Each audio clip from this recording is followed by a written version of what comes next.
Hi, good day. Should I start?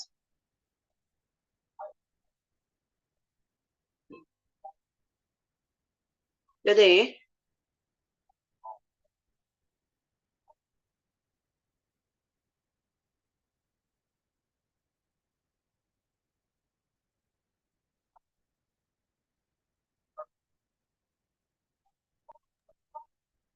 Blessed morning. Yes, you can go right ahead.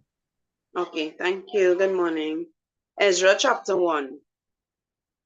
Now, in the first year of Cyrus, king of Persia, that the word of the Lord by the mouth of Jeremiah might be fulfilled, the Lord stirred up the spirit of Cyrus, the king of Persia, that he made a proclamation throughout all his kingdom and put it also in writing, saying, Thus saith Cyrus, king of Persia, the Lord God of heaven had given me all the kingdoms of the earth, and he had charged me to build him a house at Jerusalem, which is in Judah. Who is there among you of all his people? His God be with him, and let him go up to Jerusalem, which is in Judah, and build the house of the Lord God of Israel. He is the God which is in Jerusalem. And whosoever remaineth in any place where he sojourneth, let the men of his place help him with silver, and with gold, and with goods, and with the beasts, besides the freewill offering of the house of God that is in Jerusalem. Then rose up the chief of the fathers of Judah and Benjamin, and the priests and the Levites, with all them whose spirit God had raised, to go up to build the house of the Lord which is in Jerusalem. And all they that were about them strengthened their hands with vessels of silver and gold, with goods and with beasts, and with precious things, besides all that was willing offered. Also Cyrus the king brought forth the vessels of the house of the Lord, which Nebuchadnezzar had brought forth out of Jerusalem, and had put them in the house of his gods. Even those did Cyrus king of Persia bring forth by the hand of Mithridates the treasurer, and numbered them unto Shishbazzar, the prince of Judah. And this is the number of them: 30 chargers of gold, 1,000 chargers of silver, 29 knives, 30 basins of gold, silver basins of a second sort, 410, and other vessels 1,000. All the vessels of gold and of silver were 5,400. All these did Shishbazzar bring up with them of the captivity that were brought up from Babylon unto Jerusalem. Chapter 2. Now these are the children of the province that went up out of captivity, of those which had been carried away, whom Nebuchadnezzar the king of Babylon had carried away unto Babylon, and came again unto Jerusalem and Judah, every one unto his city, which came with Zerubbabel, Jeshua, Nehemiah, Sariah, Realiah, Mordecai, Bilshan, Miska, Bigvai, Rehum, Baana. The number of men of the children of Israel, the children of Perush, 2,172. The children of Shephatiah, 372. The children of Ara, 775. The children of Pahat Moab, of the children of Jeshua and Joab, 2,812. The children of Elam, 1,254. The children of Zatu, 945. The children of Zakai, 760. The children of Bani, 640 The children of Bebai, 620 The children of Asgad, 1,222. The children of Adonikim, 666. The children of Bigvai, 2,056. The children of Aden, 454. The children of Atta of Hezekiah, 98. The children of Bezai, 323. The children of Jorah, 112. The children of Hashem, 223. The children of Gebar, 95. The children of Bethlehem, 123. The men of Netophah, 56. The men of Anathoth, 128. The children of Azmavet, 40 and 2. The children of Kirjath Arim, Serphanerai, and Beeroth, 743. The children of Ramah and Gaba, 620 and 1. The men of Michmas, 120 and 2. The men of Bethel and Ai, 220 and 3. The children of Nebo, 50 and 2. The children of Migbish, 156. The children of the other Elam, 1,250 and 4. The children of Harim, 320. The children of Lod Hadid and Onu, 720 and 5. The children of Jericho, 340 and 5. The children of Senah, 3,630. The priests of the children of Jediah, the house of Jeshua, 970 and 3. The children of Immer, 1,050 and 2. The children of Pashur, 1,240 and 7. The children of Harim, 1,017. The Levites, the children of Jeshua and Kadmiel, of the children of Hodaviah, 70 and 4. The singers, the children of Asaph, 120 and 8. The children of the porters, the children of Shalom, the children of Atar, the children of Talmon, the children of Akkub, the children of Hattah, the children of Shobai, in all 130 and 9. The Nethinims, the children of Ziha, the children of Hasupha, the children of Tabeoth, the children of Keras, the children of Saiha, the children of Pedon, the children of Lebanon, the children of Hagaba, the children of Akkub, the children of Hagab, the children of Salmai, the children of Hanan, the children of Gideel, the children of Geha, the children of Reaiah, children of Rezin, the children of Nakoda, the children of Gazim, the children of Uzzah, the children of Pesha, the children of Bezai, the children of Asna, the children of Mehonim, the children of Nephisim, the children of Bagbuk, the children of Hakupah, the children of Paha, the children of Balot, the children of Mihiah, the children of Hasha, the children of Bach.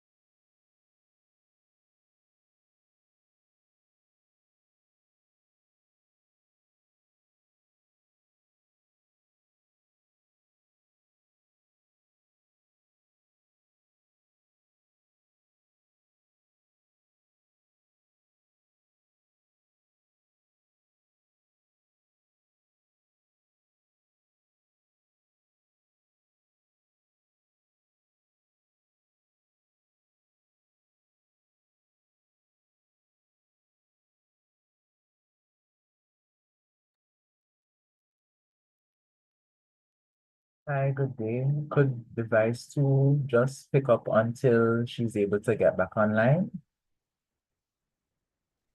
Hello? Okay, should I continue? Yes, until she comes back. Thank you. Okay, what verse continue from 53 or? Where she was at. Yes. Okay. The children of Bacal, the children of Hakupha,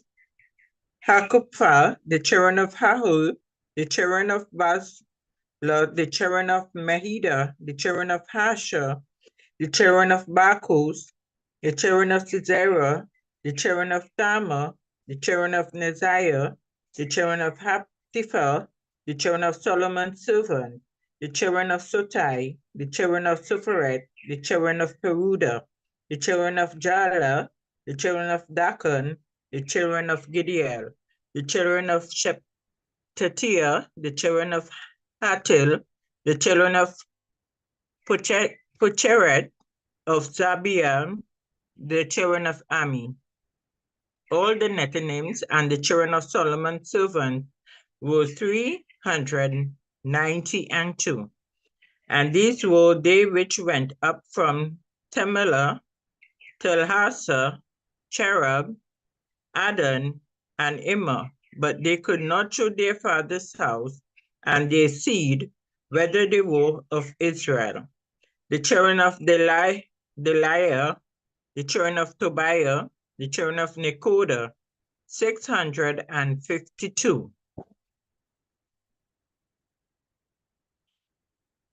And the children of the priests, the children of Habiah, the children of Cuz, the children of Basileah, which took a wife of the daughters of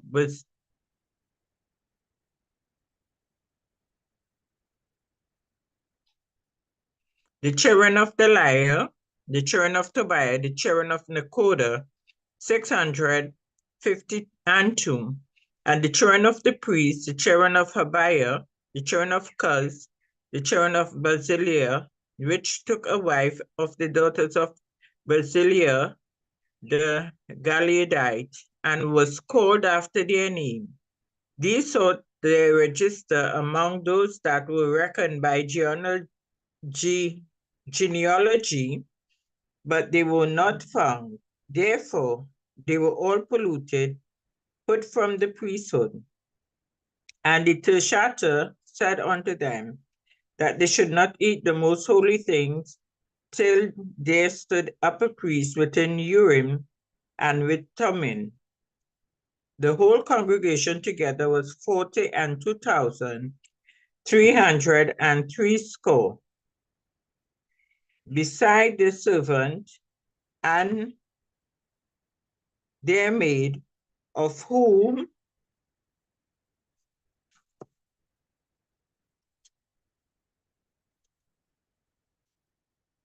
there were 7,337, and there were among them 200 singing men and singing women. Their houses were 736, their mules 245, their camels 435, their asses 6,720. And some of the chief of the fathers, when they came to the house of the Lord, which is at Jerusalem, offered freely for the house of God to set it up in his place. They gave after their ability unto the treasure of the work 61,000 drams of gold, and 5,000 pounds of silver, and 100 priests' garments. So the priests and the Levites, and some of the people, and the singers, and the porters of the Nethians dwell in their cities, and all Israel in their cities. And when the 7th month was come, and the children of Israel were in the cities, the people gathered themselves together as one man to Jerusalem. Then stood up Joshua,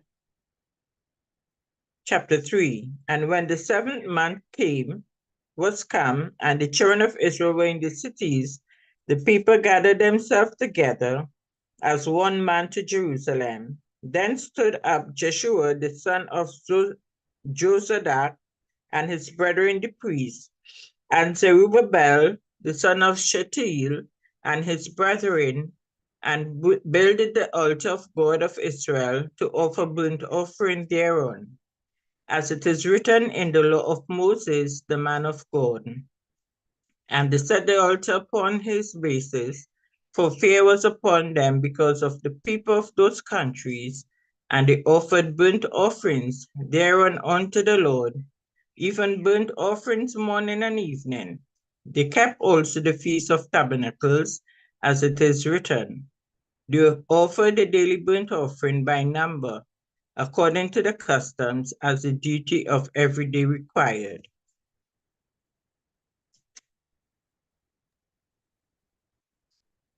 And afterwards offered the continual burnt offering, both of the new moons and all of the set feasts of the Lord that were consecrated, and of everyone that willingly offered a freewill offering unto the Lord. From the first day of the 7th month began they to offer burnt offering unto the Lord. But the foundation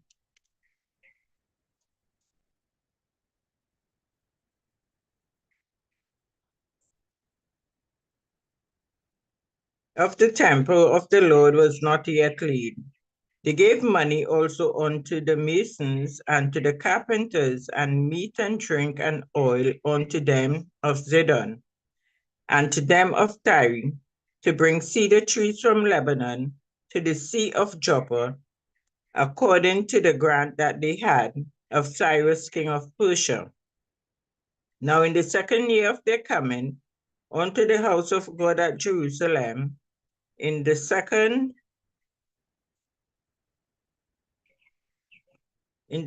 year of their coming unto the house of God of Jerusalem, in the second month began Zerubbabel the son of Shealtiel, and Jeshua the son of Josadak, and the remnant of their brethren, the priests and the Levites, and all they that will come out of captivity into Jerusalem, and appointed the Levites from 20 years old and upward to set forward the work of the Lord, the work of the house of the Lord.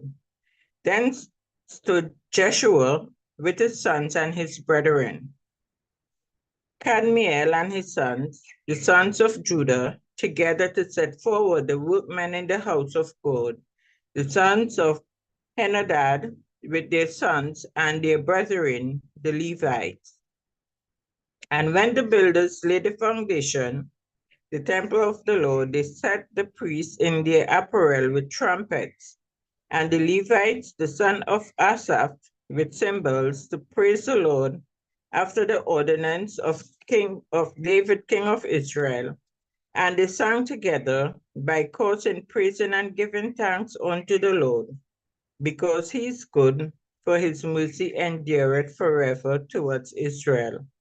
And all the people shouted with great shout when they praised the Lord, because the foundation, the house of the Lord, was laid.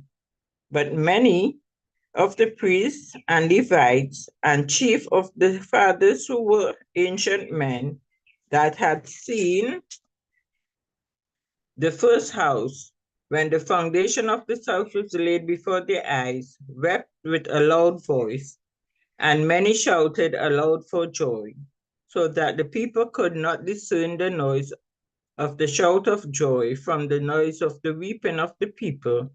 For the people shouted with a loud shout, and the noise was heard afar off. Chapter 4.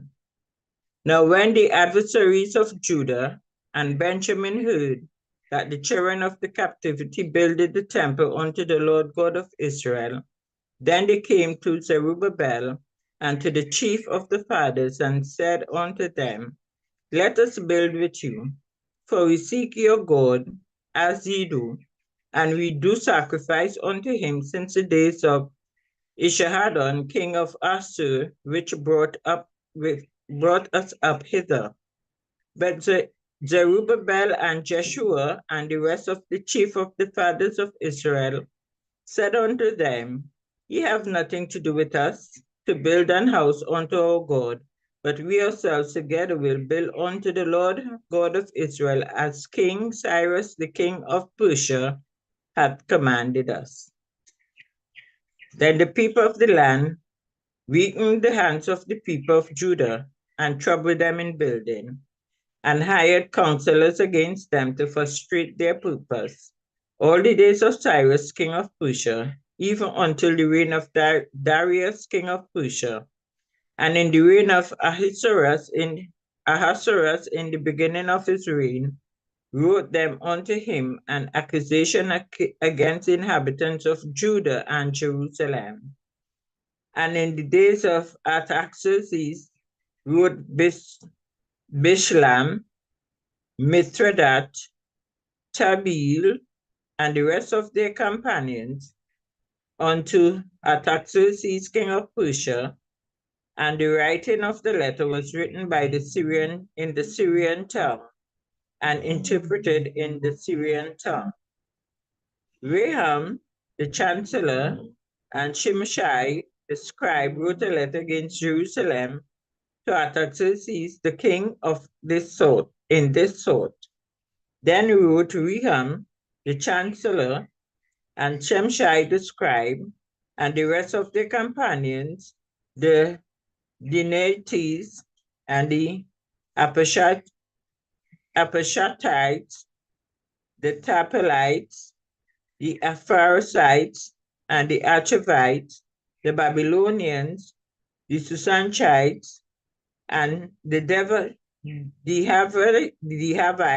the Babylonians, the Susanchites, the Dehavites, and the Elamites, and the rest of the nation, whom the great and noble Asnappa brought over and set in the cities of Samaria, and the rest that are on the side of the river, and at such a time.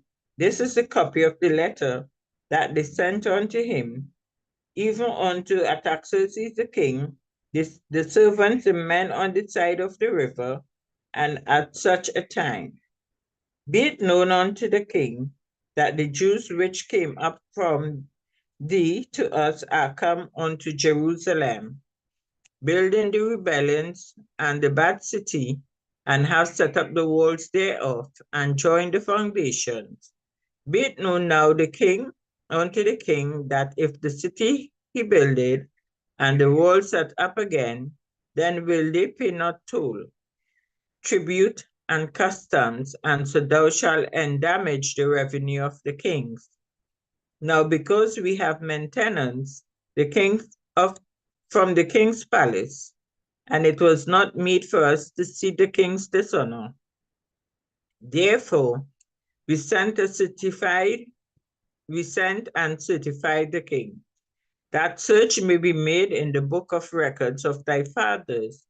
So shalt thou find in the book of the records, and know that this city is a rebellious city, and hurtful unto king and provinces, and they have moved seditions within the same of old time, for which cause was the city destroyed. We certify the king that if the city be builded again, and the walls thereof set up by the means, thou shalt have no portion on this side of the river. Then sent the king an answer unto Rehum the chancellor, and Shimshai the scribe, and to the rest of their companions that dwell in Samaria, and unto the rest beyond the river, peace and at such a time. The letter which he sent unto us hath been plainly read before me, and I commanded and search had been made, and it is found that the city of old time had made insurrection against kings, and that rebellion, sedition have been made therein. There have been mighty kings also over Jerusalem, which have ruled over the countries beyond the river, and toll, tribute, and custom was paid unto them. Give ye now commandment to cause these men to cease, and that this city be not builded until another commandment shall be given from me. Take heed now that ye fail not to do this. Why should damage grow, do the hurt of the kings? Now when the copy of King Artaxerxes' letter was read before Rehum, and Shimshai, the scribe, and their companions, they went up in a haste to Jerusalem unto the Jews, and made them to cease by force and power. Then ceased the work of the house of God, which is at Jerusalem, so it ceased unto the second year of the reign of Darius, king of Persia. Chapter 5. Then the prophet Haggai, the prophet Zechariah, the son of Iddo, prophesied unto the Jews that were in Judah and Jerusalem in the name of the God of Israel, even unto them. Then rose up Zerubbabel, the son of Shealtiel, and Jeshua, the son of Josadak, and began to build the house of God, which is at Jerusalem, and with them were the prophets of God helping them. At the same time came to them Tatnai, governor on this side the river, and Shethar-boznai, and their companions, and said thus unto them, Who hath commanded you to build this house and to make up this wall? Then said we unto them, after this manner, what are the names of men that make buildings? But the eye of their God was upon the elders of the Jews, that they could not cause them to cease, till the matter came to Darius, and then we return answer by letter concerning this matter. The copy of the letter that Tatnai, governor on this side of the river, and Shetaboznai and his companions, the Apashatites, which were on the side of the river, sent unto Darius the king. They sent a letter unto him, wherein was written thus: Unto Darius king, all peace. Be it known unto the king that we went into the province of Judea, to the house of the great God, which is builded with great stones, and timber is laid in the walls, and this work goeth fast on, and prospereth in their hands. Then asked we those elders, and said unto them thus: Who commanded you to build this house, and to make up these walls? We asked their names also, to certify thee, that we might write the names of the men that were the chief of them, and thus to return to answer, saying, We are the servants of the God of heaven and earth, and build a house that was building these many years ago, which a great king of Israel builded and set up. But after that our fathers had provoked the God of heaven unto wrath, he gave them into the hand of Nebuchadnezzar, the king of Babylon, the Chaldeans, who destroyed this house and carried people away into Babylon.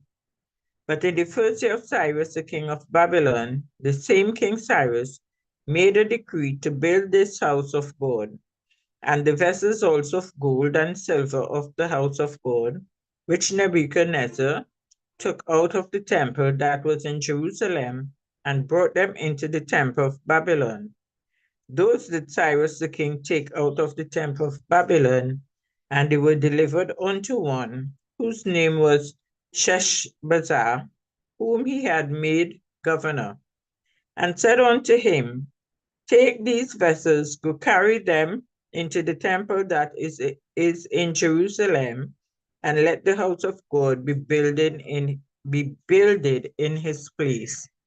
Then came the same Sheshbazzar and laid the foundation of the house of God, which is in Jerusalem, and since that time, even until now, had it been in building, and yet it is not finished. Now therefore, if it seem good to the king, let there be search made in the king's house, in the king's treasure house, which is there at Babylon, whether it be so that a decree was made of Cyrus the king to build this house of God at Jerusalem. And let the king send his pleasure to us concerning this matter. Chapter 6. Then Darius the king made a Chapter decree. 6. Chapter Yes. 6. Then Darius the king made a decree, and the search was made in the house of the rolls, where the treasures were laid up in Babylon. And there were found Archmeter in the palace that is in the province of the Medes, a roll, and therein was a record written, thus written: In the first year of Cyrus the king, Cyrus the king made a decree concerning the house of God at Jerusalem. Let the house be builded, the house where they offered sacrifices, and let the foundations therefore be laid strongly laid. The height therefore 60 cubits, and the breadth therefore 60 cubits, with 3 rows of great stones and a row of timber. And let the expenses be given out of the king's house. And also let the golden and silver vessels of the house of God, which Nebuchadnezzar took forth out of the temple, which is at Jerusalem, and brought unto Babylon, be restored, and brought again unto the temple, which is at Jerusalem, every one to his place, and placed them in the house of God. Now therefore Tatnai, governor beyond the river, Boznai, and your companions of the Arphaishites, which are beyond the river, be ye far from thence. Let the work of this house of God alone, let the governor of the Jews and the elders of the Jews build this house of God in his place. Moreover, I make a decree what ye shall do to the elders of these Jews for the building of this house of God, that of the king's goods, even of the tribute beyond the river, forthwith expenses be given unto these men, that they be not hindered, and that which they have need of, both young bullocks and rams and lambs to the burnt offering of the God of heaven, wheat, salt, wine, and oil, according to the appointment of the priests which are at Jerusalem. Let it be given them day by day without fail, that they may offer sacrifices of sweet savors unto the God of heaven, and pray for the life of the king and of his sons. Also I have made a decree that whosoever shall alter this word, let timber be pulled down from his house, and being set up, let him be hanged thereon, and let his house be made a dunghill for this. And the God that had caused his name to dwell there, destroy all kings and people that shall put to their hand to alter and destroy this house of God, which is at Jerusalem. I, Darius, have made a decree, let it be done with speed. Then Tatnai, governor on this side of the river, Boznai, and their companions, according to that which Darius the king had sent, so they did speedily. And the elders of the Jews builded, and they prospered through the prophesying of Haggai the prophet and Zechariah the son of Iddo. And they built and finished it according to the commandments of the God of Israel, and according to the commandment of Cyrus and Darius and Artaxerxes king of Persia. And this house was finished on the 3rd day of the month of Adar, which was the 6th year of the reign of Darius the king.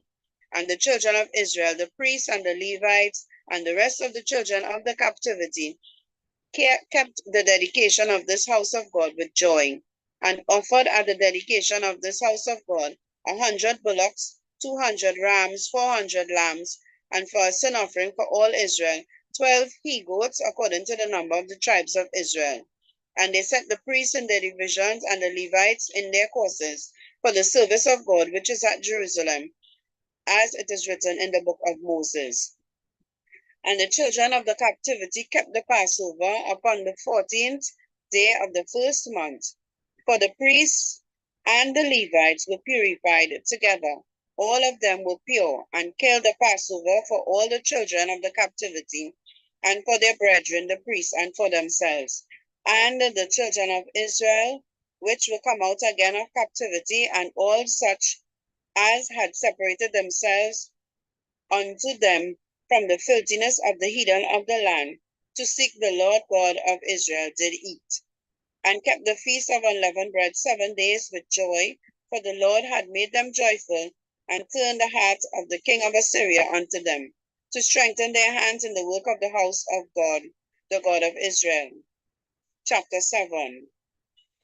Now after these things, in the reign of Artaxerxes king of Persia, Ezra the son of Sariah, the son of Azariah, the son of Hilkiah, the son of Shallum, the son of Zadok, the son of Ahitub, the son of Amariah, the son of Azariah, the son of Meraiot, the son of Zerahiah, the son of Uzi, the son of Buki, the son of Abishu, the son of Phinehas, the son of Eleazar, the son of Aaron, the chief priest.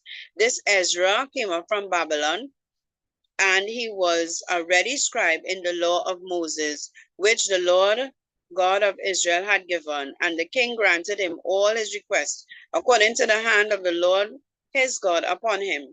And there went up some of the children of Israel, and of the priests, and of the Levites, the singers, the porters, and the Nethinims, unto Jerusalem in the 7th year of Artaxerxes the king. And he came to Jerusalem in the 5th month, which was in the 7th year of the king. For upon the first day of the first month began he to go up from Babylon. And on the first day of the 5th month came he to Jerusalem, according to the good hand of his God upon him. For Ezra had prepared his heart to seek the law of the Lord, and to do it, and to teach in Israel statutes and judgments. Now this is a copy of the letter that the king Artaxerxes gave unto Ezra the priest, the scribe, even a scribe of the word of the commandments of the Lord, and of the statutes of Israel. Artaxerxes, king of kings, unto Ezra the priest, a scribe of the law of the God of heaven, perfect peace, and at such a time. I make a decree that all they of the people of Israel and of his priests and Levites in my realm, which are minded of their own free will to go up unto Jerusalem, go with thee.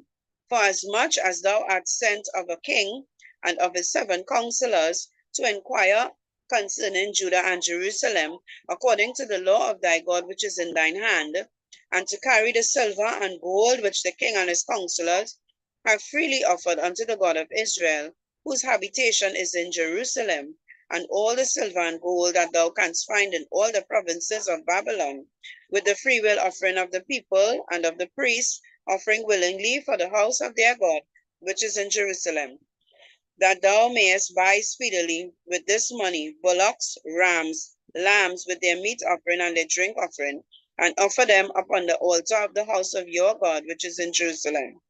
And whatsoever shall seem good to thee and to thy brethren, to do with the rest of the silver and the gold, that do after the will of your God. The vessels also that are given thee for the service of the house of thy God, those deliver thou before the God of Jerusalem. And whatsoever more shall be needed of the house of thy God, which thou shalt have on occasion to bestow it out of the king's treasure house. And I, even I, Artaxerxes the king, do make a decree of all the treasurers which are beyond the river, that whatsoever Ezra the priest, the scribe of the law of the God of heaven, shall require of you, it be done speedily. Unto 100 talents of silver, and to 100 measures of wheat, and to 100 baths of wine, and to 100 baths of oil, and salt, without prescribing how much. Whatsoever is commanded by the God of heaven, let it be diligently done for the house of the God of heaven. For why should there be wrath against the realm of the king and his sons? Also we certify you that touching any of the priests and Levites, singers, porters, Nethinims, or ministers of this house of God, it shall not be lawful to impose toll, tribute, and custom upon them. And thou, Ezra, after the wisdom of thy God that is in thine hand, set magistrates and judges, which may judge all the people that are beyond the river, all such as know the law of thy God, and teach them that they know them not. And whosoever will not do the law of thy God and the law of the king, let judgment be executed speedily upon him, whether it be unto death, or to banishment, or to the confiscation of goods, or to imprisonment.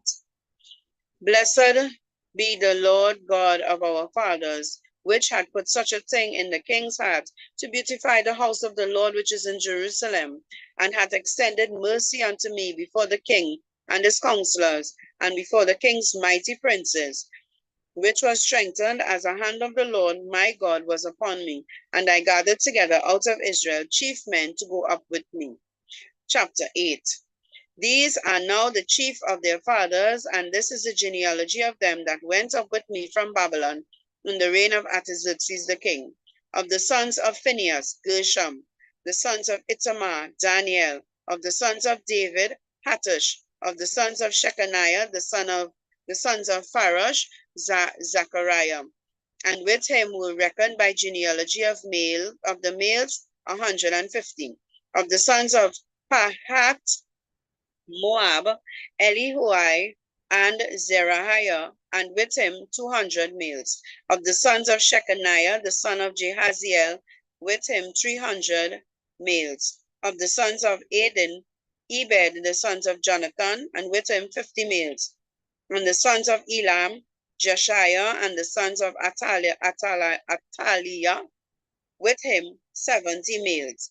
And of the sons of Siphatiah, Zebadiah, and the sons of Michael, and with him 80 males. And of the sons of Joab, Obadiah, the son of Jehiel, and with him 218 males. And the sons of Shelomith, the sons of Josephiah, and with him 130 males. And the sons of Bebai, Zachariah, the sons of Bebai, and with him 28 males. And the sons of Asgad, Johanan, the sons of Hakatan, and with him 110 males. And of the last son of Adonikim, whose names these are Eliphet, Jael, Shemaiah, and with him 80 males. And the sons of Bigvai, Utai, and Zabad, with them 70 males. And I gathered them together to the river that runneth to Ahava, and there abode we in tents 3 days. And I viewed the people and the priests, and found there were none of the sons of Levi. And then I sent for Eleazar, for Ariel, and for Shemaiah, and for Elnathan, and for Jarib, and for Elnathan, and for Nathan, and Zachariah, and for Meshullam, chief men, also for Jehoiarib, and for Elnathan, men of understanding.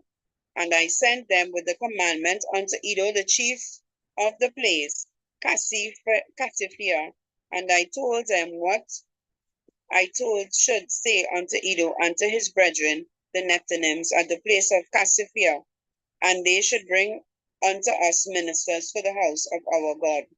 And by the good hand of our God upon us, they brought us a man of understanding of the sons of Mali, the sons of Levi, the son of Israel, and Sherebiah and his son, and his brethren, 18, and Hashabai, and with him Jeshiah, and sons of Merari, his brethren, and their sons 20.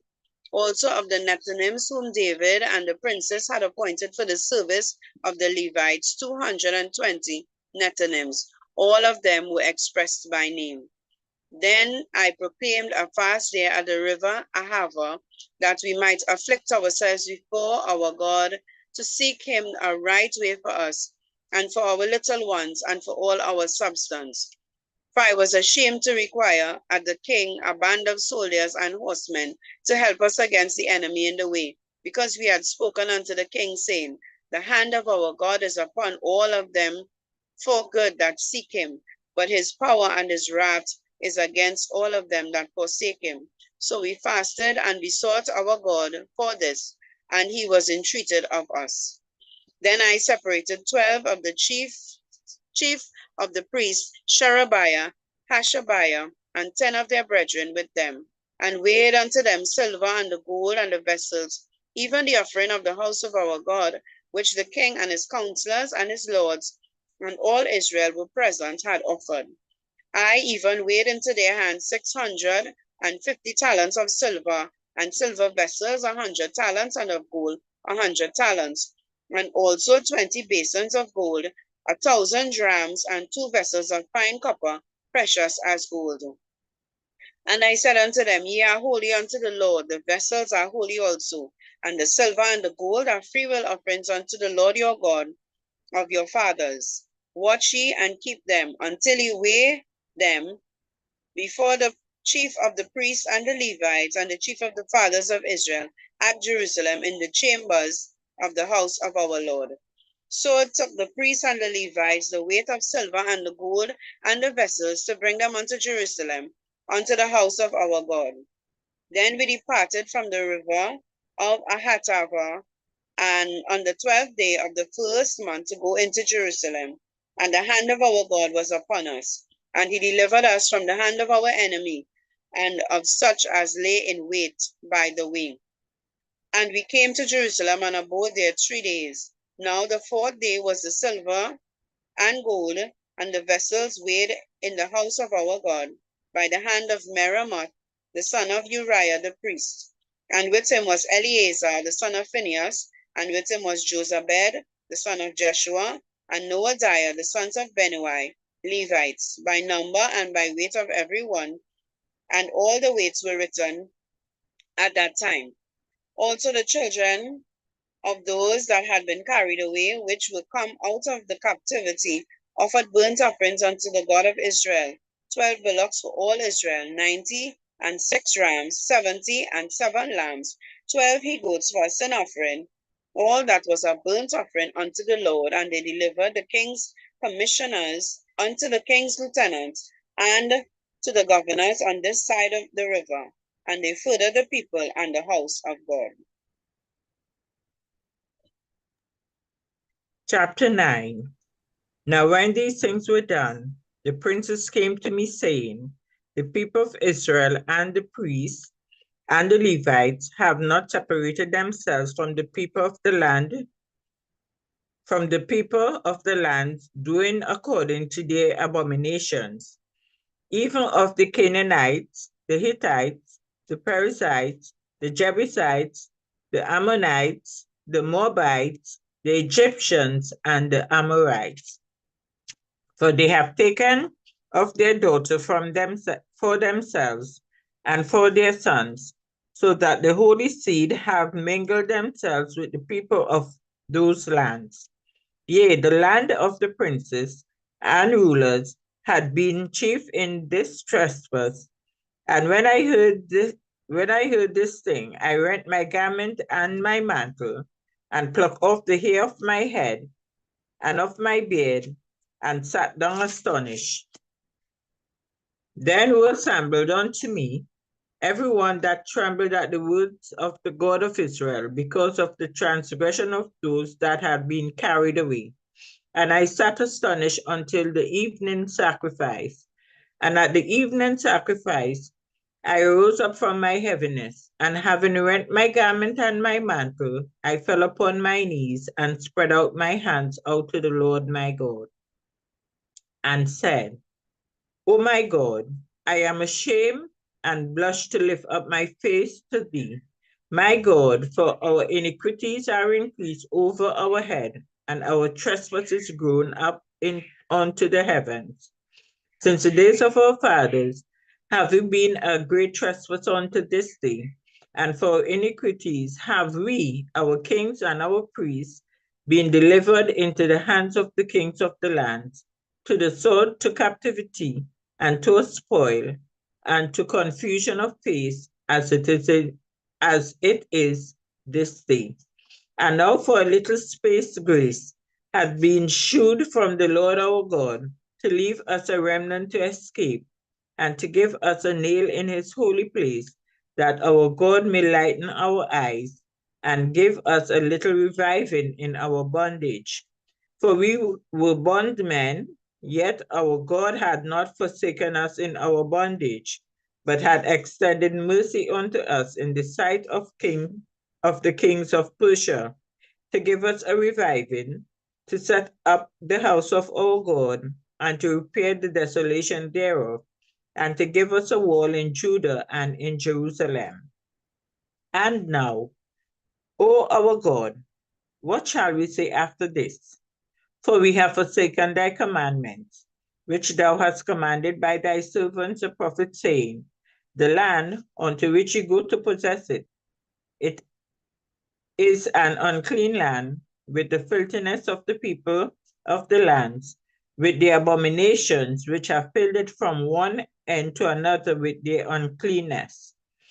Now therefore give not your daughters unto their sons, neither take their daughters unto your sons, nor seek their peace or their wealth forever, that he may be strong, and eat the good of the land, and leave for an inheritance to your children forever. And after all that is come upon us for our evil deed, and for our great trespass, seeing that thou, our God, had punished us less than our iniquities deserve, and had given us such deliverance as this, should we again break thy commandments, and join an affinity with the people of these abominations? Wouldst not thou be angry with us till thou hast commanded us, so that there should be no remnant nor escaping? O Lord God of Israel, thou art righteous, for we may yet escape. As it is this day, behold, we are before thee in our trespasses, for we cannot stand before thee because of this. Chapter 10. Now when Ezra had prayed, and when he had confessed, weeping and casting himself down before the house of God, they assembled unto him out of Israel a very great congregation of men and women and children, for the people wept very sore. And Shechaniah, the son of Jehiel, one of the son of Elam, answered and said unto Ezra, We have trespassed against our God, and have taken strange wives of the people of the land. Yet now there is hope in Israel concerning this thing. Now therefore, let us make a covenant with our God to put away all the wives, and such as are born of them, according to the counsel of my Lord, and of those that tremble at the commandments of our God, and let it be done according to the law. Arise, for this matter belongeth unto thee. We also will be with thee. Be of good courage, and do it.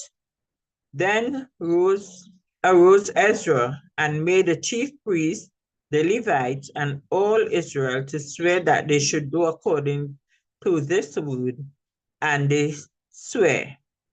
Then Ezra rose up from before the house of God, and went into his chamber of Johanan, the son of Elishabib.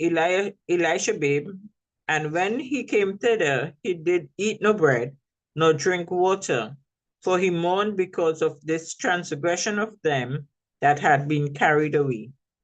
And they made proclamation throughout Judah and Jerusalem unto all the children of the captivity, that they should gather themselves together unto Jerusalem, and that whosoever would not come within 3 days, according to the counsel of the princes and the elders, all his substance should be forfeited, and himself separated from the congregation of those that had been carried away.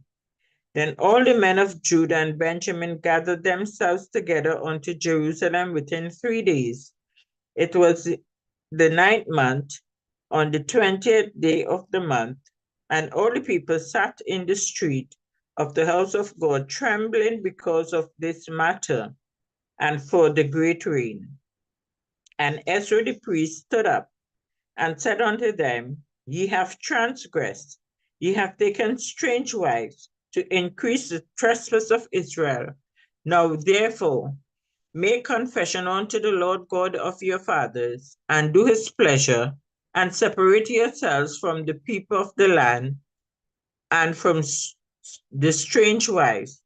Then all the congregations answered and said with a loud voice, As thou hast said, so must we do.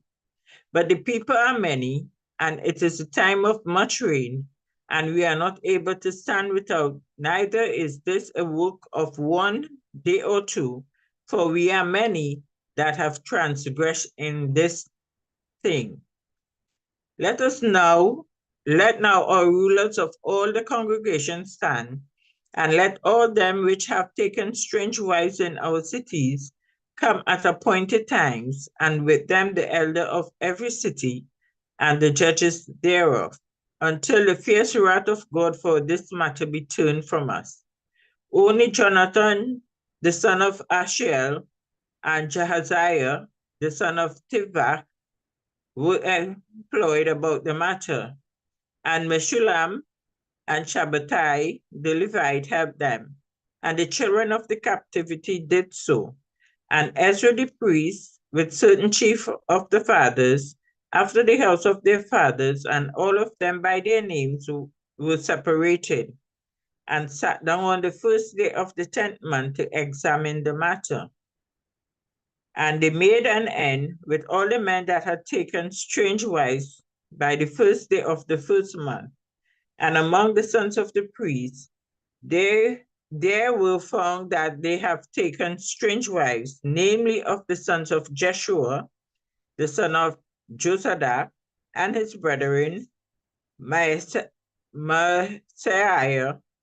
the Eliezer, and Jarib, and Gedaliah. And they gave their hands that they would put away their wives, and being guilty, they offered a ram of the flock of for their trespass. And of the sons of Immer, Hanani and Zebediah, and the sons of Harim, Maaseiah and Elijah and Shemaiah and Jehiel and Uzziah, and of the son of Pashur, Elionai, Maaseiah, Ishmael, Nathanael, Josabad, and Elisa. Also of the Levites, Josabad and Shimei and Kelai, the same as Kelita, Petahiah, Judah, and Eliezer. Of the singers also, Eliashib, and of the porter Shalom, and Tilam, and Uri. More of Israel, of the sons of Parush, Ramiah, and Josiah, and Malchiah, and Miamim, had Eliezer, and Malchijah, and Benaiah, and of the sons of Elam, Mattaniah, Zechariah, and Jehiel, and Abdi, and Jeremoth, and Eliah, and the sons of Zatu, Elionai, Eliashib, Mattaniah, and Jeremoth, and Zabad, and Azizah, and of the sons of Bebai, Johanan, Hananiah, Zabai, and Atlai, and of the sons of Bani, Meshulam, Malach, and Adiah, Jashub, and Sheel, and Ramoth, and of the sons of Pahath-Moab, Adna, and Chilal, Benaniah, Maaseiah, Mattaniah, Bezaleel, and Binnui, and Manasseh, and of the sons of Harim, Eliezer, Ishijah, Malchiah, Shemaiah, Shimeon, Benjamin, Malach, and Shemariah, and of the sons of Hashem, Mattaniah, Mattahah, Zabad, Eliphelet, Jeremiah, Manasseh, and Shimei, and of the sons of Bani, Madai, Amram, Uel, Benaniah, Bediah, Bediah, Chelu, Vaniah, Merimoth, Eliashib, Mattaniah, Mattanai, and Jaso, and Bani, and Binu, Shemai, and Shelemiah, and Nathan, and Adiah,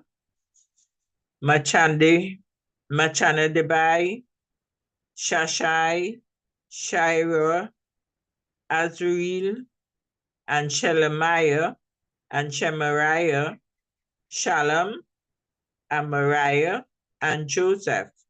Of the sons of Nebo, Jael, Mattihiah, Zabad, Zabina, Jedah, and Joel, Benaiah, and all these have taken strange wives, and some of them had wives by whom they had children.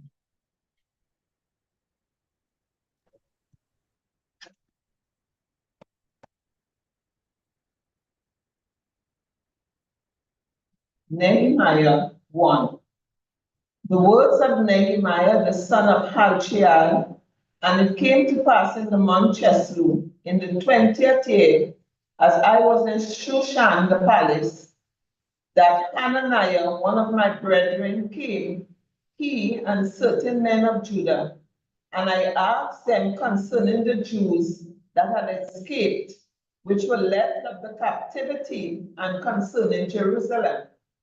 And they said unto me, the remnant that are left of the captivity there in the province are in great affliction and reproach.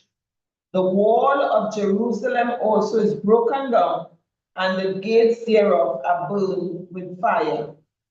And it came to pass, while I heard these words, that I sat down and wept and mourned certain days, and fasted and prayed before the God of heaven, and said, I beseech thee, O Lord God of heaven, the great and terrible God, that keepeth covenant and mercy for them that love him and observe his commandments. Let thine ear now be attentive, and thy eyes open, that thou mayest hear the prayer of thy servant, which I pray before thee now, day and night, for the children of Israel, thy servants, and confess the sins of the children of Israel, which we have sinned against thee. Both I and my father's house have sinned. We have dealt very corruptly against thee, and have not kept the commandments, nor the statutes, nor the judgments which thou commandest thy servant Moses. Remember, I beseech thee, the word that thou commandest thy servant Moses, saying, if ye transgress, I will scatter you abroad among the nations. But if ye turn unto me and keep my commandments and do them, though there were of you cast out unto the uttermost part of the heaven, yet will I gather them from thence, and will bring them unto the place that I have chosen to set my name there.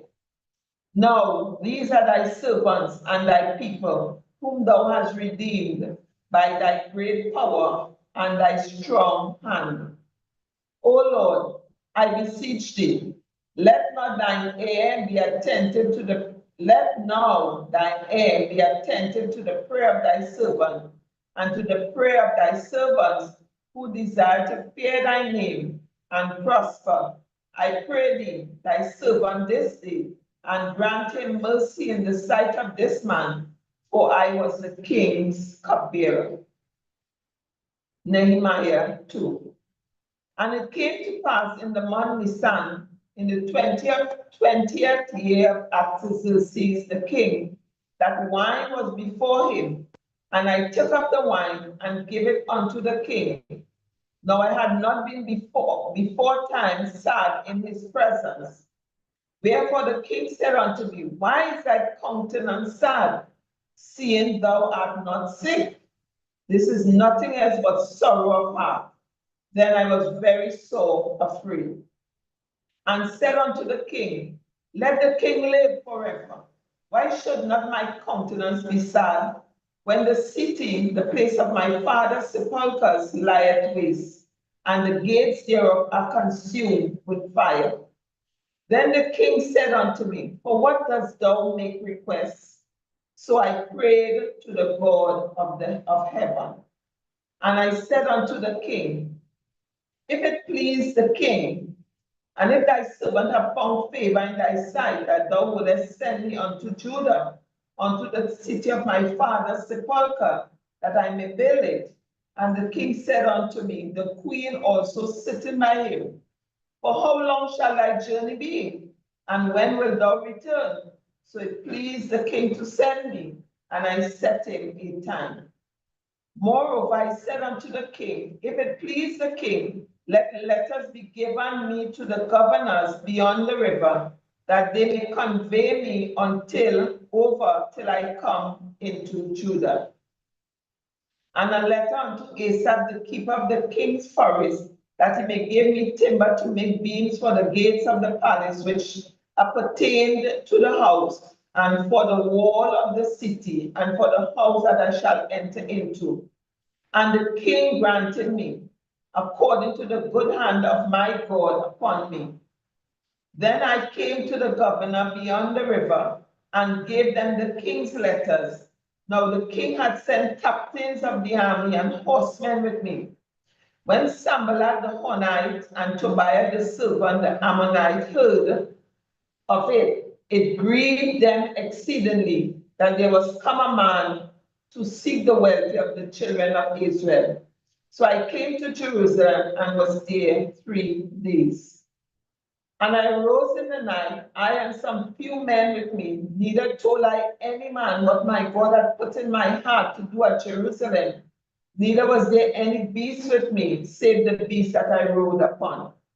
And I went out by night by the gate of the valley, even before the dragon well, and to the down court, and viewed the walls of Jerusalem, which were broken down, and the gates thereof were consumed with fire. Then I went on to the gate of the fountain, to the king's pool, but there was no place for the beast that was under me to pass.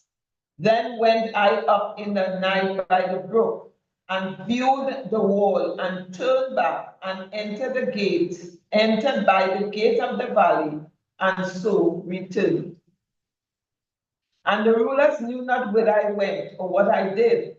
Neither had I as yet told it to the Jews, nor to the priests, nor to the nobles, nor to the rulers, nor to the rest that did the work. Then said I unto them, Ye see the distress that we are in, how Jerusalem lieth waste, and the gates thereof are burned with fire.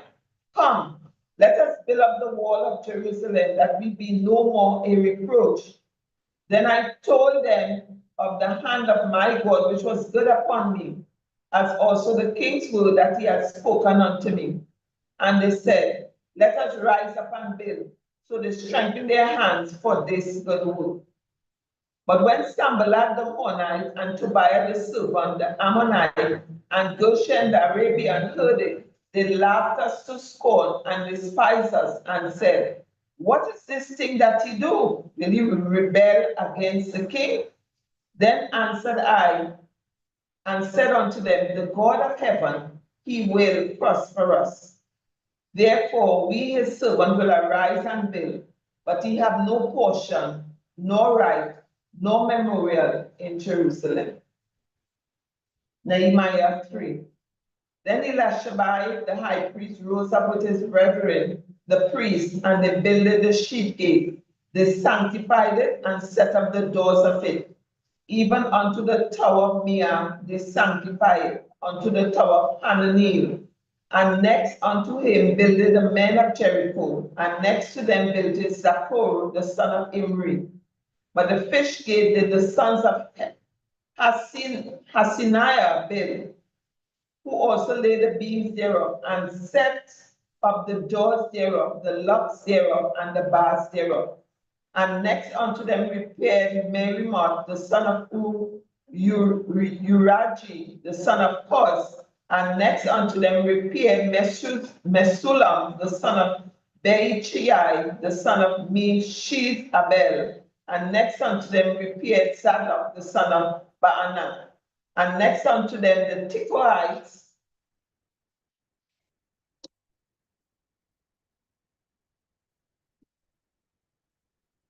repaired their nobles,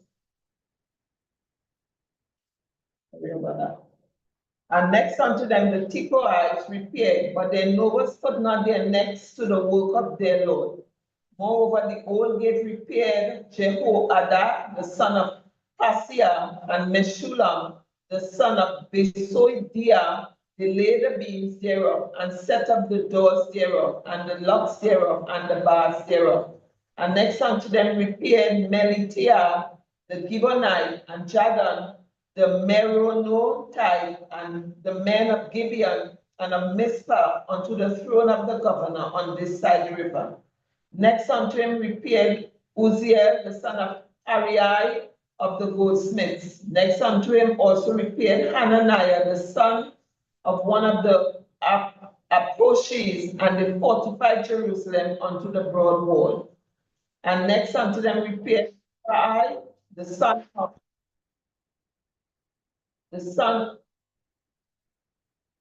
Hur, the ruler of half part of Jerusalem.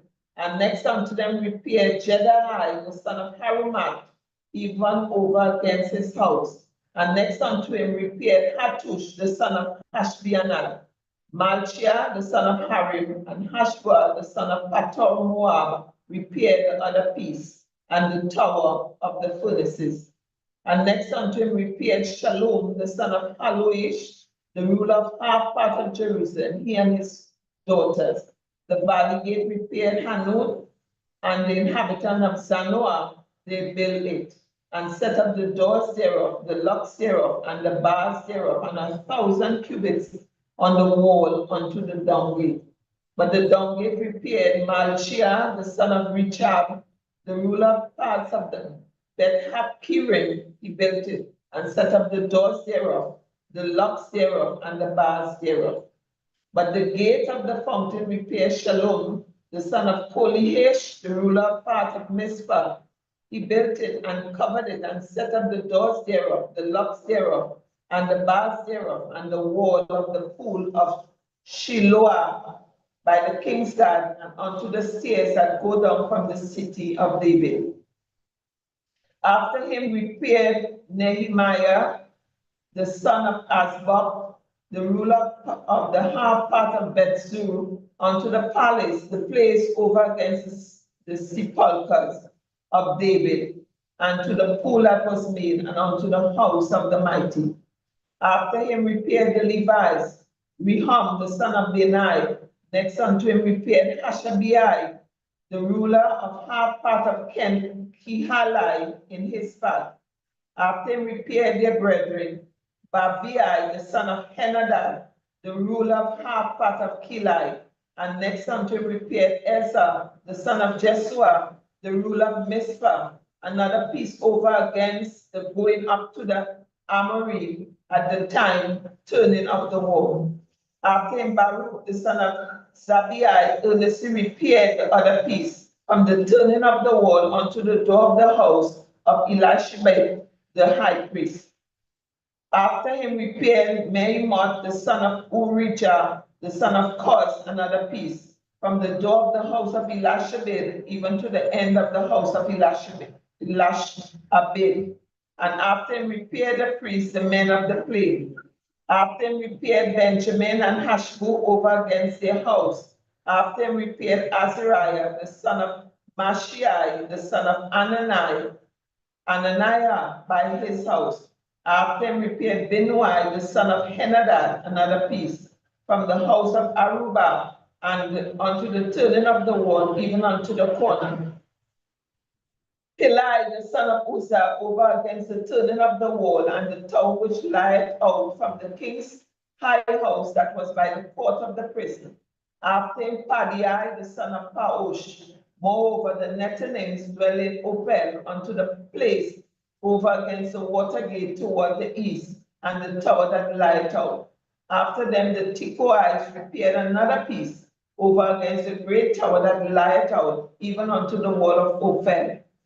Far above the horse gate repaired the priest, everyone. From above the horse gate repaired the priest, everyone over against his house. After them repaired Zadok, the son of Immer, over against his house. After him repaired also Shemaiah, the son of Shechaniah, the keeper of the gate, the east gate. After him repaired Hananiah, the son of Shiliaman, and Hanun, the sixth son of Zalap, another piece. After him repaired Meshulam, the son of Berechiah, over against his chamber. After him repaired Malchiah, the goldsmith's son, unto the place of the Nethinims and of the merchants over against the gate Mizkat, and to the going up of the corner. And between the going up of the corner unto the sheep gate repaired the goldsmith and the merchants. Nehemiah 4. But it came to pass that when Sanballat heard that we builded the wall, he was wroth, and took great indignation, and mocked the Jews. And he spake before his brethren and the army of Samaria, and said, What do these feeble Jews? Will they fortify themselves? Will they sacrifice? Will they make an end in a day? Will they revive the stones out of the heaps of the rubbish which are burnt? Now Tobiah the Ammonite was by him, and he said, even that which they build, if a fox go up, he shall even break down their stone wall. Hear, O our God, for we are despised, and turn their reproach upon their own head, and give them for a prey in the land of captivity, and cover not their iniquity, and let not their sin be blotted out from before thee, for they have provoked thee to anger before the builders. So built we the wall, and all the wall was joined together unto the half thereof, for the people had a mind to work.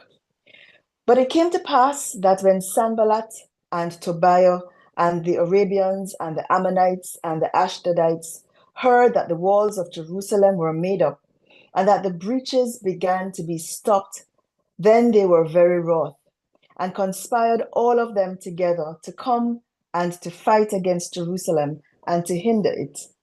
Nevertheless, we made our prayer unto our God and set a watch against them day and night because of them. And Judah said, the strength of the bearers of burdens is decayed, and there is much rubbish, so that we are not able to build the wall. And our adversaries said, they shall not know neither see till we come in the midst among them and slay them and cause the work to cease. And it came to pass that when the Jews which dwelt by them came, they said to us 10 times, from all places whence ye shall return unto us, they will be upon you. Therefore set I in the lower places behind the wall, and on the higher places I even set the people after their families, with their swords, their spears, and their bows. And I looked and rose up, and said unto the nobles, and to the rulers, and to the rest of the people, be not ye afraid of them. Remember the Lord, which is great and terrible, and fight for your brethren, your sons and your daughters, your wives and your houses. And it came to pass when our enemies heard that it was known unto us, and God had brought their counsel to naught, that we returned all of us to the wall, every one unto his work. And it came to pass from that time forth, that the half of my servants wrought in the work, and the other half of them held both the spears, the shields, and the bows, and the habergeons, and the rulers were behind all the house of Judah. They which builded on the wall, and they that bear burdens, with those that labored, every one with one of his hands wrought in the work, and with the other hand held a weapon. For the builders, everyone had his sword girded by his side, and so builded. And he that sounded the trumpet was by me. And I said unto the nobles and to the rulers and to the rest of the people, the work is great and large, and we are separated upon the wall, one far from another. In what place, therefore, you hear the sound of the trumpet, resort ye thither unto us. Our God shall fight for us. So we labored in the work, and half of them held the spears from the rising of the morning till the stars appeared. Likewise, at the same time said I unto the people, let every one with his servant lodge within Jerusalem, that in the night they may be a guard to us, and labor on the day. So neither I, nor my brethren, nor my servants, nor the men of the guard which followed me, none of us put off our clothes, saving that everyone put them off for washing. Nehemiah 5. And there was a great cry of the people and of their wives against their brethren the Jews. For there were that said, we, our sons and our daughters are many. Therefore, we take up corn for them that we may eat and live. Some also there were that said, we have mortgaged our lands, vineyards, and houses, that we might buy corn because of the dearth. There were also that said, we have borrowed money for the king's tribute, and that upon our lands and vineyards. Yet now our flesh is as the flesh of our brethren, our children as their children. And lo, We bring into bondage our sons and our daughters to be servants. And some of our daughters are brought into bondage already. Neither is it in our power to redeem them, for other men have our lands and vineyards. And I was very angry when I heard their cry and these words. Then I consulted with myself, and I rebuked the nobles and the rulers, and said unto them, Ye exact usury every one of his brother. And I set a great assembly against them.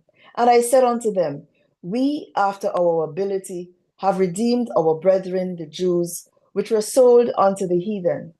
And will ye even sell your brethren? Or shall they be sold unto us? Then held they their peace, and found nothing to answer. Also I said, It is not good that ye do. Ought ye not to walk in the fear of our God because of the reproach of the heathen, our enemies? I likewise, and my brethren, and my servants, might exact of them money and corn. I pray you, let us leave off this usury. Restore, I pray you, to them even this day their lands, their vineyards, their olive yards, and their houses, also the 100th part of the money and of the corn, the wine, and the oil that ye exact of them.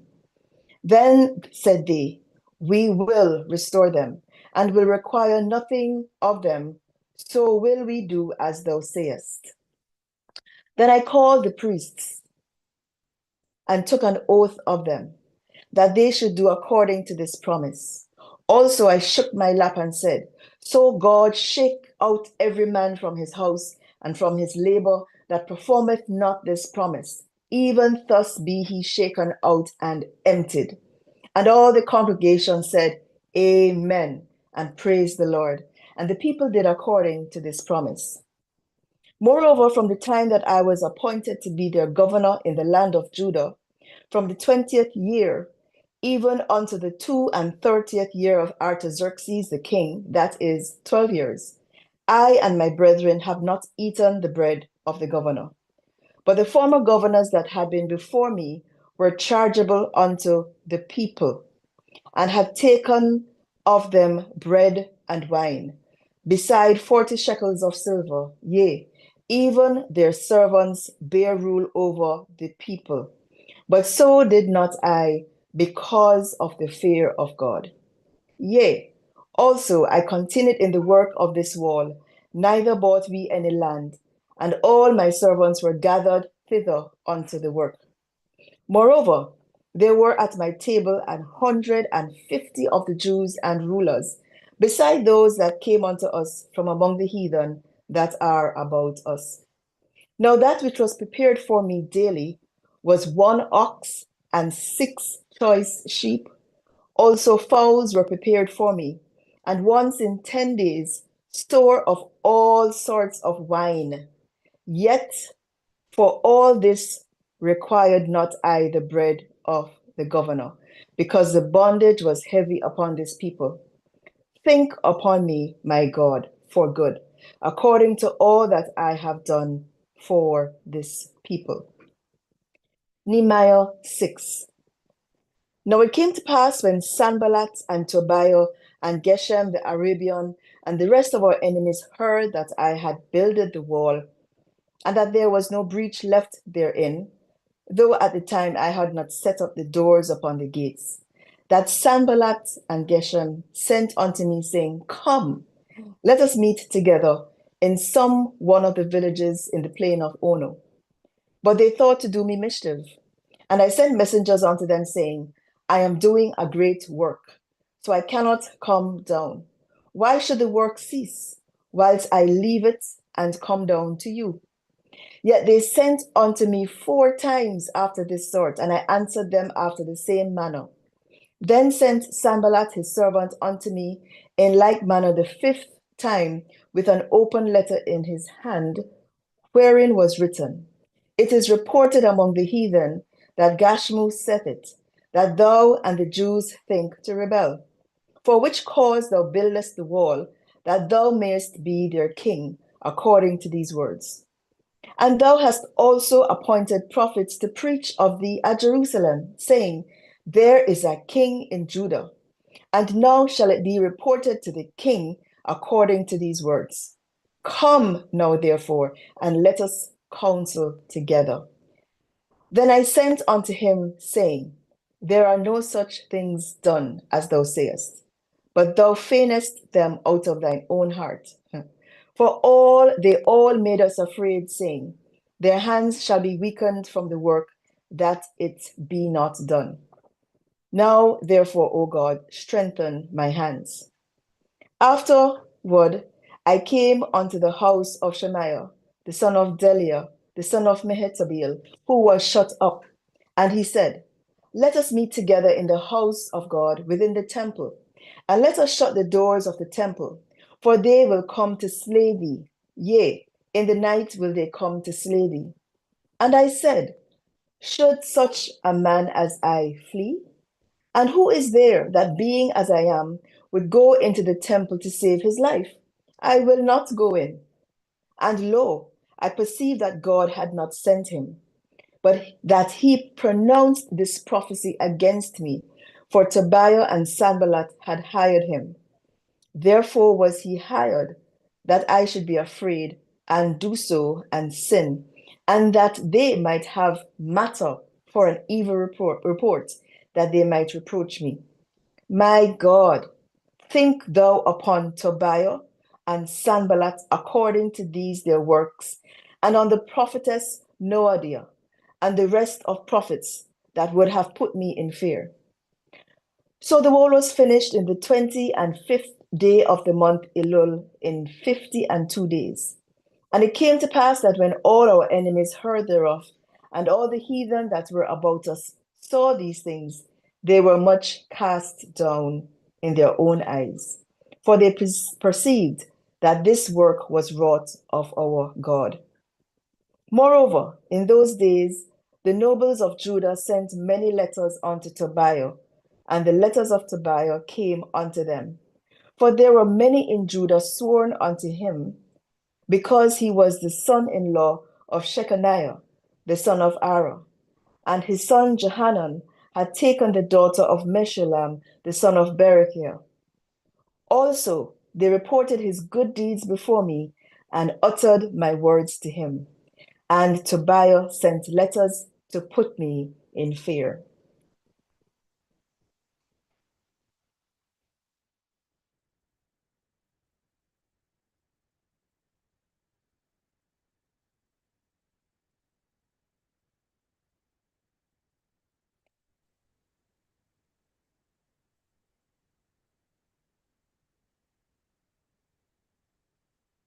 Nehemiah 7. Now it came to pass when the wall was built, and I had set up the doors, and the porters and the singers and the Levites were appointed, that I gave my brother Hananiah, the ruler of the palace, charge over Jerusalem, for he was a faithful man and feared God above me. And I said unto them, Let not the gates of Jerusalem be opened until the sun be hot. And while they stand by, let them shut the doors, and bar them, and appoint watches of the inhabitants of Jerusalem, every one in his watch, and every one to be over against his house. Now the city was large and great, but the people were few therein, and the houses were not builded. And my God put into my heart to gather together the nobles and the royals, and the people, that they might be reckoned by genealogy. And I found the register of the genealogy of them which came up at the first, and found written therein, These are the children of the province that went up out of the captivity of those that had been carried away, whom Nebuchadnezzar, the king of Babylon, had carried away, and came again to Jerusalem, and to Judah, every one unto his city.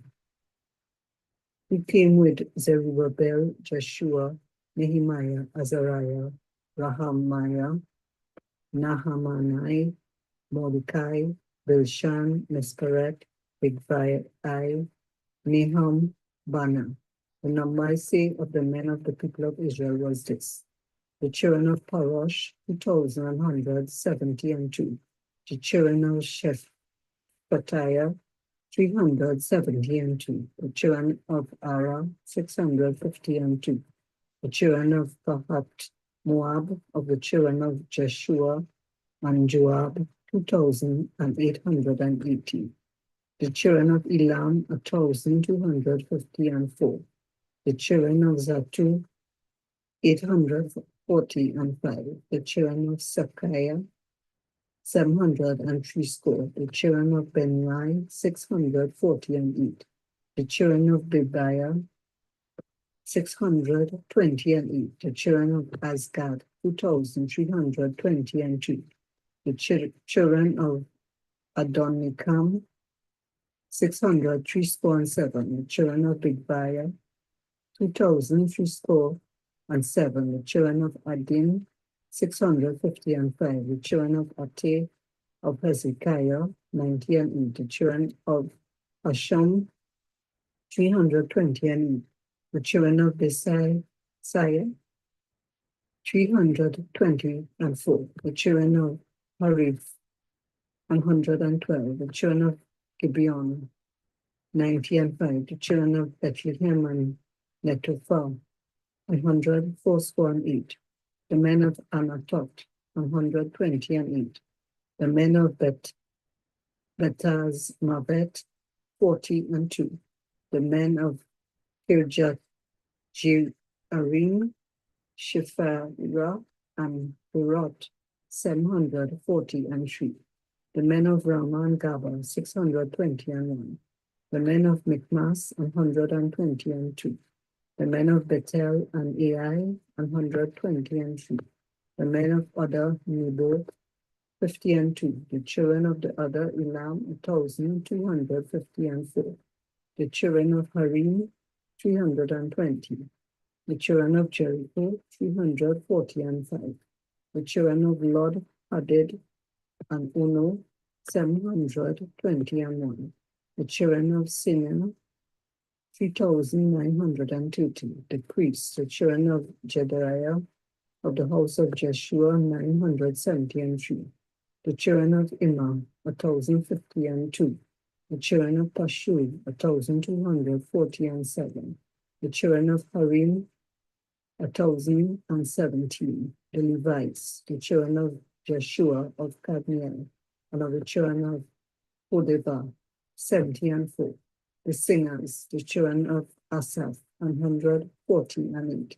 The porters, the children of Shalom, the children of Atel, the children of Talmon, the children of Akob, the children of Hatita, the children of Shubai, 138. The Nephtalims, the children of Zihah, the children of Hashupha, the children of Tabuat, the children of Peros, the children of Sayah, the children of Padon, the children of Libana, the children of Agabah, the children of Shalmaiah, the children of Hanan, the children of Gidel, the children of Gahal, the children of Reiah, the children of Rezin, the children of Nekuda, the children of Gazam, the children of Uzai, the children of Pasira, the children of Besai, the children of Menuim, the children of Nephis Shisim, the children of Bakbok, the children of Akofa, the children of Arhu, the children of Baslit, the children of Mehida, the children of Hasha, the children of Bacchus, the children of Sisera, the children of Tim, the children of Messiah, the children of Atifa, the children of Solomon's servants, the children of Sutai, the children of Zupharet, the children of Perida, the children of Jela, the children of Dachon, the children of Gibel, the children of Shephatiah, the children of Hatil, the children of Pusheret, of Zibaim, the children of Ammon, all the Netinims, and the children of Solomon's servants with 392. And these were they which went up also from Tel-Melah, Tel-Haresha, Shirab, Adon, and Imam, but they could not shew their father's house, nor their seed, whether they were of Israel. The children of Delilah, the children of Tobiah, the children of Nekoda, 640 and 2, and of the priests, the children of Habiah, the children of Koz, the children of Barzillai, which took one of the daughters of Barzillai, the Gileadite, to wife, and was called after their name. These saw their register among those that were reckoned by genealogy, but it was not found. Therefore were they as polluted, put from the priesthood. And the Tishatah said unto them that they should not eat of the most holy things till there stood up a priest with Urim and Thummim. The whole congregation together was 42,303. Beside their manservants and their maidservants, of whom there were 7,337. And they had 245 singing men and singing women. Their horses 736. Their mules 245. Their camels 435. 6,720 asses. And some of the chief of the fathers gave unto the work. The Tishatah gave to the treasure 1,000 drams of gold, 50 basins, 530 priest garments. And some of the chief of the fathers gave to the treasure of the work 20,000 drams of gold, and 2,200 pounds of silver. And that which the rest of the people gave was 20,000 drams of gold, and 2,000 pounds of silver, and 7 priests' garments. So the priests and the Levites, and the porters, and the singers, and some of the people, and the Nethians, and all Israel dwelt in their cities. And when the 7th month came, the children of Israel were in their cities. Nehemiah 8. And all the people gathered themselves together as one man into the street that was before the water gate, and they spake unto Ezra the scribe to bring the book of the Lord Moses, which the Lord had commanded to Israel. And Ezra the priest brought the law before the congregation, both of men and women, and all that could hear with understanding upon the first day of the 7th month. And he read therein before the street that was before the water gate, from the morning until midday, before the men and the women, and those that could understand. And the ears of all the people were attentive unto the book of the law. And Ezra the scribe stood upon a pulpit of wood which they had made for the purpose, and beside him stood Mattithiah, and Shema, and Ananiah, and Urijah, and Hilkiah, and Messiah on his right hand, and on his left hand Pedaiah, and Mishael, and Malchiah, and Hashum, and Ashbadana, Zechariah, and Meshullam. And Ezra opened the book in the sight of all the people, for he was above all the people. And when he opened it, all the people stood up. And Ezra blessed the Lord, the great God, and all the people answered, Amen, Amen. Was lifting up their hands, and they bowed their heads and worshipped the Lord with their faces to the ground. Also, Jeshua, and Bani, and Sherebiah, Jamin, Akob, Shabbatai, Hodijah, Messiah, Elita, Azariah, Josabad, Hanan, Eliah, and the Levites forced the people to understand the law, and the people stood in their place. So they read in the book of in the law of God distinctly, and gave the sense and caused them to understand the reading. And Nehemiah, which is a Tishatah, and Ezra, the priest, the scribe, and the Levites that taught the people, said unto all the people, This day is holy unto the Lord your God. Mourn not, nor weep. For all the people wept when they heard the words of the Lord. Then he said unto them, Go your way, eat the fat and drink the sweet, and send portions unto them for whom nothing is prepared, for this day is holy unto our Lord. Neither be ye sorry, for the joy of the Lord is your strength. So the Levites stilled all the people, saying, Hold that your peace, for the day is holy, neither be ye grieved. And all the people went their way to eat and to drink and to send portions and to make great meat, because they had understood the words that were declared unto them. And on the second day, They gathered together the chief of the fathers of all the people, the priests and the Levites unto Ezra, the scribe, even to understand the words of the law.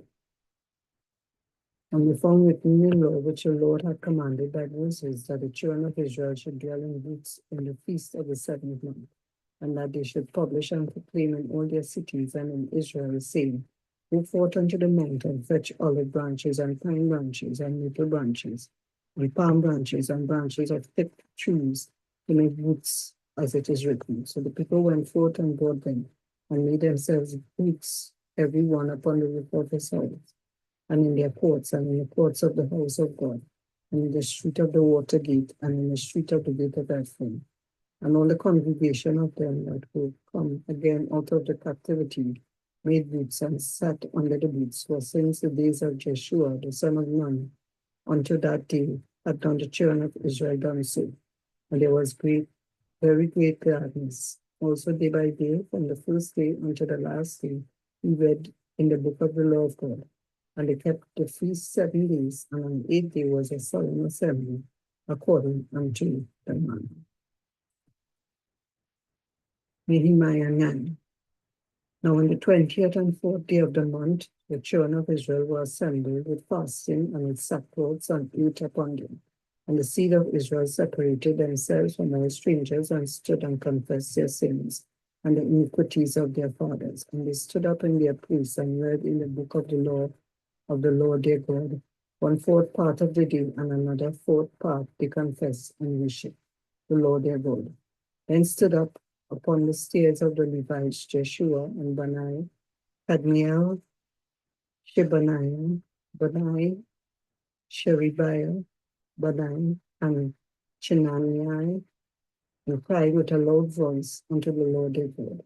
Then the Levites Jeshua and Kadmiel, Bani, Shabaniah, Sherebiah, Udijah, Shebaniah, and Pethahiah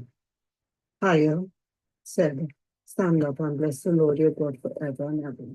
And blessed be thy glorious name, which is exalted above all blessing and praise. Thou, even thou, art Lord alone. Thou hast made heaven, the heaven of heavens, with all their hosts, the earth and all things that are therein, the seas and all that is therein, and thou preservest them all. And the host of heaven worshipeth thee. Thou art the Lord, the God who didst choose Abram, and broughtest him forth out of Ur of the Chaldees, and givest him the name of Abraham, and foundest his heart faithful before thee, and madest a covenant with him to give the land of the Canaanites, the Hittites, the Amorites, and the Perizzites, and the Jebusites, and the Girgashites, to give it, I say, to his seed, and hast performed thy words, for thou art righteous, and didn't see the affliction of our fathers in Egypt, and heardest their cry by the Red Sea, and shewest signs and wonders upon Pharaoh, and on all his servants, and on all the people of his land. For thou knewest that they dealt proudly against them. So didst thou get thee a name, as it is this day. And thou didst divide the sea before them, so that they went through the midst of the sea in the dry land. And their persecutors thou thrust into the deeps, as a stone into the mighty waters. Moreover, thou leddest them in the day by a cloudy pillar, and in the night by a pillar of fire, to give them light in the way, where they should be. Thou camest down also upon Mount Sinai, and speakest with them from heaven, and gavest them right judgments, and true laws, with statutes and commandments. And madest known unto them thy holy Sabbath, and commandest them with precepts, statutes, and laws by the hand of Moses thy servant. And gavest them bread from heaven for their hunger, and broughtest forth water for them out of the rock for their thirst, and promised them that they should go in to possess the land which thou hast sworn to give them. But they and our fathers dealt proudly, and hardened their necks, and hearkened not to thy commandments, and refused to obey, neither were mindful of thy wonders that thou didst among them, but hardened their necks, and in their rebellion appointed a captain to return to their bondage.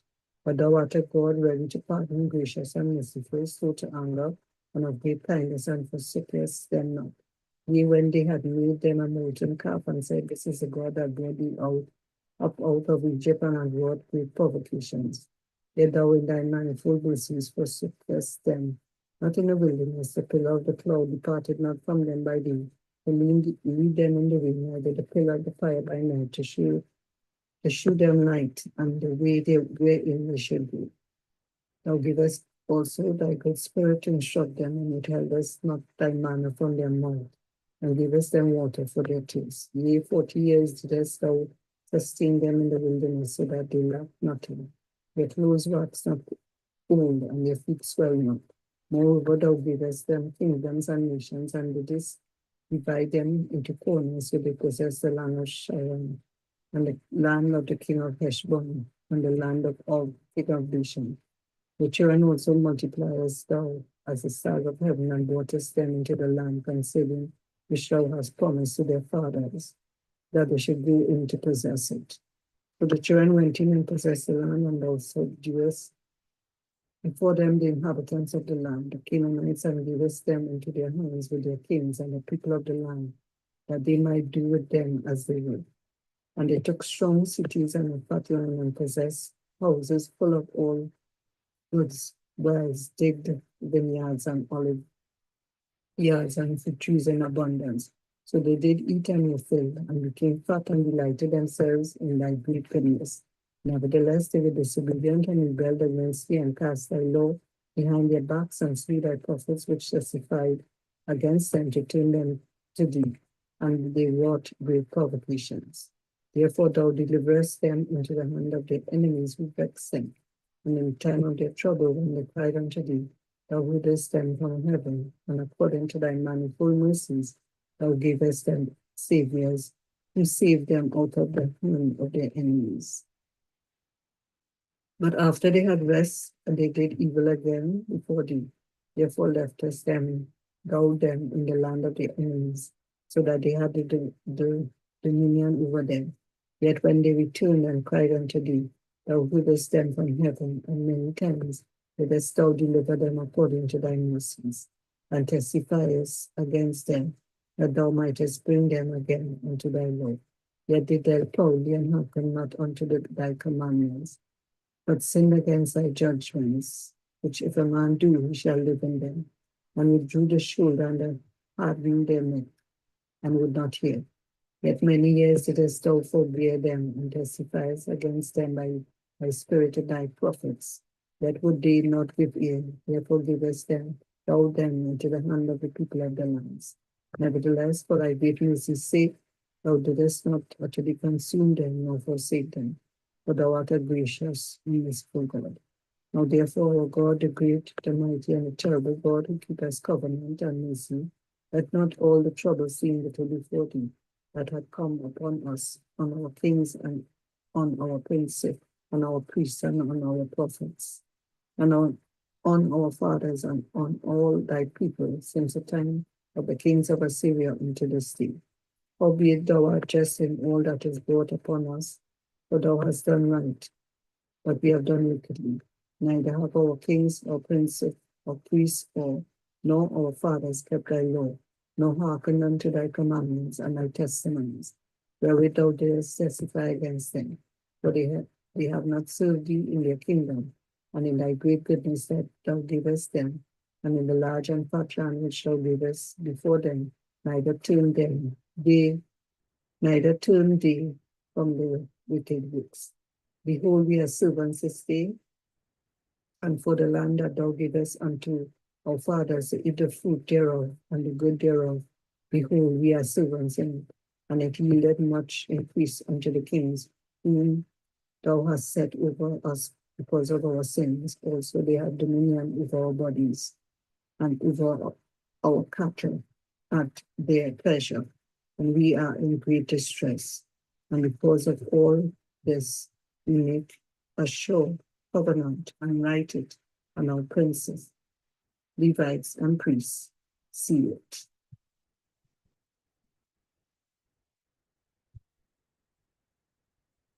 Nehemiah 10.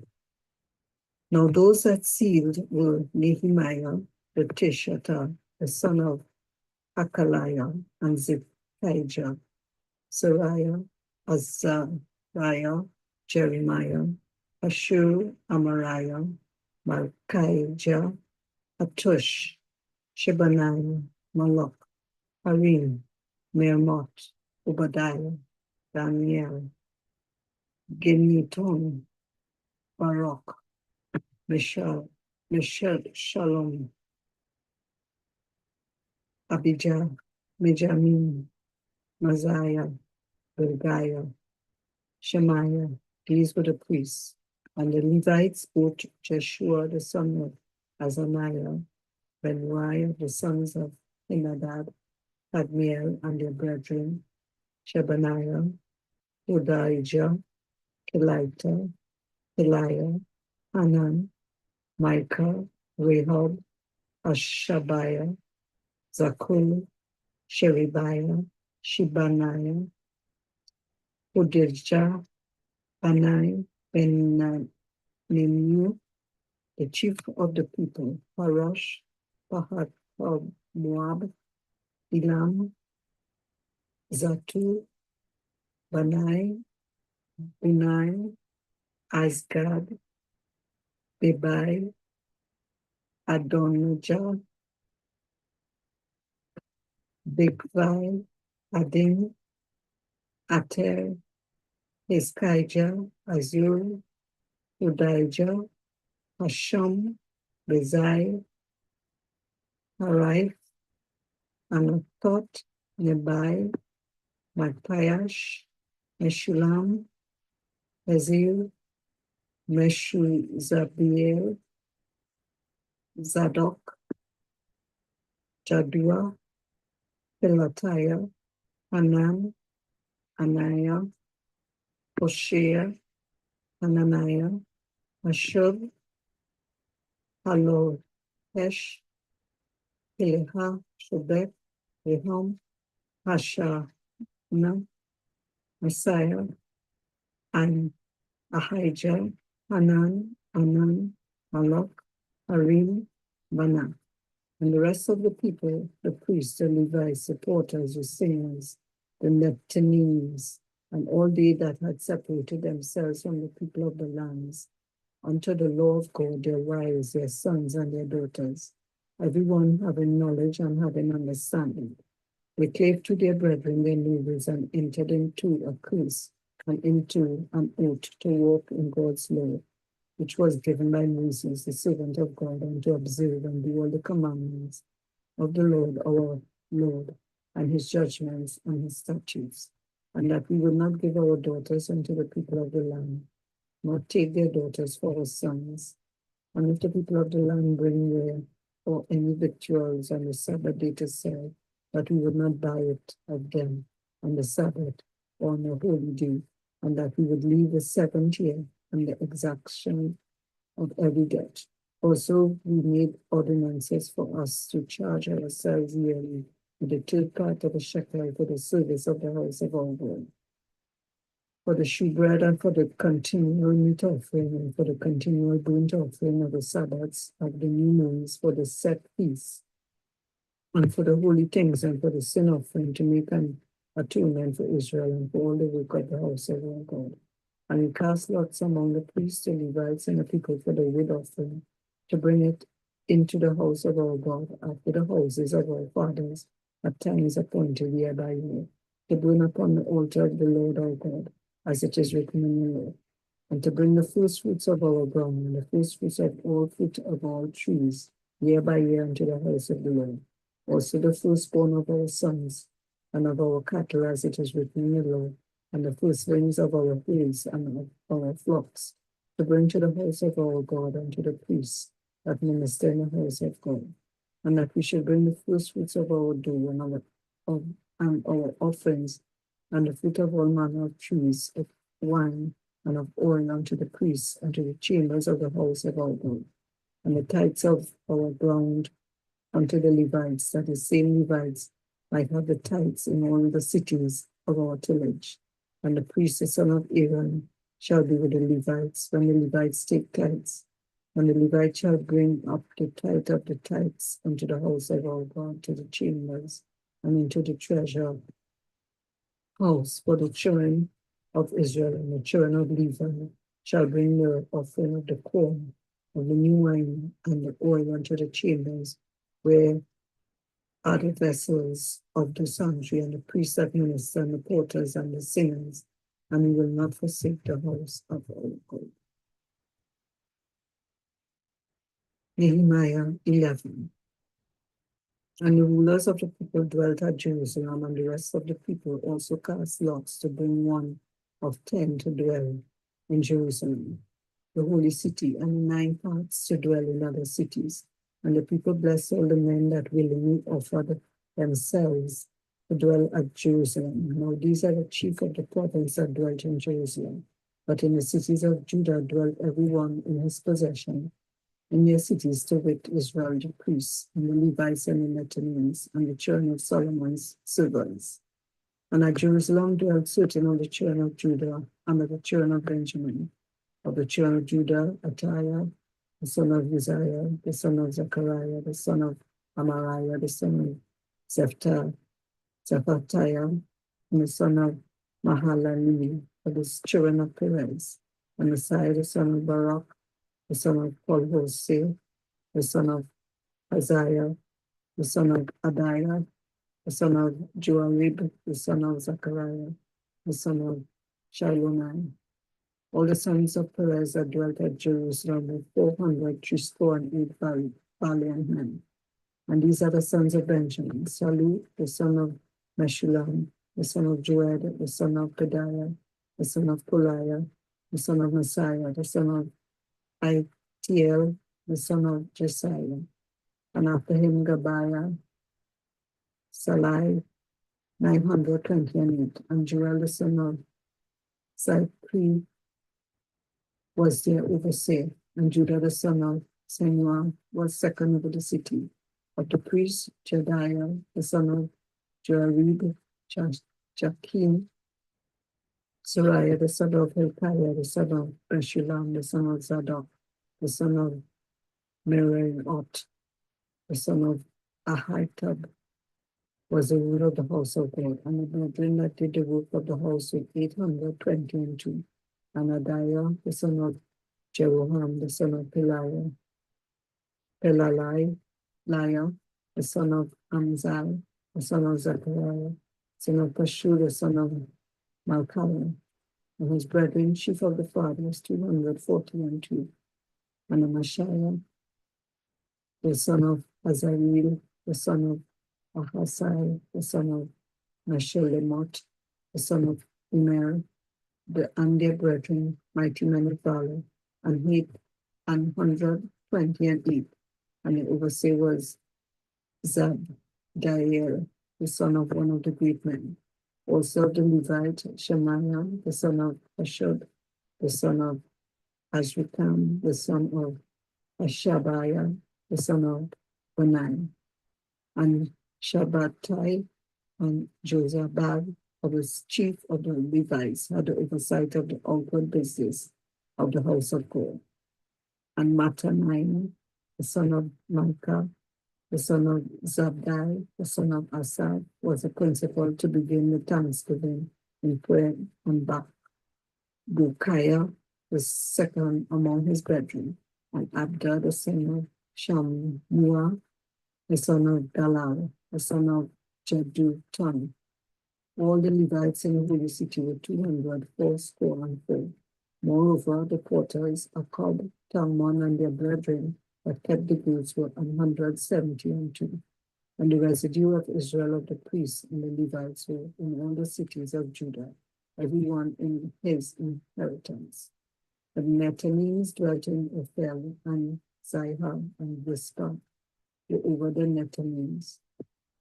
The overseer also of the Levites at Jerusalem was Uzziah, the son of Bani, the son of Ashabiah, the son of Mattaniah, the son of Micah, of the sons of Asaph.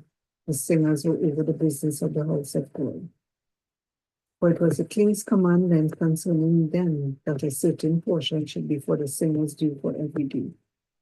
And Petaniah, the son of Meshezabeel, of the children of Zerah, the son of Judah, was at the king's hand in all matters concerning the people.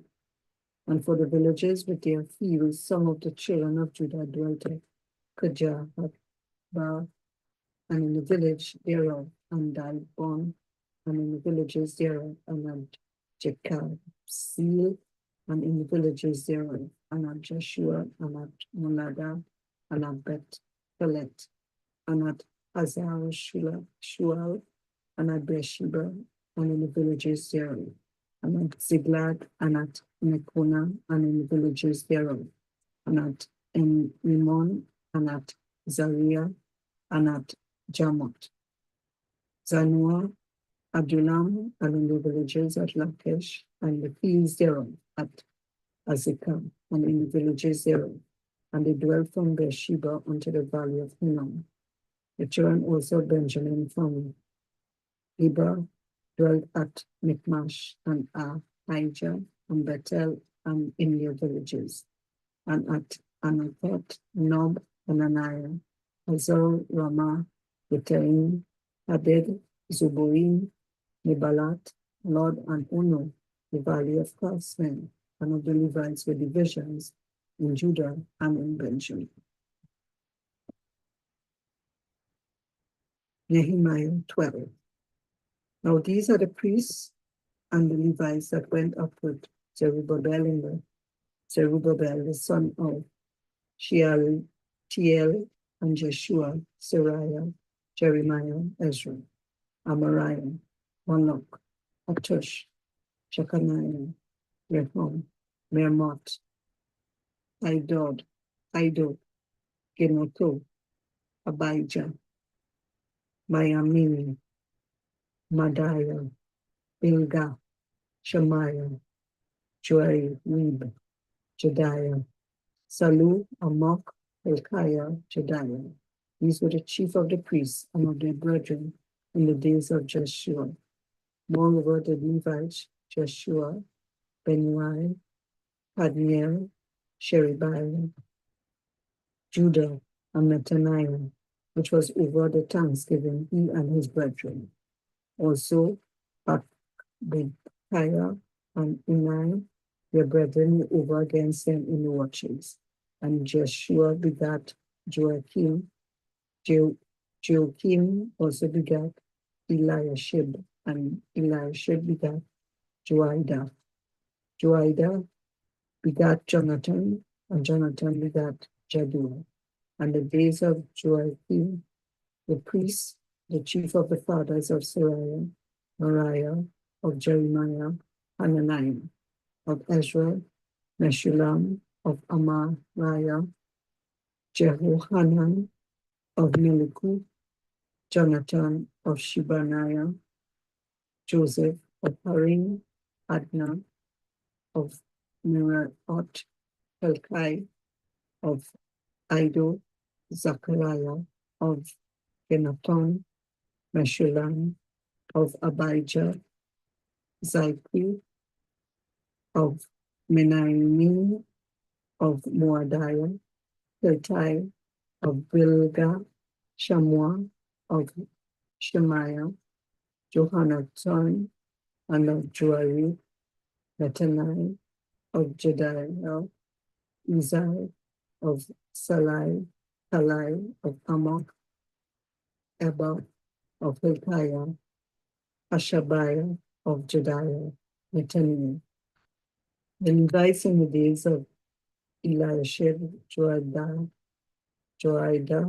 and Johanan, and Jaddua were recorded chief of the fathers, also the priests, to the reign of Darius the Persian.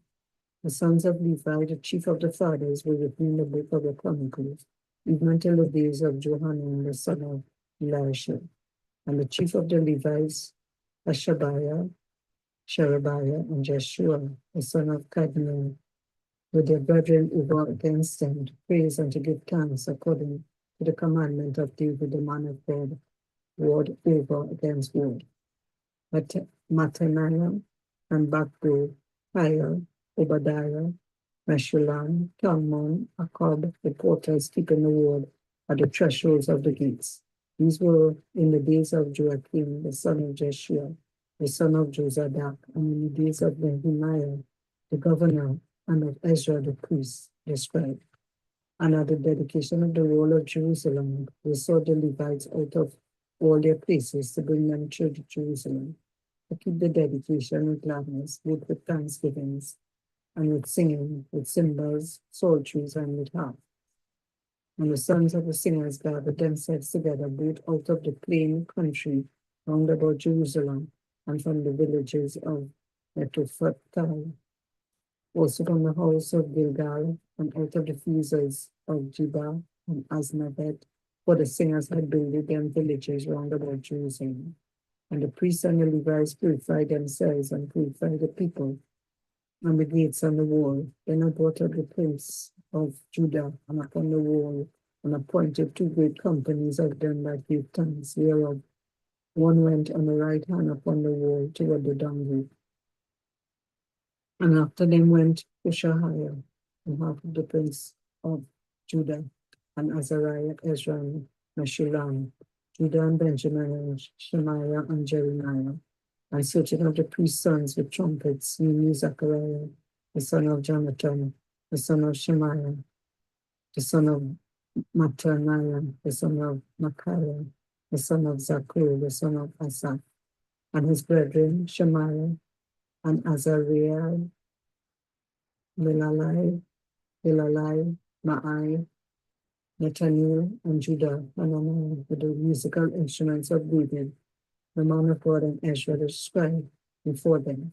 And at the fountain gate which was over against them, they went up by the stairs of the city of David, and at the going up of the wall above the house of David, even unto the water gate eastward.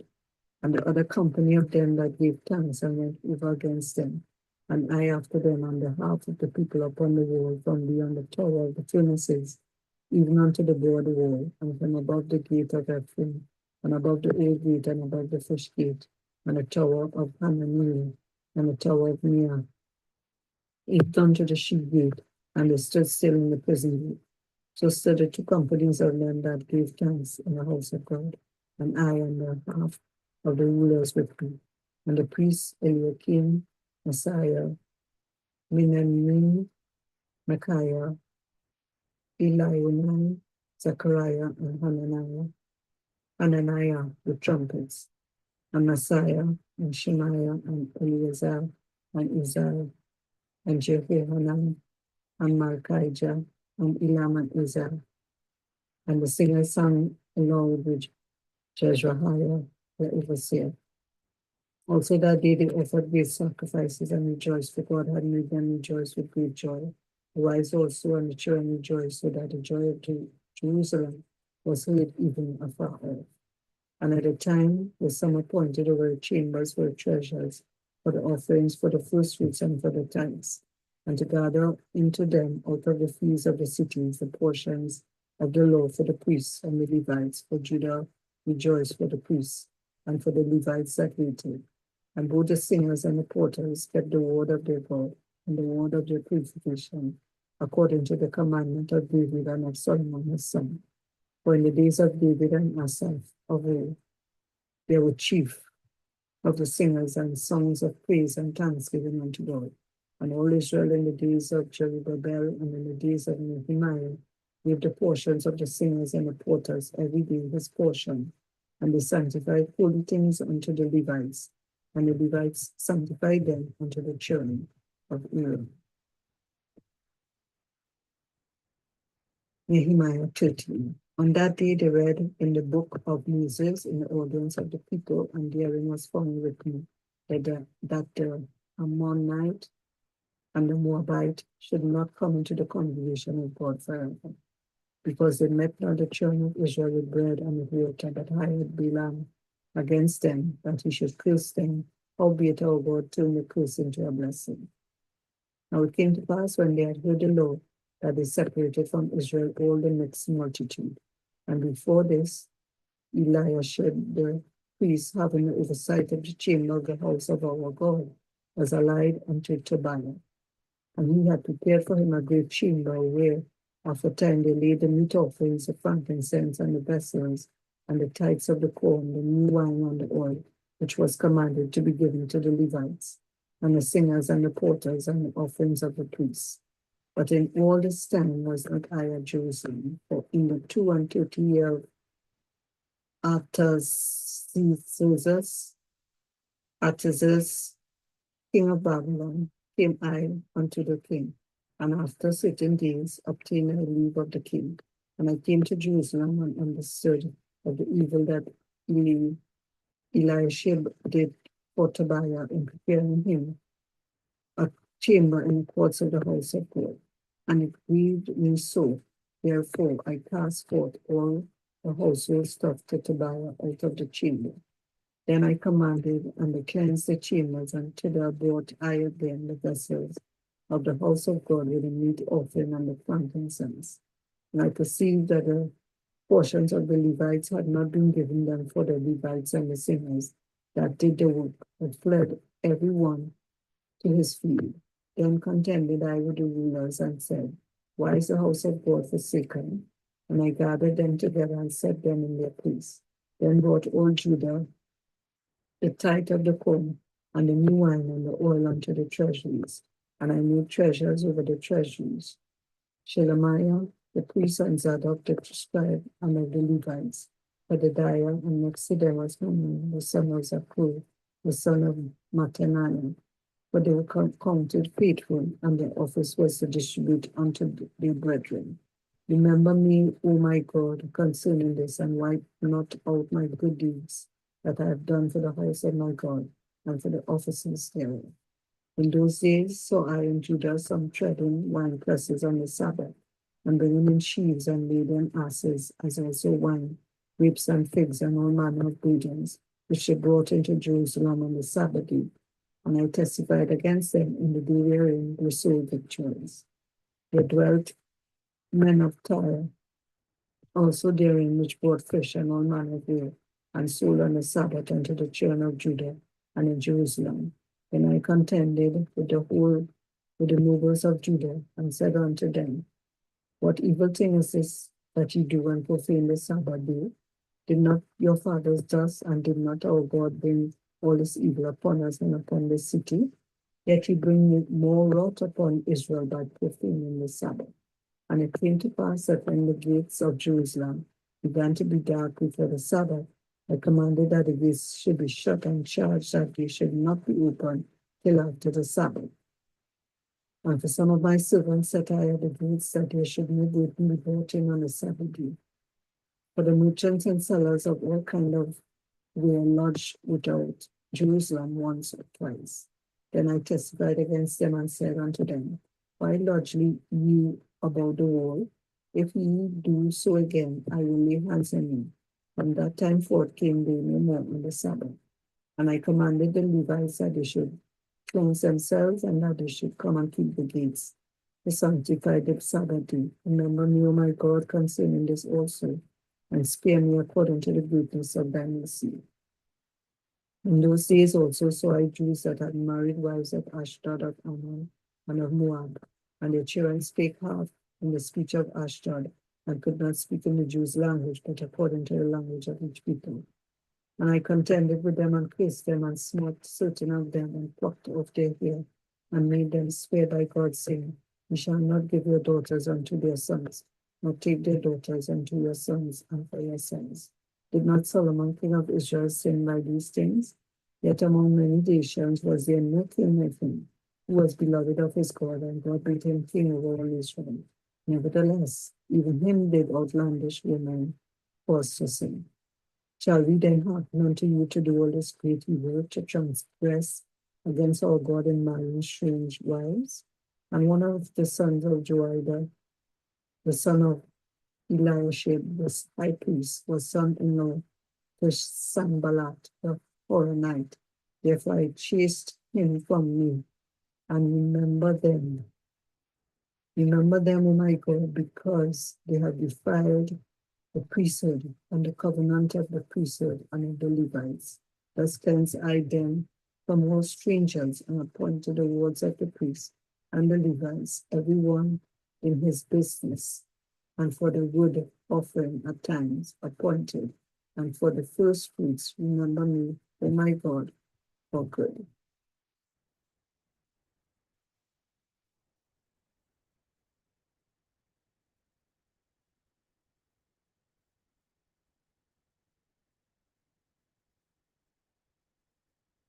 Esther 1. Now it came to pass in the days of Ahasuerus. This is Ahasuerus, which reigned from India even unto Ethiopia, over 127 provinces. That in those days, when the king Ahasuerus sat on the throne of his kingdom, which was in Shushan, the palace, in the 3rd year of his reign, he made a feast unto all his princes and his servants and the power of Persia and Media, the nobles and princes of the provinces being before him. When he shewed the riches of his glorious kingdom and the honor of his excellent majesty, many days, even 104 days.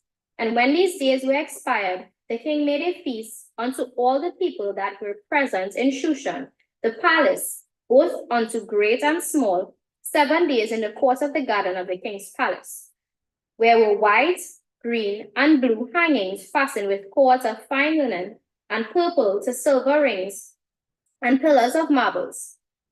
The beds were of gold and silver upon a pavement of red and blue and white and black marble. And they gave them drink in vessels of gold, the vessels being diverse one from another, and royal wine in abundance, according to the state of the king. And the drinking was according to the law. None did compel, for so the king had appointed to all the officers of his house that they should do according to every man's pleasure. Also Vashti the queen made a feast for the woman in the royal house which belonged to the king Ahasuerus. On the 7th day, when the heart of the king was merry with wine, he commanded Mehuman, Biztha, Harbona, Bigtha, Abagtha, Zethar, and Carcas, the 7 chamberlains that served in the presence of Ahasuerus the king, to bring Vashti the queen before the king with the crown royal, to show the people and the princes her beauty, for she was fair to look on. But the queen Vashti refused to come at the king's commandments by his chamberlains. Therefore was the king very wroth, and his anger burned in him. Then the king said to the wise men, which knew the times, for so was the king's manner toward all that knew law and judgment. And the next unto him was Kashina, Shita, Admatha, Tarshish, Meres, Masena, and Memucan, the 7 princes of Persia and Media, which saw the king's face, which sat the first in the kingdom. What shall we do unto the queen Vashti according to law? Because she had not performed the commandments of King Ahasuerus by the chamberlains. And Memucan answered before the king and the princes, Vashti the queen had not done wrong to the king only, but also to all the princes and to all the people that are in all the provinces of the king Ahasuerus. For this deed of the queen shall come abroad unto all women, so that they shall despise their husbands in their eyes. And when it shall be reported, the king Ahasuerus commanded Vashti the queen to be brought in before him, and she came not. Likewise shall the ladies of Persia and Media say this day unto all the king's princes which have heard of the deed of the queen. Thus shall there arise too much contempt and wrath. If it please the king, let there go a royal commandment from him, and let it be written among the laws of the Persians and the Medes, that it be not altered, that Vashti came no more before Ahasuerus, and let the king give her royal estates unto another that is better than she. And when the king's decree, which he shall make, shall be published throughout all his empire, for it is great, all the wives shall give to their husbands honor, both great and small. And the saying pleased the king and the princes, for the king did according to the word of Memucan. For he sent letters into all the king's provinces, into every province according to the writing thereof, and to every people after their language, that every man should bear rule over his own house, that it should be published according to the language of every people.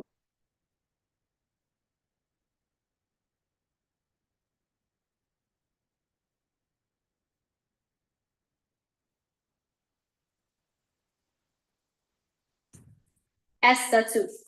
After these things, when the wrath of King Ahasuerus had appeased, and he remembered Vashti and what she had done, and what was decreed against her, then the king's servants that ministered unto him, let there be fair young virgins sought for the king.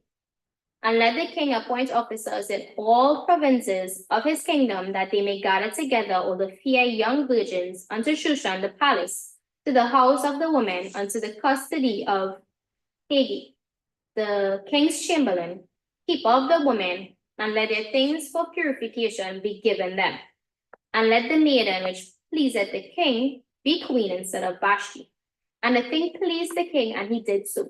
Now in Shushan the palace there was a certain Jew whose name was Mordecai, the son of Jair, the son of Shimi, the son of Kish, a Benjamite, who had been carried away from Jerusalem with the captivity which had been carried away with Jeconiah, the king of Judah, whom Nebuchadnezzar, the king of Babylon, had carried away. And he brought up Hadassah, that is Esther, his uncle's daughter, for she had neither father nor mother, and the maid was fair and beautiful, whom Mordecai, when her father and mother were dead, took for his own daughter. So it came to pass, when the king's commandment and his decree was heard, and when many maidens were gathered together unto Shushan the palace, to the custody of Haggai, that Esther was brought also unto the king's house, to the custody of Haggai, keeper of the woman. And the maiden pleased him, and she obtained kindness of him, and he speedily gave her things for purification, with such things as belonged to her, and 7 maidens which were meet to be given her out of the king's house. And he preferred her and her maids unto the best palace of the house of the woman. Esther had not shewed her people nor her kindred, for Mordecai had charged her that she should not shew it. And Mordecai walked every day before the court of the woman's house, to know how Esther did and what should become of her. And when every maid's turn was come to go into King Ahasuerus, after that she had been 12 months, according to the manner of the women. For so were the days of their purifications accomplished, to wit 6 months with oil of myrrh, and 6 months with sweet odors, and with other things for the purifying of the woman. Then thus came every maiden unto the king. Whatsoever she desired was given to her to go with her out of the house of the woman unto the king's house. In the evening she went, and on the morrow she returned into the second house of the woman, to the custody of Shashgaz, the king's chamberlain, which kept the concubines. She came in unto the king no more, except the king delighted in her, and that she were called by name. Now when the turn of Esther, the daughter of Abihail, the uncle of Mordecai, who had taken her for his daughter, was come to go into the king, she required nothing but what Haggai, the king's chamberlain, the keeper of the woman, appointed. And Esther obtained favor in the sight of all of them that looked upon her. So Esther was taken into King Ahasuerus, into his royal house, in the 10th month, which is the month Tebet, in the 7th year of his reign. And the king loved Esther above all the women, and she obtained grace and favor in his sight, more than all the virgins, so that he set a royal crown upon her head and made her queen instead of Vashti. Then the king made a great feast unto all his princes and his servants, even Esther's feast. And he made a release to the provinces and gave gifts according to the state of the king. And when the virgins were gathered together the second time, then Mordecai sat in the king's gate. Esther had not yet shewed her kindred nor her people, as Mordecai had charged her. For Esther did the commandment of Mordecai, like as when she was brought up by him. In those days, while Mordecai sat in the king's gate, 2 of the king's chamberlains, Bigthan and Teresh, of those which kept the door, were wroth and sought to lay hand on the king Ahasuerus. And the thing was known to Mordecai, who told it to Esther the queen, and Esther certified the king thereof in Mordecai's name. And when inquisition was made of the matter, it was found out, therefore they were both hanged on a tree, and it was written in the book of the Chronicles before the king.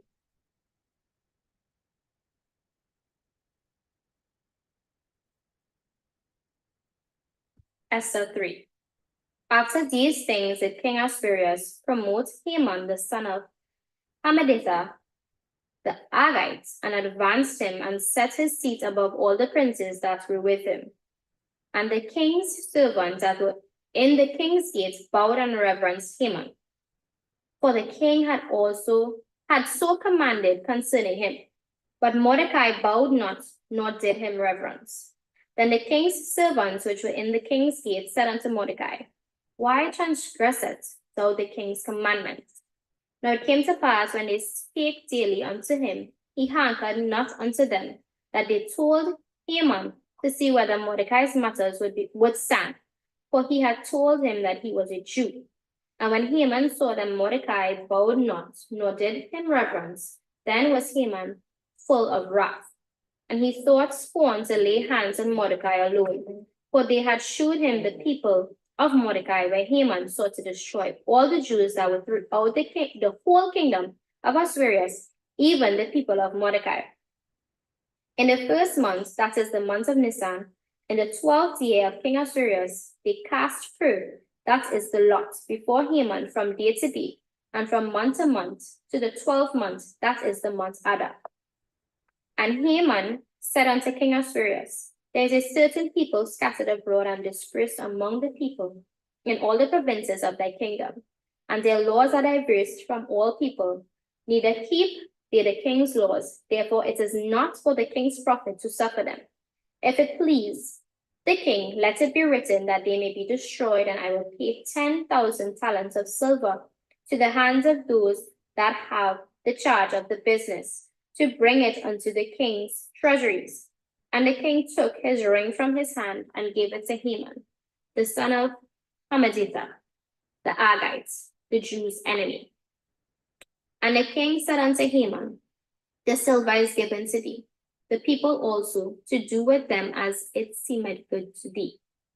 Then were the king's scribes called on the 13th day of the first month, and there was written according to all that Haman had commanded unto the king's lieutenants, and to the governors that were over every prince, and to the rulers of every people of every province, according to the writing thereof, and to every people after their language. In the name of King Ahasuerus was it written and sealed with the king's ring.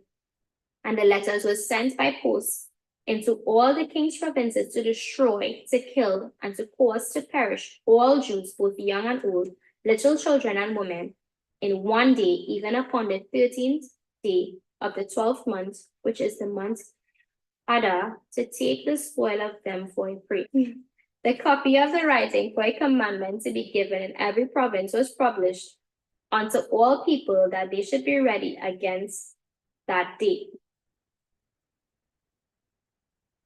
The post went out and were hastened by the king's commandment, and the decree was given in Shushan the palace.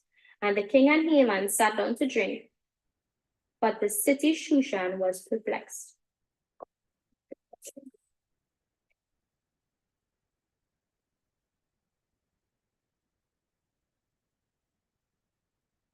Esther 4.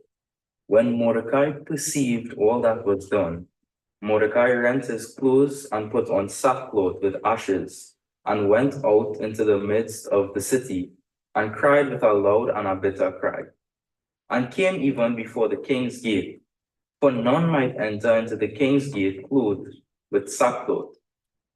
And in every province, whithersoever the king's commandment and his decree came, there was great mourning among the Jews, and fasting, and weeping, and wailing, and many lay in sackcloth and ashes.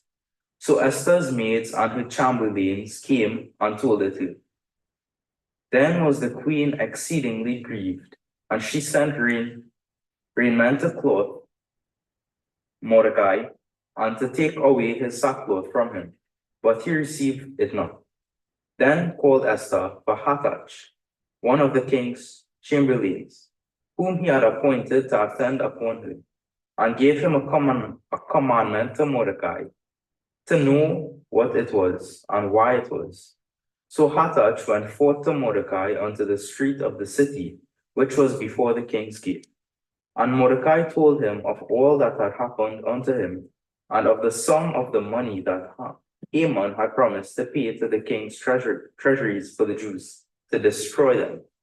Also, he gave them the copy of the writing of the decree that was given to Shushan to destroy them, to shew it unto Esther, and to declare it unto her, and to charge her that she should go in unto the king, to make supplication unto him, and to make request before him for the people. And Hathach came and told Esther the words of Mordecai.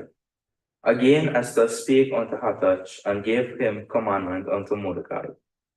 All the king's servants and the people of the king's provinces do know that whosoever, whether man or woman, shall come unto the king into the inner court, who is not called, there's one law, is to put him to death, except such to whom the king shall hold out the golden scepter, that he may live. But I have not been called to come into the king these 30 days. And they told to Mordecai Esther's words. Then Mordecai commanded to Esther, think not with thyself that thou shalt escape in the king's house more than all the Jews. For if thou altogether holdest thy peace at this time, then shall their enlargement and deliverance arise to the Jews from another place. But thou and thy father's house shall be destroyed. And who knoweth whether thou art come to the kingdom for such a time as this? Then Esther bade them return Mordecai this answer. Go, gather all the Jews that are present in Shushan, and fast ye for me, and neither eat nor drink 3 days, night or day. I also and my maidens will fast likewise. And so will I go in unto the king, which is not according to the law. And if I perish, I perish. So Mordecai went his way, and did according to all that Esther had commanded.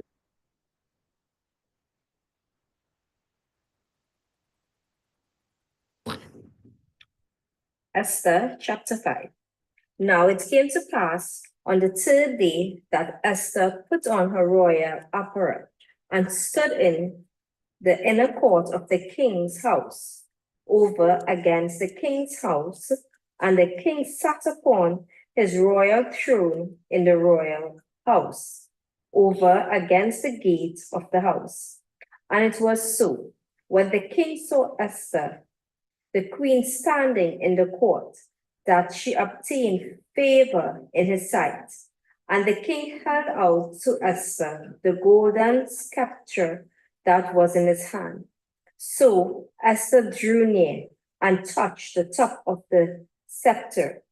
Then said the king unto her, what wilt thou, Queen Esther?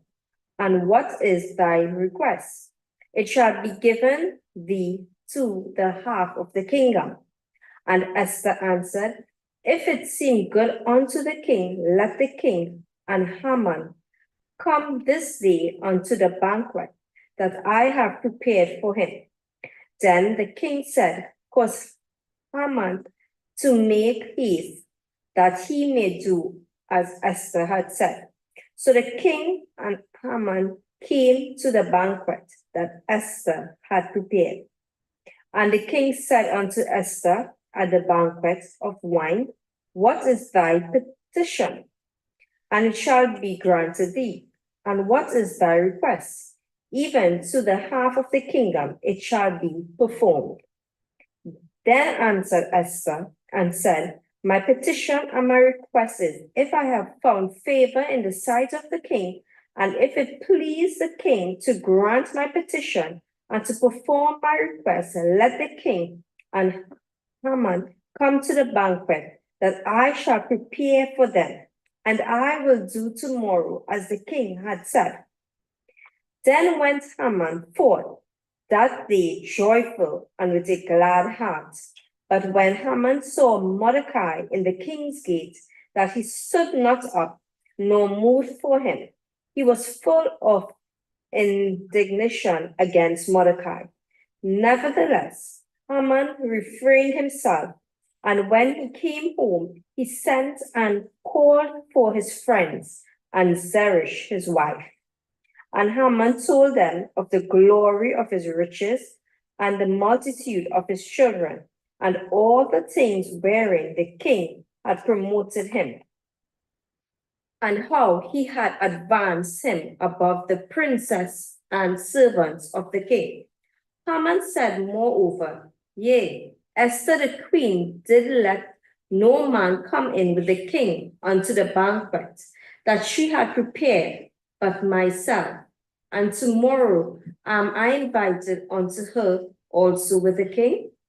Yet all this availeth me nothing, so long as I see Mordecai the Jew sitting at the king's gate. Then said Zeresh his wife and all the friends unto him, let a garland be made of 50 cubits high, and tomorrow speak thou unto the king that Mordecai may be hanged thereon. Then go thou in merrily with the king unto the banquet. And the thing pleased Haman, and he caused the garlands to be made. Chapter 6. On that night could not the king sleep, and he commanded to bring the book of records of the chronicles, and they were read before the king.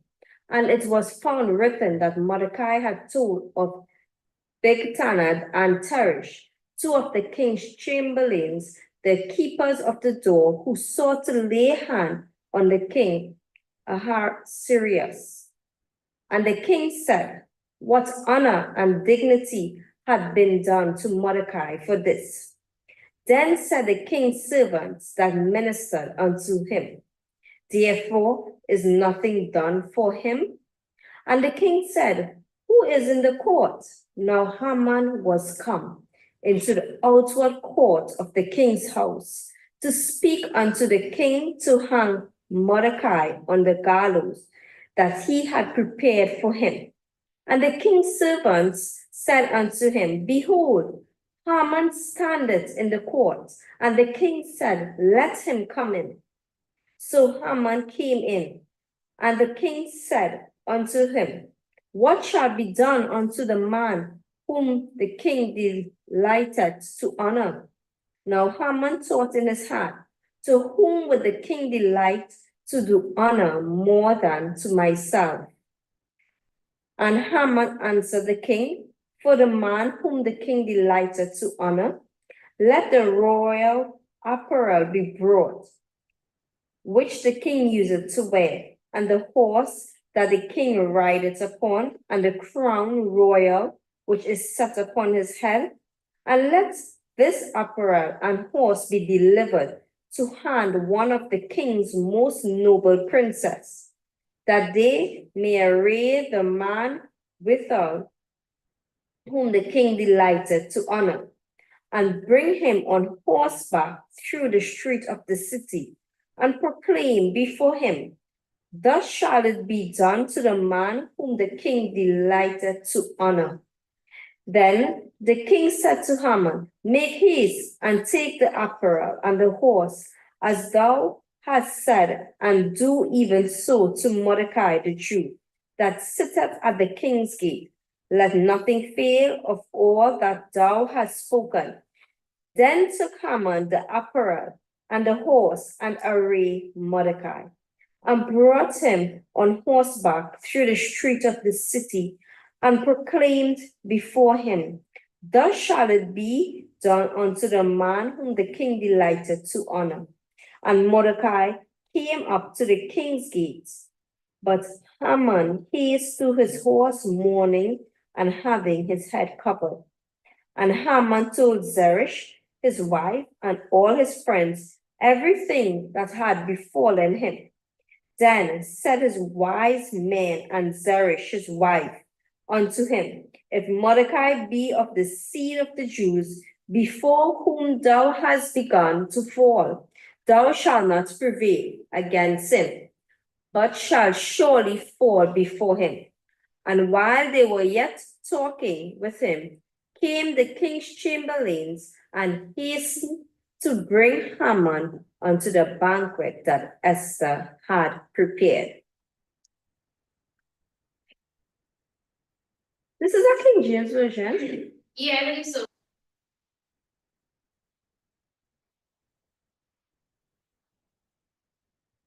Ezra 7. So the king and Haman came to banquet with Esther the queen. And the king said again unto Esther on the second day at the banquet of wine, What is thy petition, Queen Esther? And it shall be granted unto thee. And what is thy request? And it shall be performed, even to the half of the kingdom. Then Esther the queen answered and said, If I have found favor in thy sight, O king, and if it please the king, let my life be given me at my petition, and my people at my request. For we are sold, I and my people, to be destroyed, to be slain, and to perish. But if we had been sold for bondmen and bondwomen, I had held my tongue, although the enemy could not countervail the king's damage. Then the king Ahasuerus answered and said unto Esther the queen, Who is he, and where is he that durst presume in his heart to do so? And Esther said, The adversary and enemy is this wicked Haman. Then Haman was afraid before the king and the queen. And the king, arising from the banquet of wine in his wrath, went into the palace garden. And Haman stood up to make request for his life to Esther the queen. For he saw that there was evil determined against him by the king. Then the king returned out of the palace garden into the place of the banquet of wine, and Haman was fallen upon the bed whereon Esther was. Then said the king, Will he force the queen also before me in the house? As the word went out of the king's mouth, they covered Haman's face. And Habonah, one of the chamberlains, said before the king, Behold also the gallows 50 cubits high, which Haman had made for Mordecai, who had spoken good for the king, standeth in the house of Haman. Then the king said, Hang him thereon. So they hanged Haman on the gallows that he had prepared for Mordecai. Then was the king's wrath pacified. Esther 8. On that day did the king Ahasuerus give the house of Haman, the Jews' enemy, unto Esther the queen. And Mordecai came before the king, for Esther had told what he was unto her. And the king took off his ring, which he had taken from Haman, and gave it unto Mordecai. And Esther set Mordecai over the house of Haman.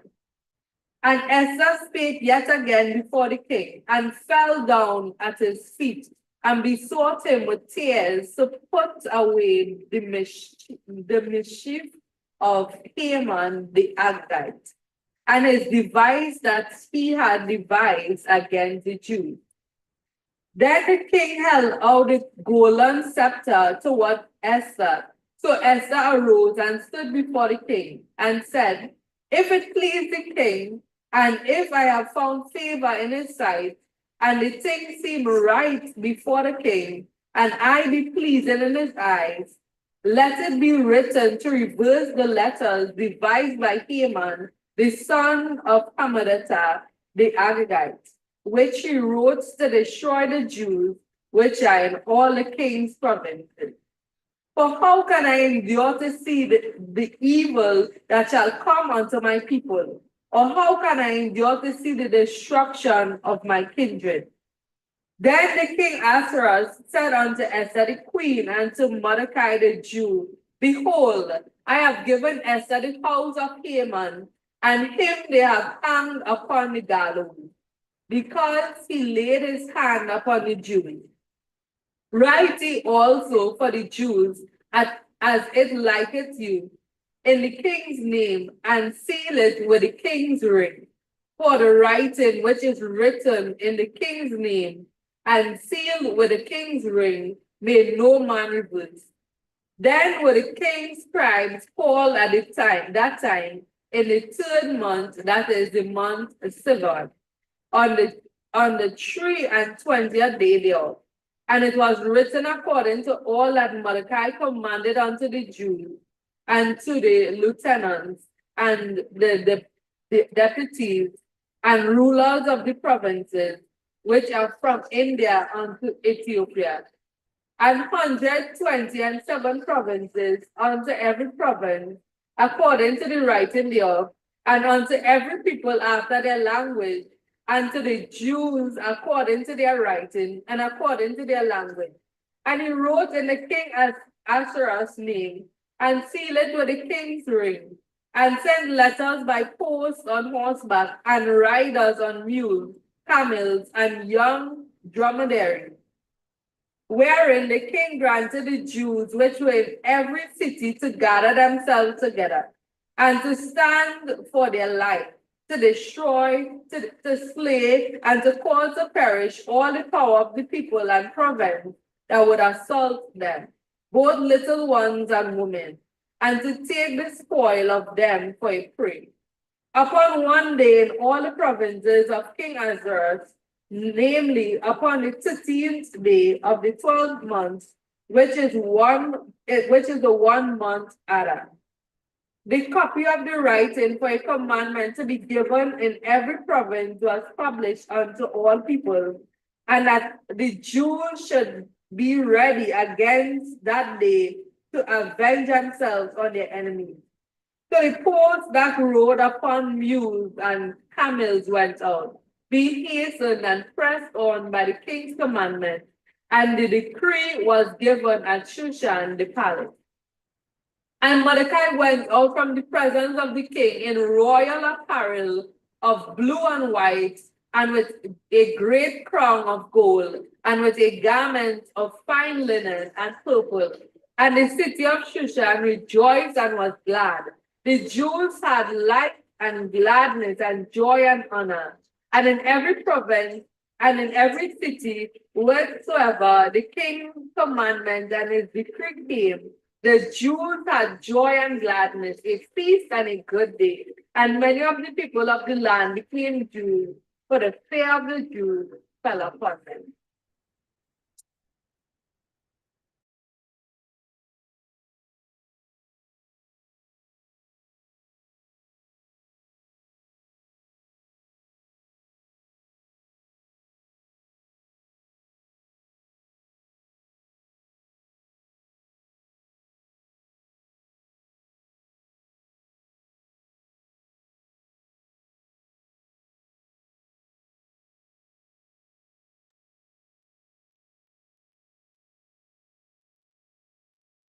Esther chapter 9.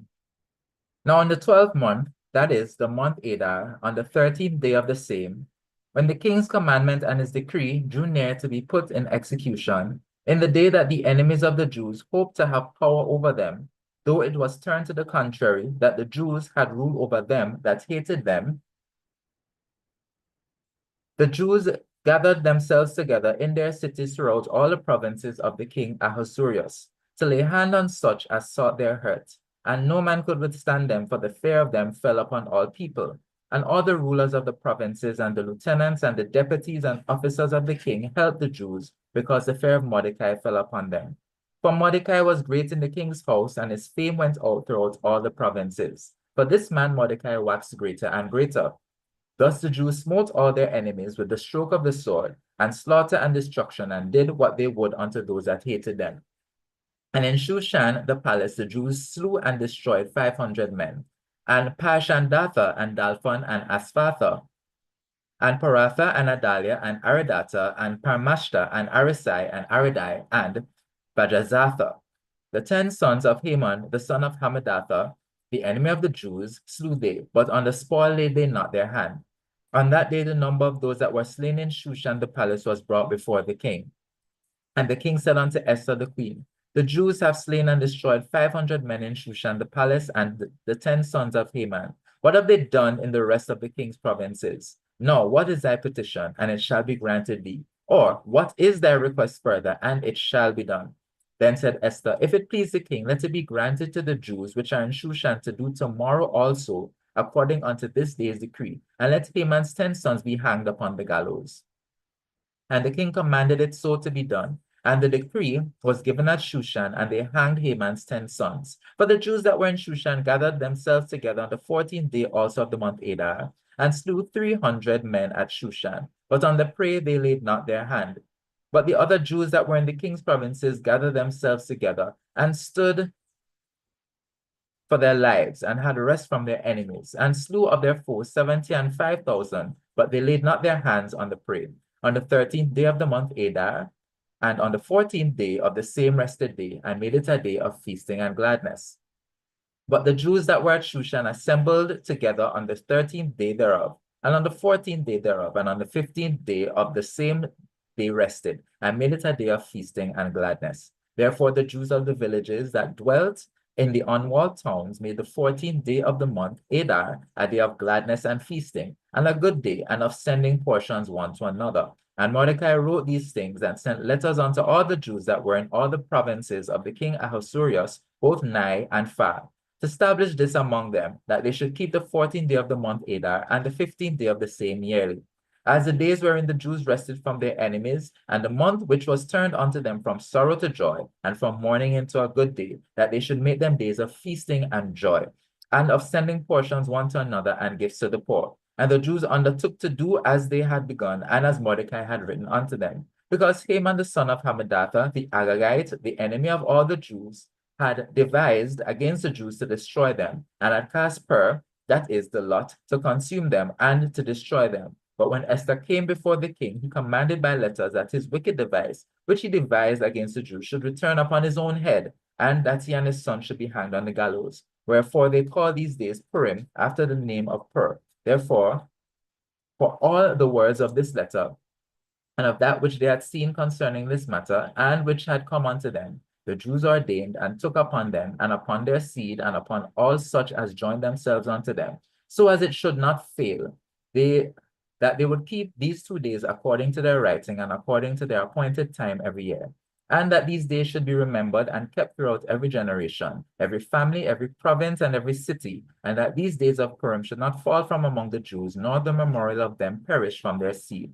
Then Esther the queen, the daughter of Abihail, and Mordecai the Jew wrote with all authority to confirm this second letter of Purim. And he sent the letters unto all the Jews to the 127 provinces of the kingdom of Ahasuerus with words of peace and truth, to confirm these days of Purim in their times appointed, according as Mordecai the Jew and Esther the queen had enjoined them, and as they had decreed for themselves and for their seed the matters of the fastings and their cry. And the decree of Esther confirmed these matters of Purim, and it was written in the book. Esther chapter 10. And the king Ahasuerus laid a tribute upon the land and upon the isles of the sea, and all the acts of his power and of his might, and the declaration of the greatness of Mordecai, whereunto the king advanced him. Are they not written in the book of the chronicles of the kings of Media and Persia? For Mordecai the Jew was next unto King Ahasuerus, and great among the Jews, and accepted of the multitude of his brethren, seeking the wealth of his people, and seeking peace of all his seed.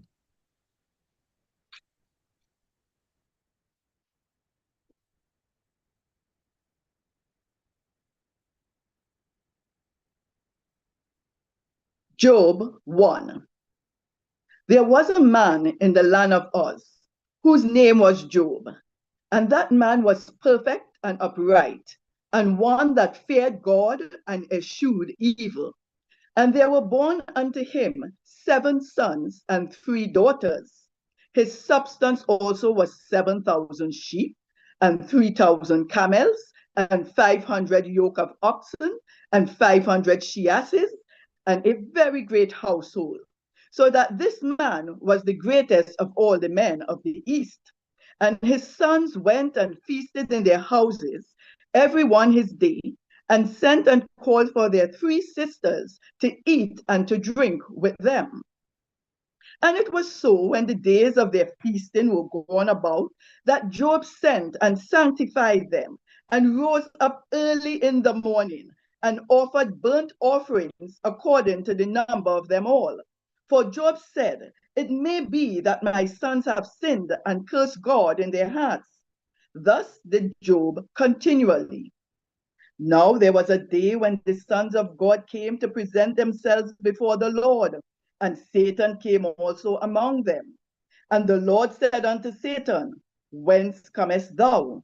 Then Satan answered the Lord and said, from going to and fro in the earth, and from walking up and down in it.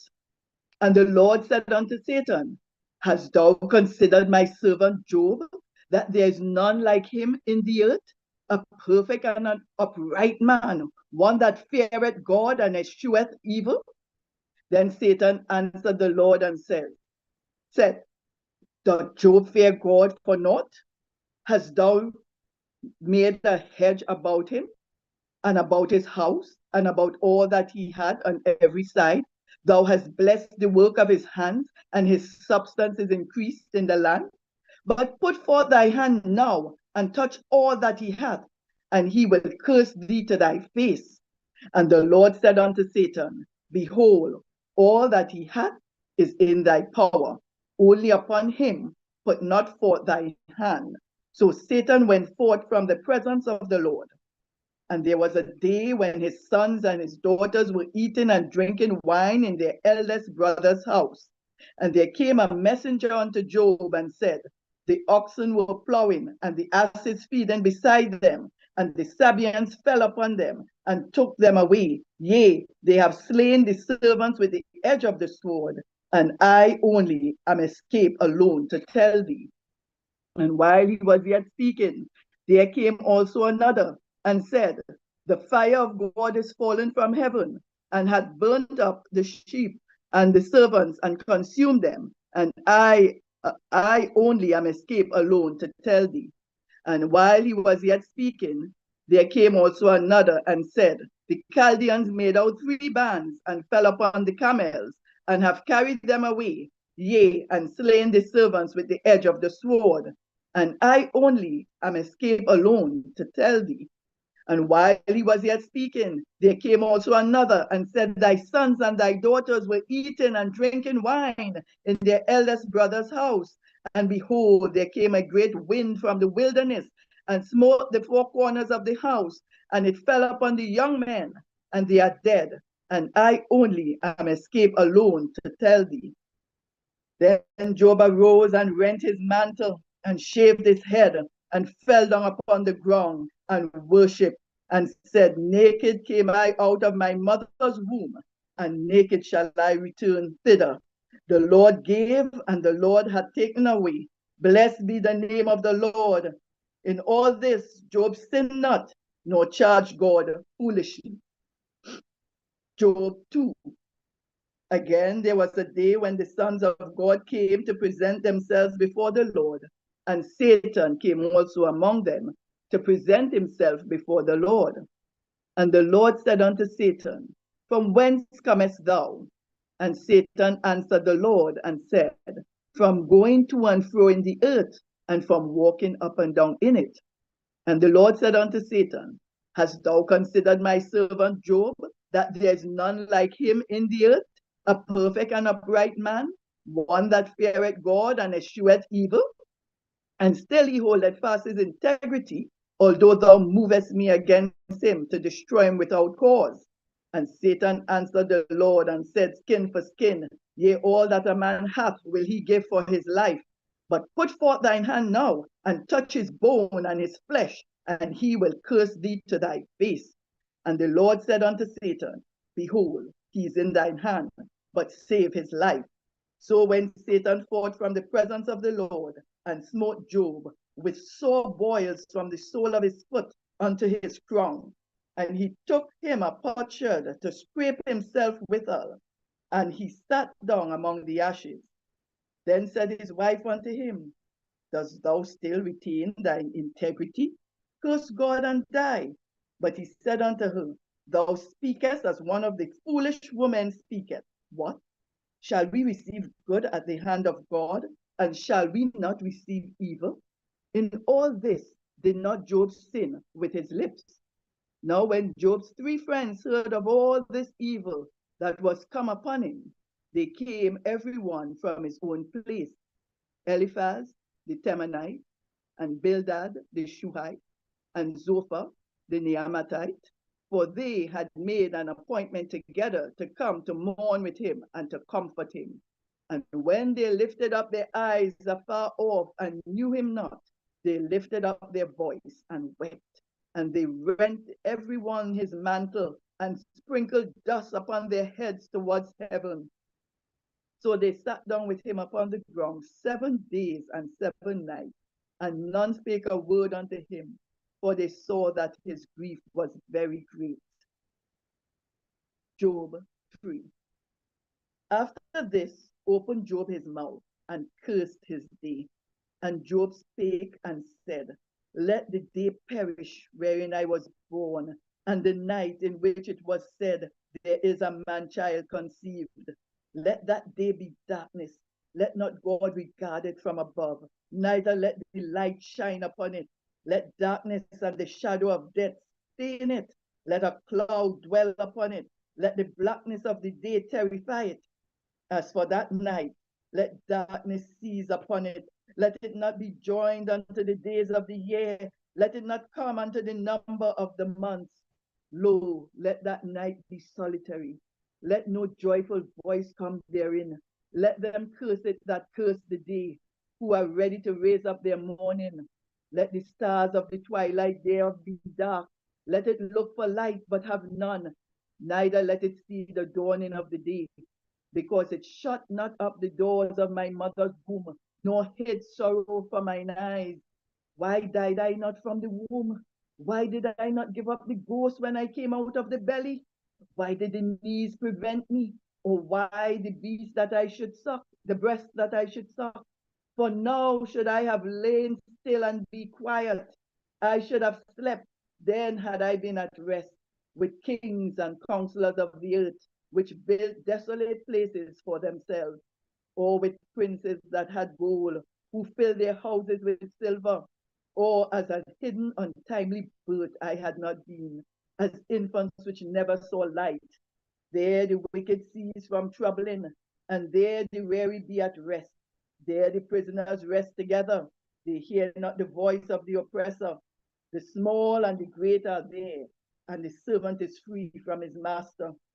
Wherefore is light given to him that is in misery, and life unto the bitter in soul, which long for death, but it cometh not, and digs for it more than for hid treasures, which rejoice exceedingly and are glad when they can find the grave.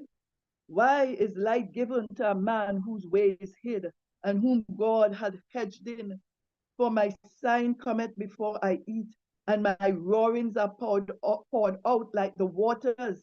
For the thing which I greatly feared is come upon me, and that which I was afraid of is come unto me.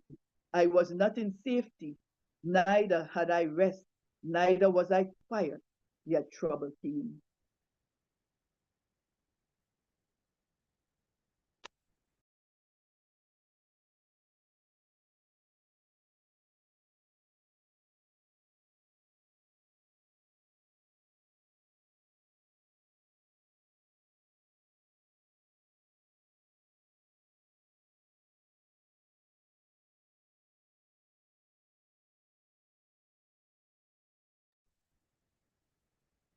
Hi, could you start over? You are muted.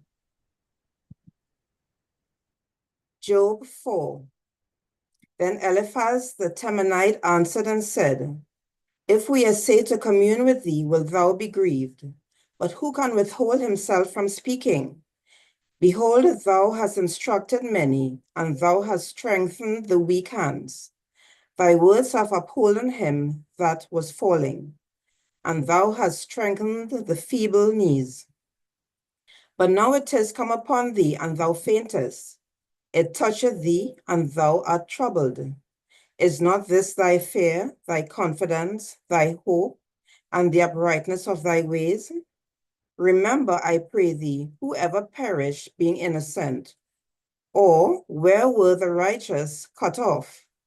Even as I have seen, they have plowed iniquity, and sow wickedness, reap the same. By the blast of God they perish, and by the breath of his nostrils are they consumed. The roaring of the lion and the voice of the fierce lion and the teeth of the young lions are broken. The older lion perisheth for lack of prey, and the stout lion whelps are scattered abroad. Now a thing was secretly brought to me, and mine ear received a little thereof. In thoughts from the visions of the night, when deep sleep falleth on men, fear came upon me, and trembling, which made all my bones to shake. Then a spirit passed before my face, the hair of my flesh stood up. It stood still, but I could not discern the form thereof. An image was before mine eyes. There was silence, and I heard a voice saying, Shall mortal man be more just than God? Shall a man be more pure than his maker? Behold, he put no trust in his servants, and his angels he charged with folly. How much less in them that dwell in houses of clay, whose foundation is in the dust, which are crushed before the moth. They are destroyed from morning to evening. They perish forever without any regarding it. Does not their excellency, which is in them, go away? They die even without wisdom. Job 5. Call now, if there be any that will answer thee, and to which of the saints wilt thou turn? For wrath killeth the foolish man, and envy slayeth the silly one. I have seen the foolish take root, but suddenly I cursed his habitation. His children are far from safety, and they are crushed in the gate. Neither is there any to deliver them, whose harvest the hungry eateth up, and taketh it even out of the thorns, and the robber swalloweth up their substance. Although affliction cometh not forth of the dust, neither doth trouble spring out of the ground, yet man is born into trouble as the sparks fly upward.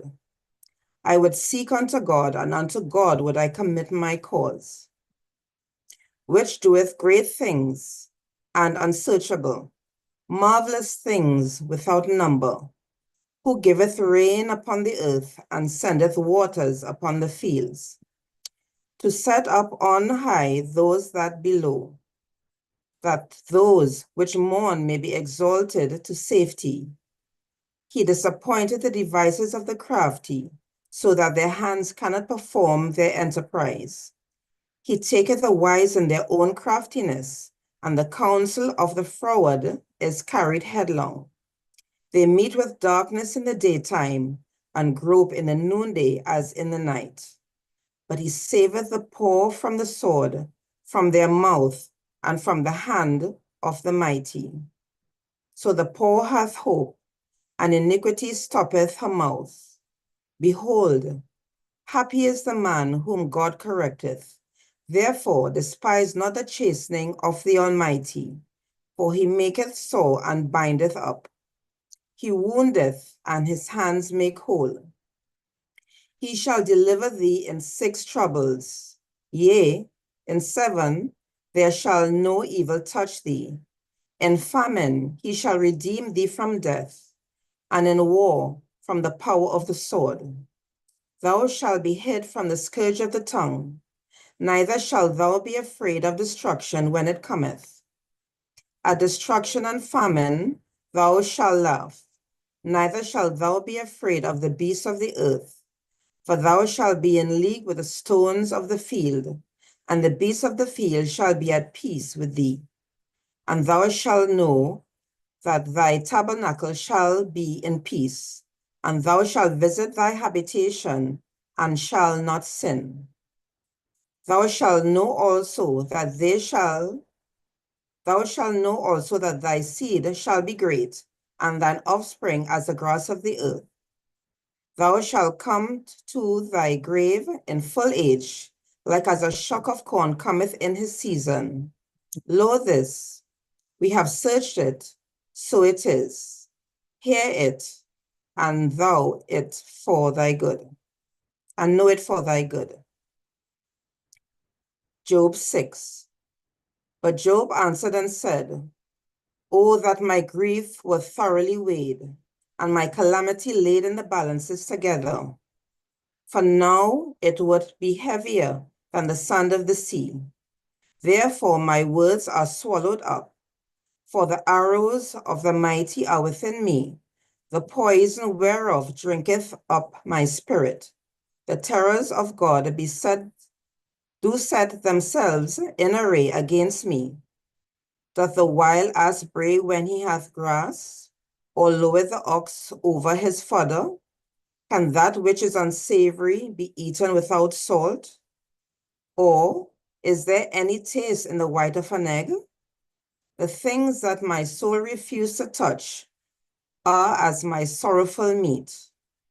Oh, that I might have my rest, and that God would grant me the thing that I long for, even that it would please God to destroy me, that he would let loose his hand and cut me off.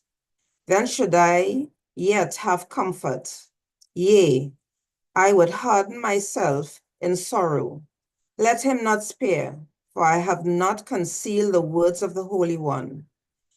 What is my strength that I should hope? And what is mine end that I should prolong my life? Is my strength the strength of stones, or is my flesh of brass? Is not my help in me, and is wisdom driven quite from me? To him that is afflicted, pity should be showed from his friend. But he forsaketh the fear of the Almighty.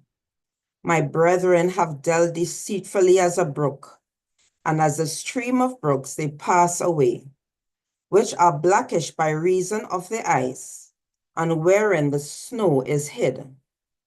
What time they wax warm, they vanish. When it is hot, they are consumed out of their place. The paths of their way are turned aside.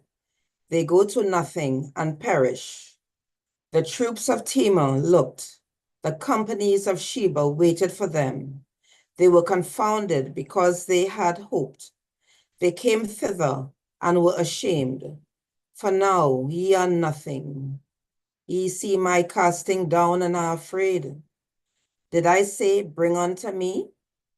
Or give a reward for me of your substance? Or deliver me from the enemy's hand? Or redeem me from the hand of the mighty? Teach me, and I will hold my tongue, and cause me to understand wherein I have erred. How forcible are right words! But what doth your argument reprove? Do ye imagine to reprove words and the speeches of one that is desperate, which are as wind? Yea, ye overwhelm the fatherless, and ye dig a pit for your friend. Now therefore be content. Look upon me, for it is evident unto you if I lie. Return, I pray you, let it not be iniquity. Yea, return again. My righteousness is in it. Is there iniquity in my tongue? Cannot my taste discern perverse things?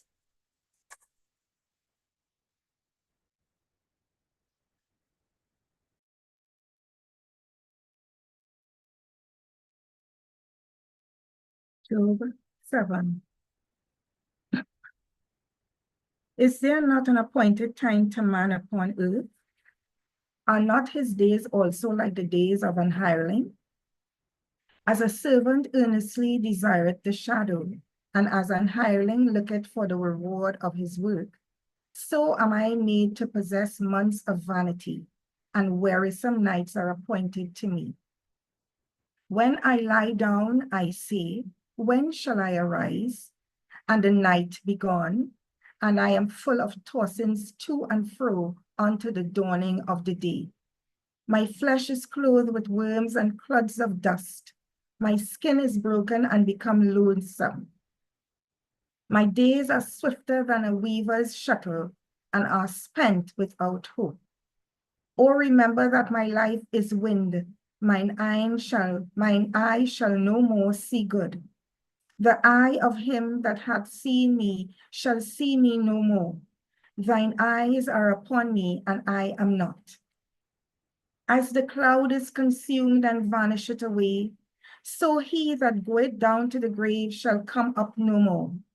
He shall return no more to his house, neither shall his place know him any more. Therefore, I will not refrain my mouth. I will speak in the anguish of my spirit. I will complain in the bitterness of my soul. Am I a sea or a whale that thou settest a watch over me? When I say, my bed shall comfort me, my couch shall ease my complaint, then thou scarest me with dreams and terrifiest me through visions, so that my soul chooseth strangling and death rather than my life. I loathe it. I would not live always. Let me alone, for my days are vanity. What is man that thou shouldest magnify him, and that thou shouldest set thine heart upon him, and that thou shouldest visit him every morning, and try him every moment? How long wilt thou not depart from me, nor let me alone till I swallow down my spittle? I have sinned. What shall I do unto thee, O thou preserver of men?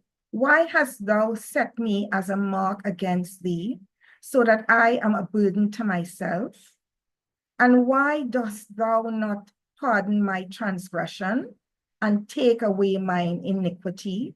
For now shall I sleep in the dust, and thou shalt seek me in the morning, but I shall not be.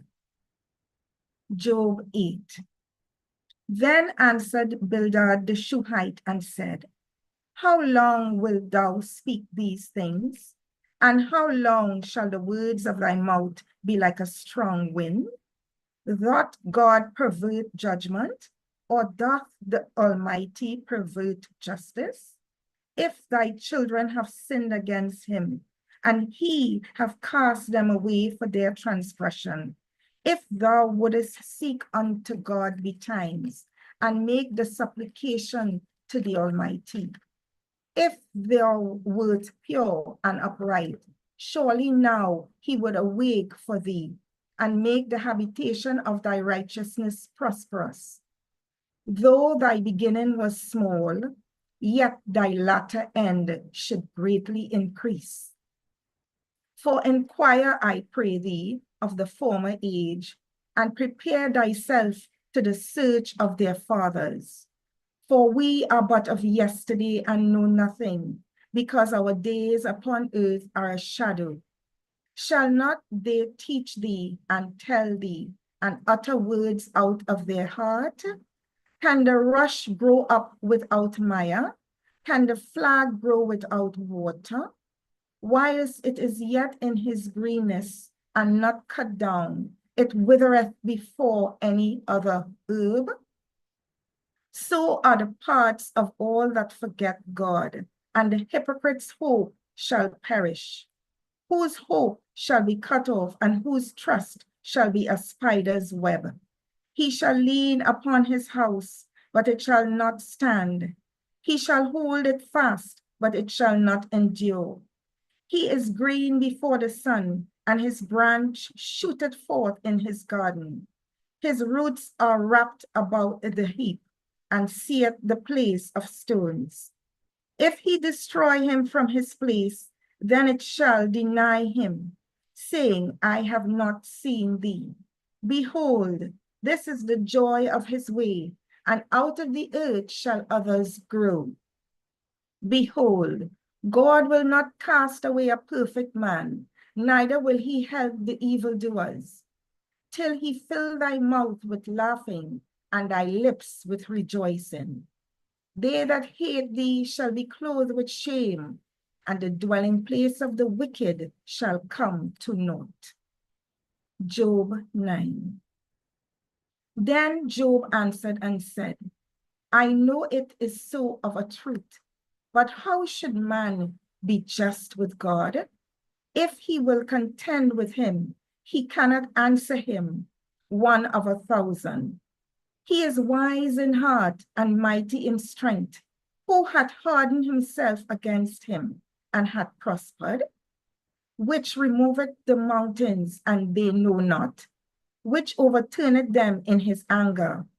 Which shaketh the earth out of her place, and the pillars thereof tremble, which commanded the sun, and it riseth not, and sealeth up the stars, which alone spreadeth out the heavens, and treadeth upon the waves of the sea, which make Arcturus, Orion, and Pleiades, and the chambers of the south, which doeth great things past finding out, yea, and wonders without number. Lo, he goeth by me, and I see him not. He passeth on also, but I perceive him not. Behold, he taketh away. Who can hinder him?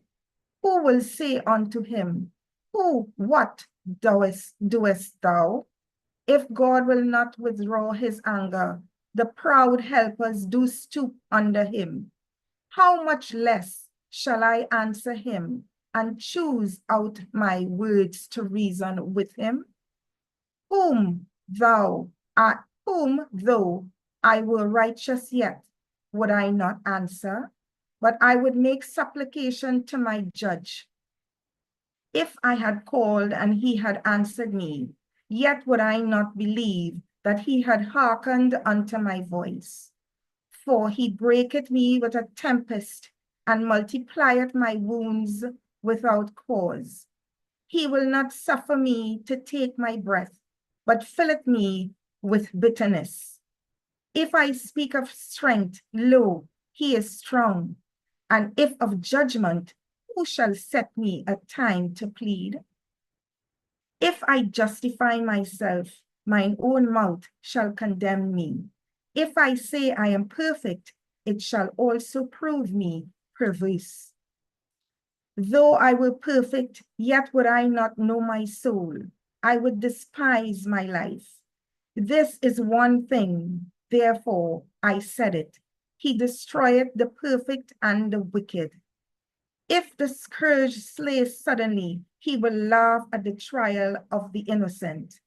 The earth is given into the hand of the wicked. He covereth the faces of the judges thereof. If not, where? And who is he? Now my days are swifter than a post. They flee away. They see no good.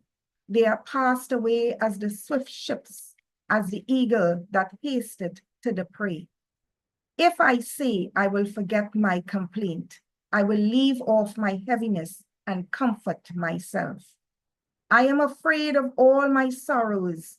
I know that thou wilt not hold me innocent. If I be wicked, why then labor I in vain? If I wash myself with snow water and make my hands never so clean, yet shalt thou plunge me in the ditch, and mine own clothes shall abhor me. For he is not a man, as I am, that I should answer him, and we should come together in judgment. Neither is there any days man betwixt us that might lay his hand upon us both. Let him take his rod away from me, and let not his fear terrify me. Then would I speak and not fear him, but it is not so with me. Job 10. My soul is weary of my life. I will leave my complaint upon myself. I will speak in the bitterness of my soul. I will say unto God, do not condemn me. Shew me wherefore thou contendest with me. Is it good unto thee that thou shouldest oppress, that thou shouldest despise the work of thine hands, and shine upon the counsel of the wicked? Hast thou eyes of flesh, or seest thou as man seeth? Are thy days as the days of man? Are thy years as man's days? That thou inquirest after mine iniquity, and searchest after my sin? Thou knowest that I am not wicked, and there is none that can deliver out of thine hand. Thine hands have made me and fashioned me together round about, yet thou dost destroy me. Remember, I beseech thee, that thou hast made me as the clay, and wilt thou bring me into the dust again? Hast thou not poured me out as milk, and curdled me like cheese? Thou hast clothed me with skin and flesh, and hast fenced me with bones and sinews. Thou hast granted me life and favor, and thy visitation hath preserved my spirit. And these things hast thou hid in thine heart. I know that this is with thee. If I sin, then thou markest me, and wilt not acquit me from mine iniquity. If I be wicked, woe unto me, and if I be righteous, yet will I not lift up my head. I am full of confusion. Therefore see thou mine affliction, for it increaseth. Thou huntest me as a fierce lion, and again thou shewest thyself marvelous upon me. Thou renewest thy witness against me, and increaseth thine indignation upon me. Changes and war are against me. Wherefore then hast thou brought me forth out of the womb? Oh, that I had given up the ghost, and no eye had seen me. I should have been as though I had not been. I should have been carried from the womb to the grave. Are not my days few? Cease then, and let me alone, that I may take comfort a little.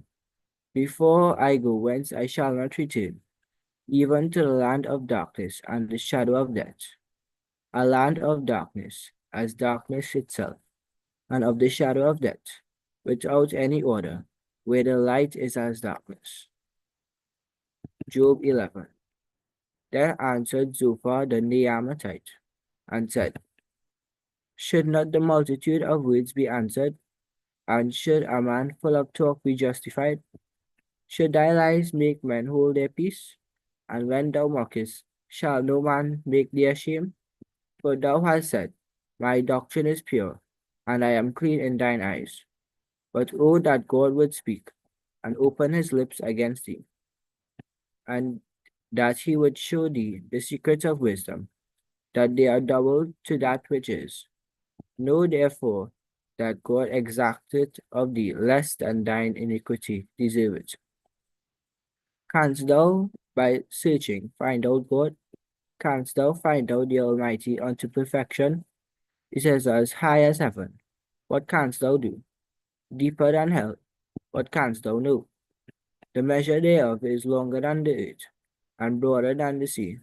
If he cut off, and shut up, or gather together, then who can hinder him?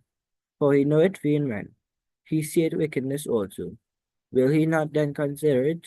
For vain man would be wise, though man be born like a wild ass's coat.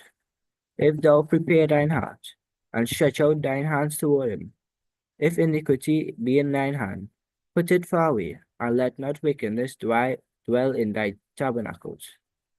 For then shalt thou lift up thy face without spot.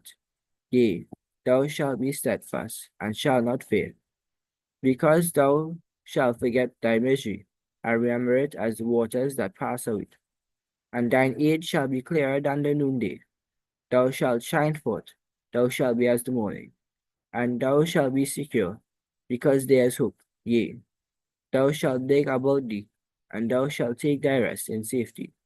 Also thou shalt lie down, and none shall make thee afraid. Yea, many shall make suit unto thee. But the eyes of the wicked shall fail, and they shall not escape, and their hope shall be as the giving up of the ghost. Job 12. And Job answered and said, No doubt but ye are the people, and wisdom shall die with you.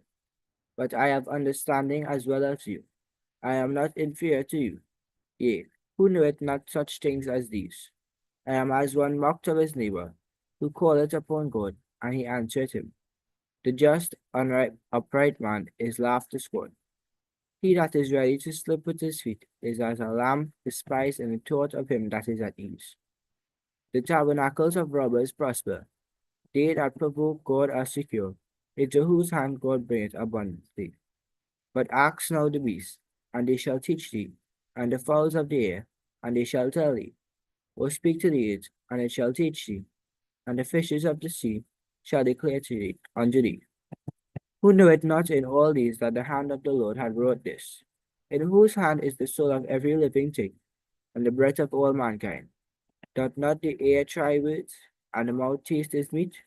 With the ancient is wisdom, and in length of days understanding. With him is wisdom and strength. He had counsel and understanding. Behold, he break it down, and it cannot be built again. He shut it up a man, and there can be no opening. Behold, he withholdeth the waters, and they dry up. Also he sendeth them out, and they overturn the earth. With him is strength and wisdom. The deceit and the deceiver are his. He leadeth counselors away spoiled, and maketh the judges fools. He looseth the bond of kings, and girdeth their loins with a girdle.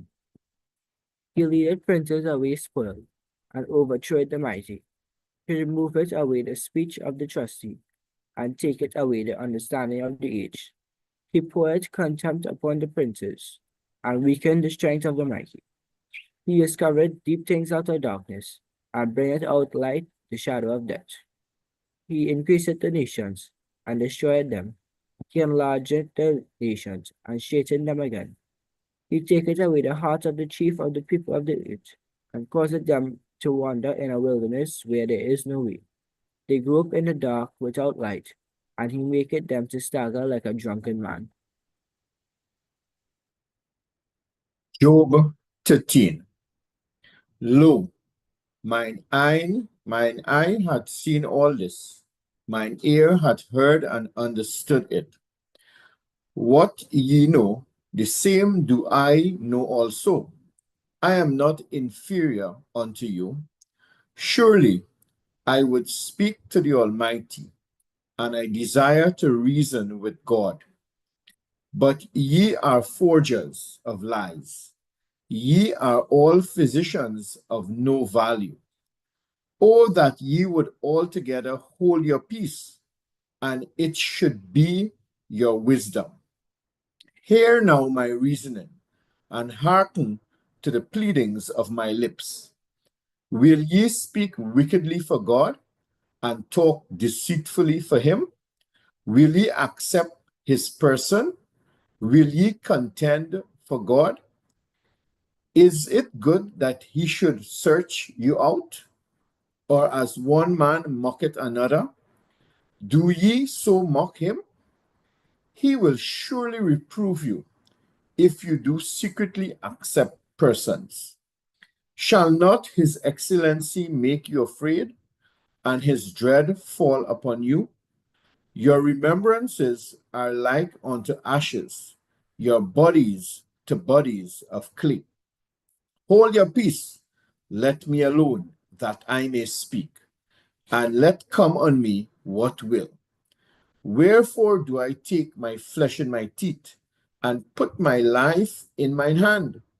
Though he slay me, yet will I trust in him, but I will maintain mine own ways before him.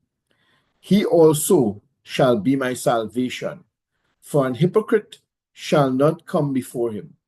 Hear diligently my speech, and my declaration with your ears.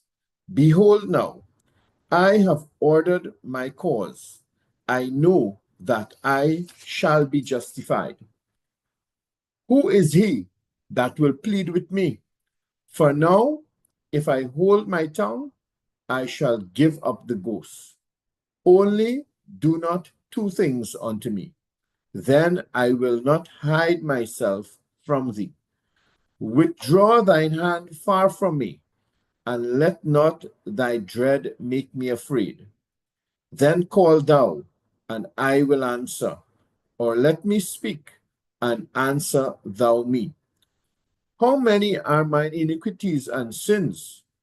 Make me to know my transgression and my sin.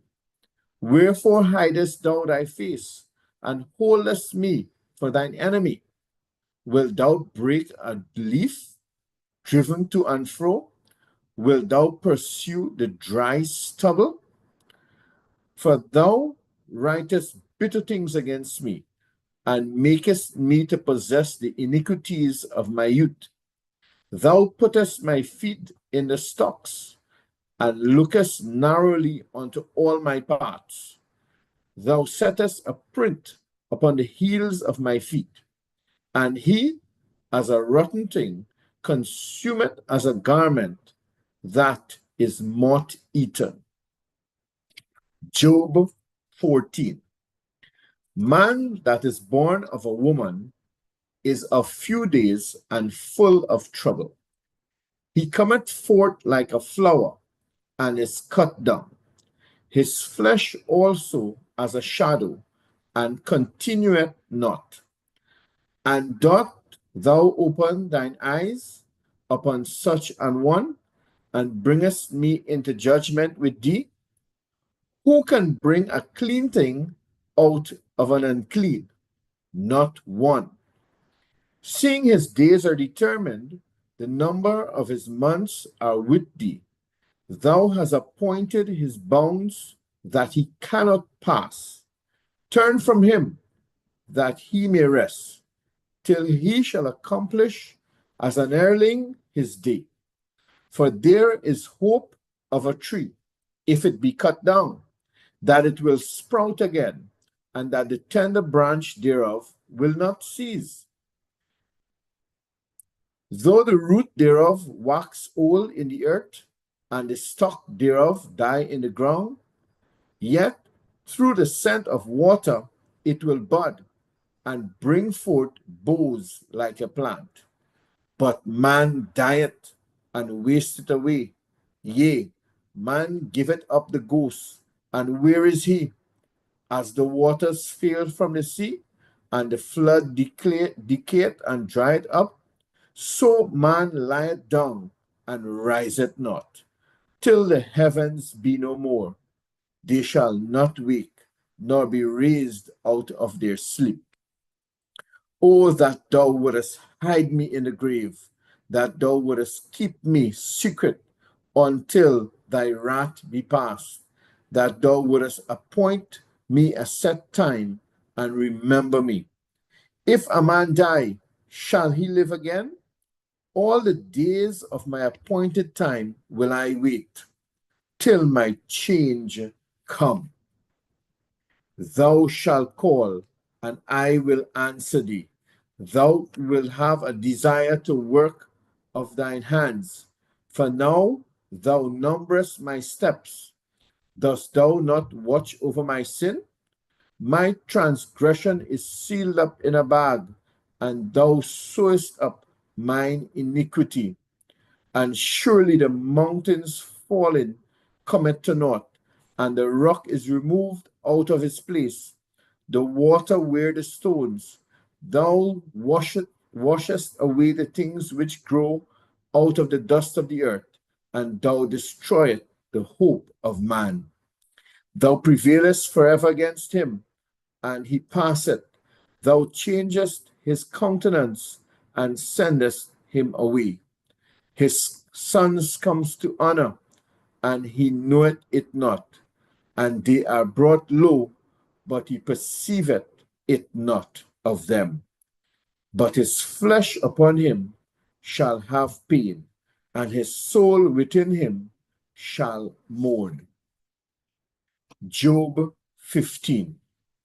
Then answered Eliphaz the Temanite and said, Should a wise man utter vain knowledge and fill his belly with the east wind? Should he reason with unprofitable talk, or with speeches wherewith he can do no good? Yea, thou castest off fear, and restrainest prayer before God. For thy mouth uttereth thy iniquity, and thou choosest the tongue of the crafty. Thine own mouth condemneth thee, and not I.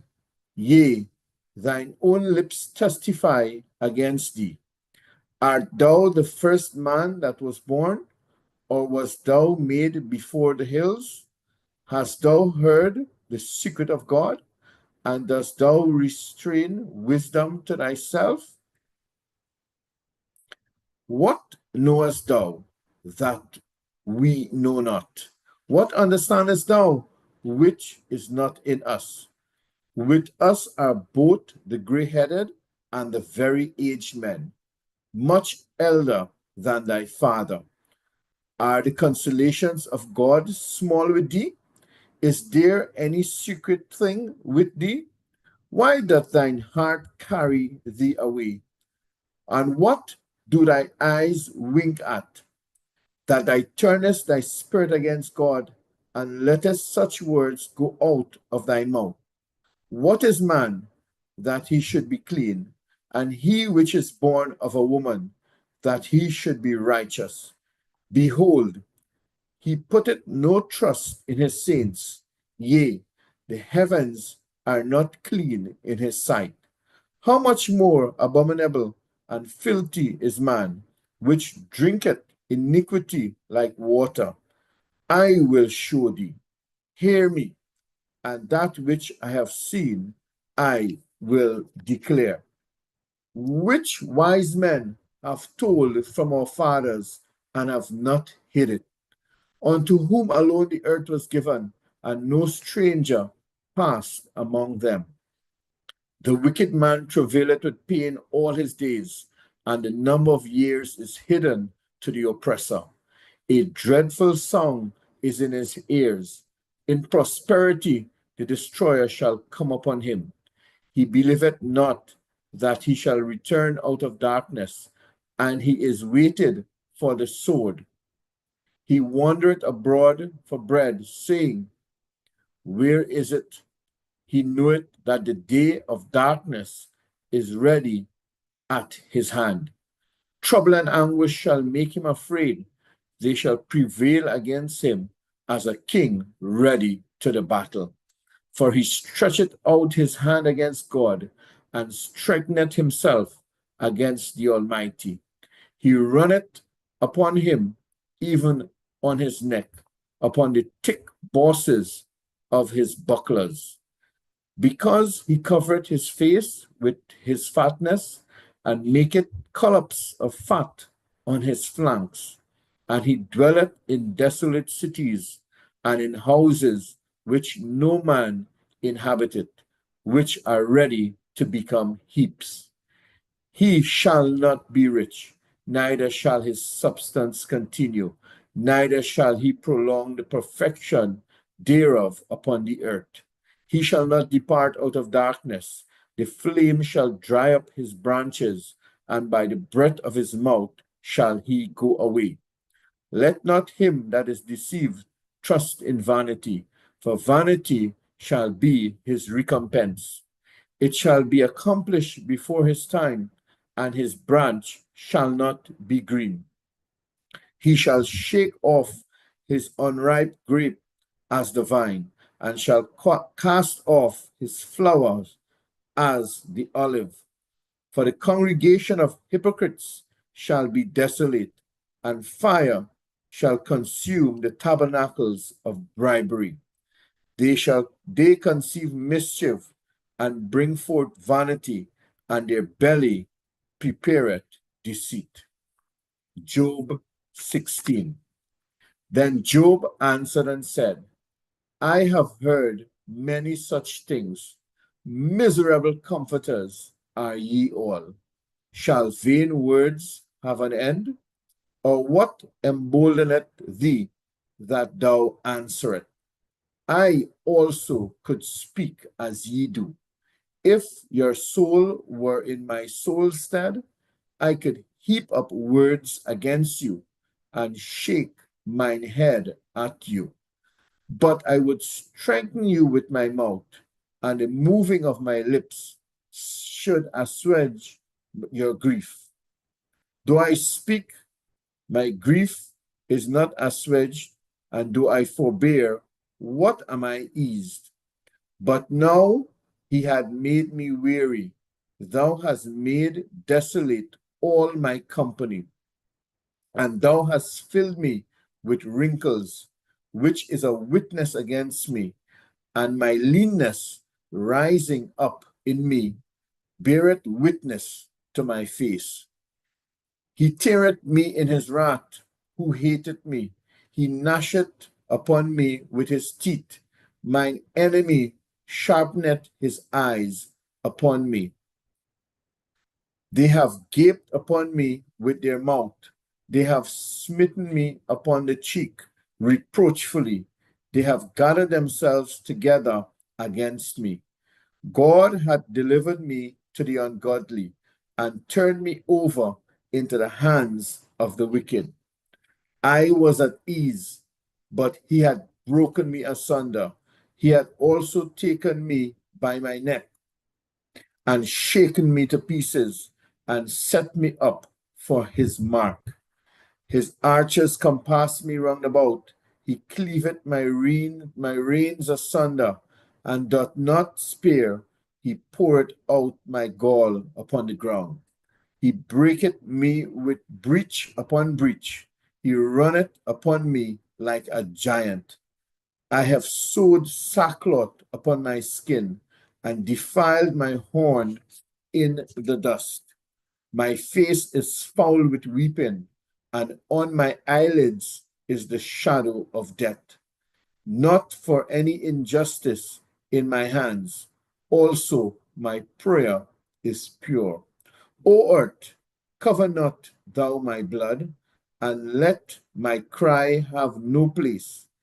And also now, behold, my witness is in heaven, and my record is on high. My friends scorn me, but my eye poured out tears unto God. Oh, that one might plead for a man with God, as a man pleadeth for his neighbor. When a few years are come, then I shall go the way whence I shall not return.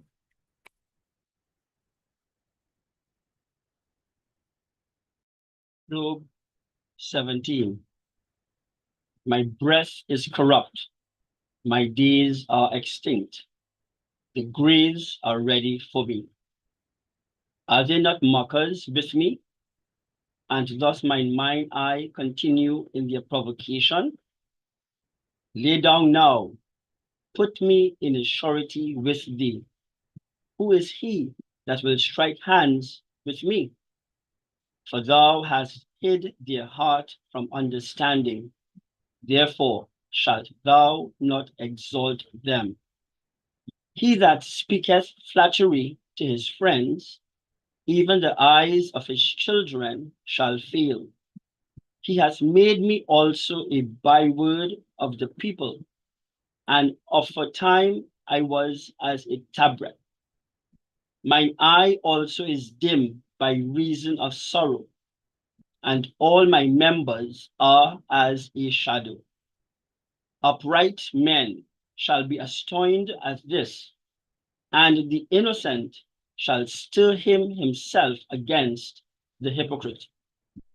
The righteous also shall hold on his way, and he that hath clean hands shall be stronger and stronger.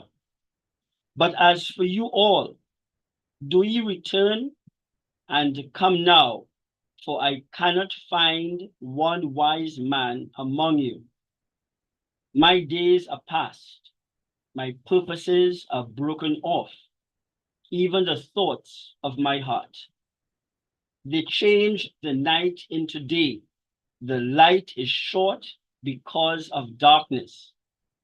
If I wait, the grave is mine house. I have made my bed in the darkness. I have said to corruption, thou art my father. To the worm, thou art my mother and my sister. And where is now my hope? As for my hope, who shall see it? They shall go down to the bars of the pit, when our rest together is in the dust. Job 18. Then answered Bildad the Shuhite and said, how long will it be ere ye make an end of the words? Mark, and afterwards we will speak. Wherefore are we counted as beasts and reputed vile in your sight? He teareth himself in his anger. Shall the earth be forsaken for thee? And shall the rock be removed out of his place? Yea, the light of the wicked shall be put out, and the spark of his fire shall not shine. The light shall be dark in his tabernacle, and his candle shall be put out with him. The steps of his strength shall be straightened, and his own counsel shall cast him down. For he is cast into a net by his own feet, and he walketh upon a snare. The gin shall take him by the heel, and the robber shall prevail against him. The snare is laid for him in the ground, and a trap for him in the way. Terrors shall make him afraid on every side, and shall drive him to his feet. His strength shall be hunger bitten, and destruction shall be ready at his side. It shall devour the strength of his skin, even the firstborn of death shall devour his strength. His confidence shall be rooted out of his tabernacle, and it shall bring him to the King of terrors. It shall dwell in his tabernacle, because it is none of his. Brimstone shall be scattered up on his habitation. His roots shall be dried up beneath, and above shall his branch be cut off. His remembrance shall perish from the earth, and he shall have no name in the street. He shall be driven from light into darkness, and chased out of the world. He shall neither have son nor nephew among his people, nor any remaining in his dwellings. They that come after him shall be astonished at his day, as they that went before were affrighted. Surely such are the dwellings of the wicked, and this is the place of him that knoweth not God. Job 19. Then Job answered and said, How long will ye vex my soul, and break me in pieces within words? These 10 times have ye reproached me. Ye are not ashamed that ye make yourselves strange to me. And be it indeed that I have erred, mine error remaineth with myself. If indeed ye will magnify yourselves against me, and plead against me my reproach, know now that God hath overthrown me, and hath compassed me with his net. Behold, I cry out of wrong, but I am not heard. I cry aloud, but there is no judgment. He hath fenced up my way that I cannot pass, and he hath set darkness in my path.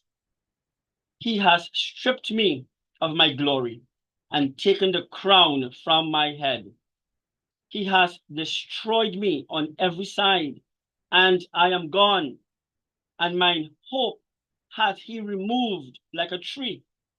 He hath also kindled his wrath against me, and he counteth me unto him as one of his enemies. His troops come together and raise up their way against me, and encamp round about my tabernacle. He has put my brethren far from me, and mine acquaintance are verily estranged from me. My kinsfolk have failed, and my familiar friends have forgotten me. They that dwell in mine house and my maids count me for a stranger. I am an alien in their sight. I called my servant, and he gave me no answer. I entreated him with my mouth. My breath is strange to my wife, though I entreated for the children's sake of mine own body. Yea, young children despised me. I arose, and they spake against me. all my inward friends abhorred me, and they whom I loved are turned against me. My bone cleaveth to my skin and to my flesh, and I am escaped with the skin of my teeth. Have pity upon me, have pity upon me, O ye my friends, for the hand of God has touched me. Why do ye persecute me as God, and are not satisfied with my flesh? Oh, that my words were now written. Oh, that they were printed in a book, that they were graven with an iron pen and laid in the rock forever. For I know that my Redeemer liveth, and that he shall stand at the latter day upon the earth. And though after my skin worms destroy this body, yet in my flesh shall I see God, whom I shall see for myself, and mine eyes shall behold, and not another, though my reins be consumed within me.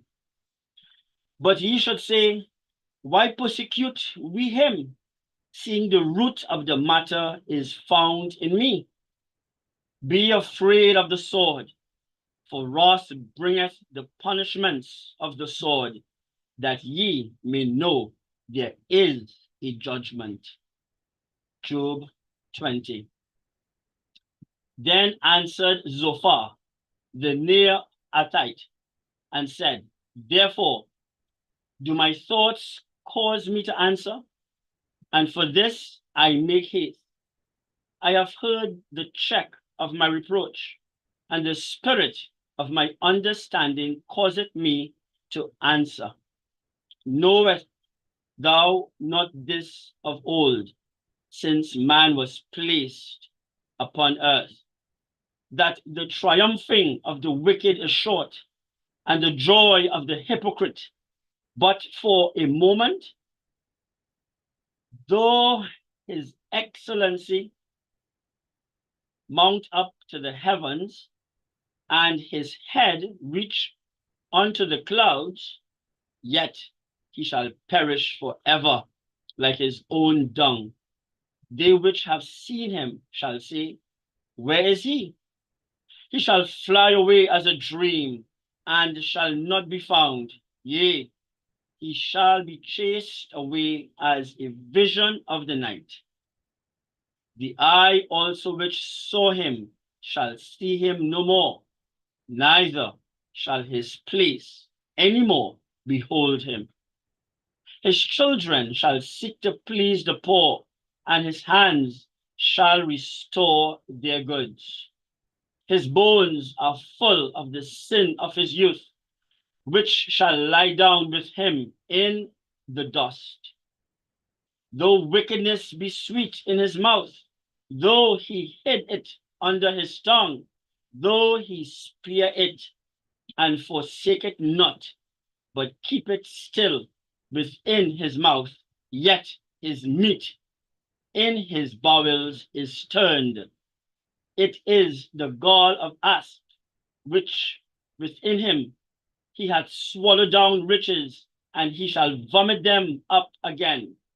God shall cast them out of his belly. He shall suck the poison of asp. The viper's tongue shall slay him. He shall not see the rivers, the floods, the brooks of honey and butter.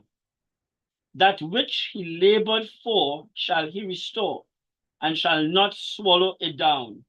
According to his substance shall the restitution be, and he shall not rejoice therein.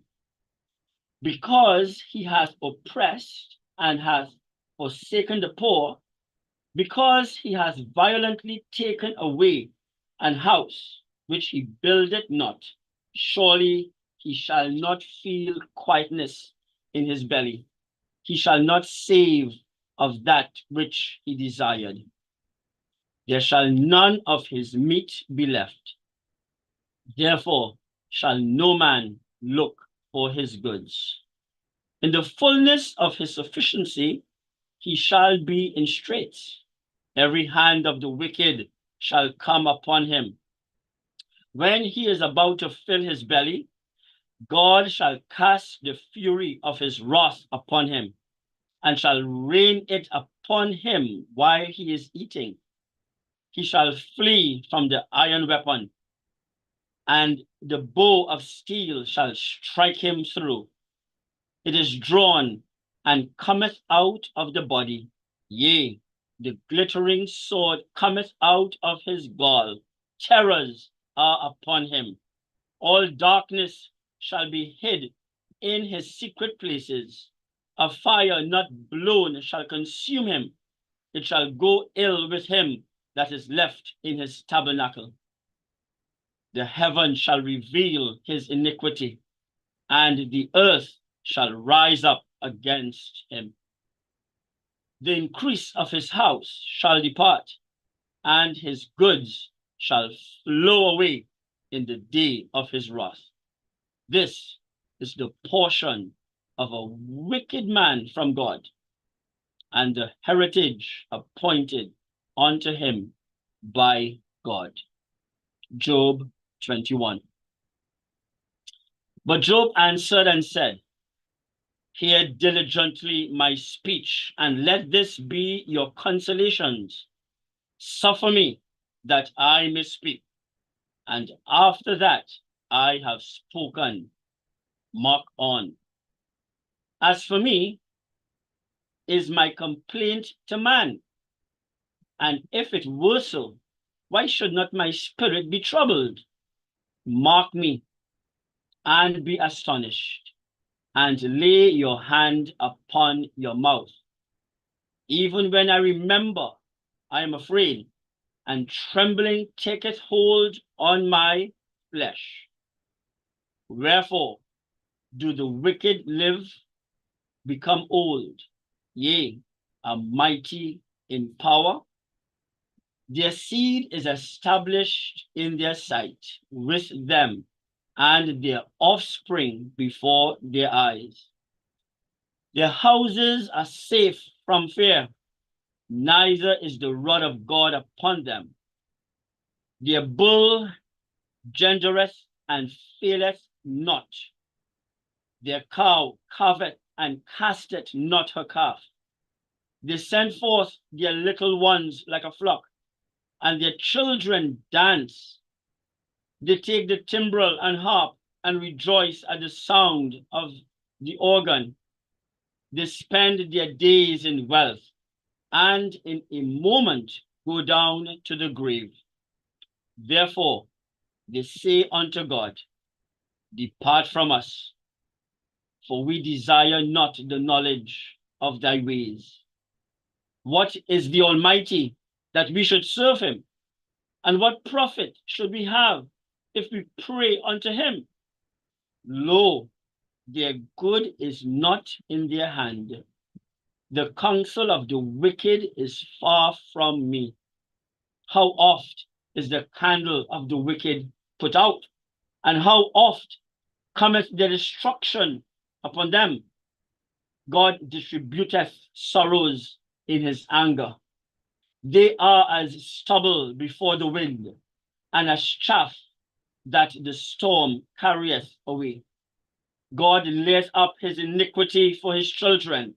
He rewardeth him, and he shall know it. His eyes shall see his destruction, and he shall drink of the wrath of the Almighty. For what pleasure hath he in his house after him, when the number of his mouth is cut off in the midst? Shall any teach God knowledge, seeing he judgeth those that are high? One dieth in his full strength, being wholly at ease and quiet. His breasts are full of milk, and his bones are moistened with marrow. And another dieth in the bitterness of his soul, and never eateth with pleasure. They shall lie down alike in the dust, and the worms shall cover them.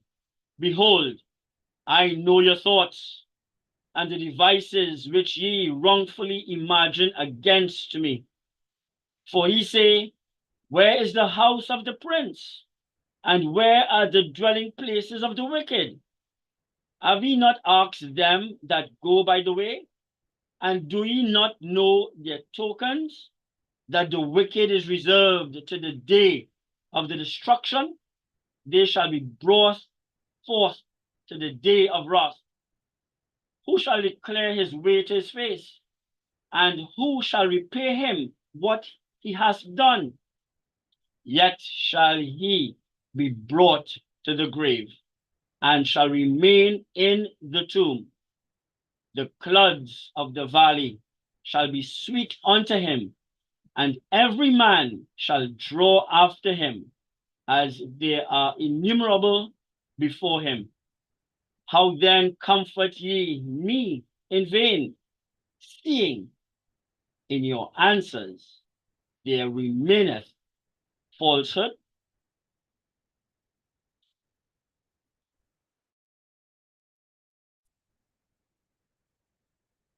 Chapter 22. Then Eliphaz the Temanite answered and said, can a man be profitable to God, though he who is wise may be profitable to himself? Is it any pleasure to the Almighty that you are righteous? Or is it gain to him that you make your ways blameless? Is it because of your fear of him that he corrects you and enters into judgment with you? Is not your wickedness great and your iniquity without end? For you have taken pledges from your brother for no reason and stripped the naked of their clothing. You have not given the weary water to drink, and you have withheld bread from the hungry. But the mighty man possessed the land, and the honorable man dwelled in it. You have sent widows away empty.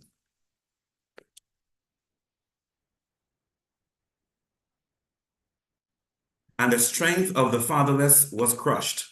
Therefore snares are all around you, and sudden fear troubles you, or darkness so that you cannot see, and an abundance of water covers you. Is not God in the height of heaven, and see the highest stars, how lofty they are? And you say, what does God know?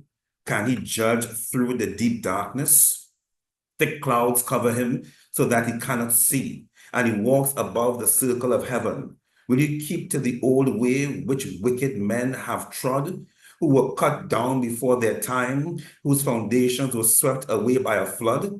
They said to God, depart from us. What can the Almighty do to them? Yet he filled their houses with good things, but the counsel of the wicked is far from me. The righteous see it and are glad, and the innocent laugh at them. Surely our adversaries are cut down, and the fire consumes their remnant. Now acquaint yourself with him and be at peace. Thereby good will come to you.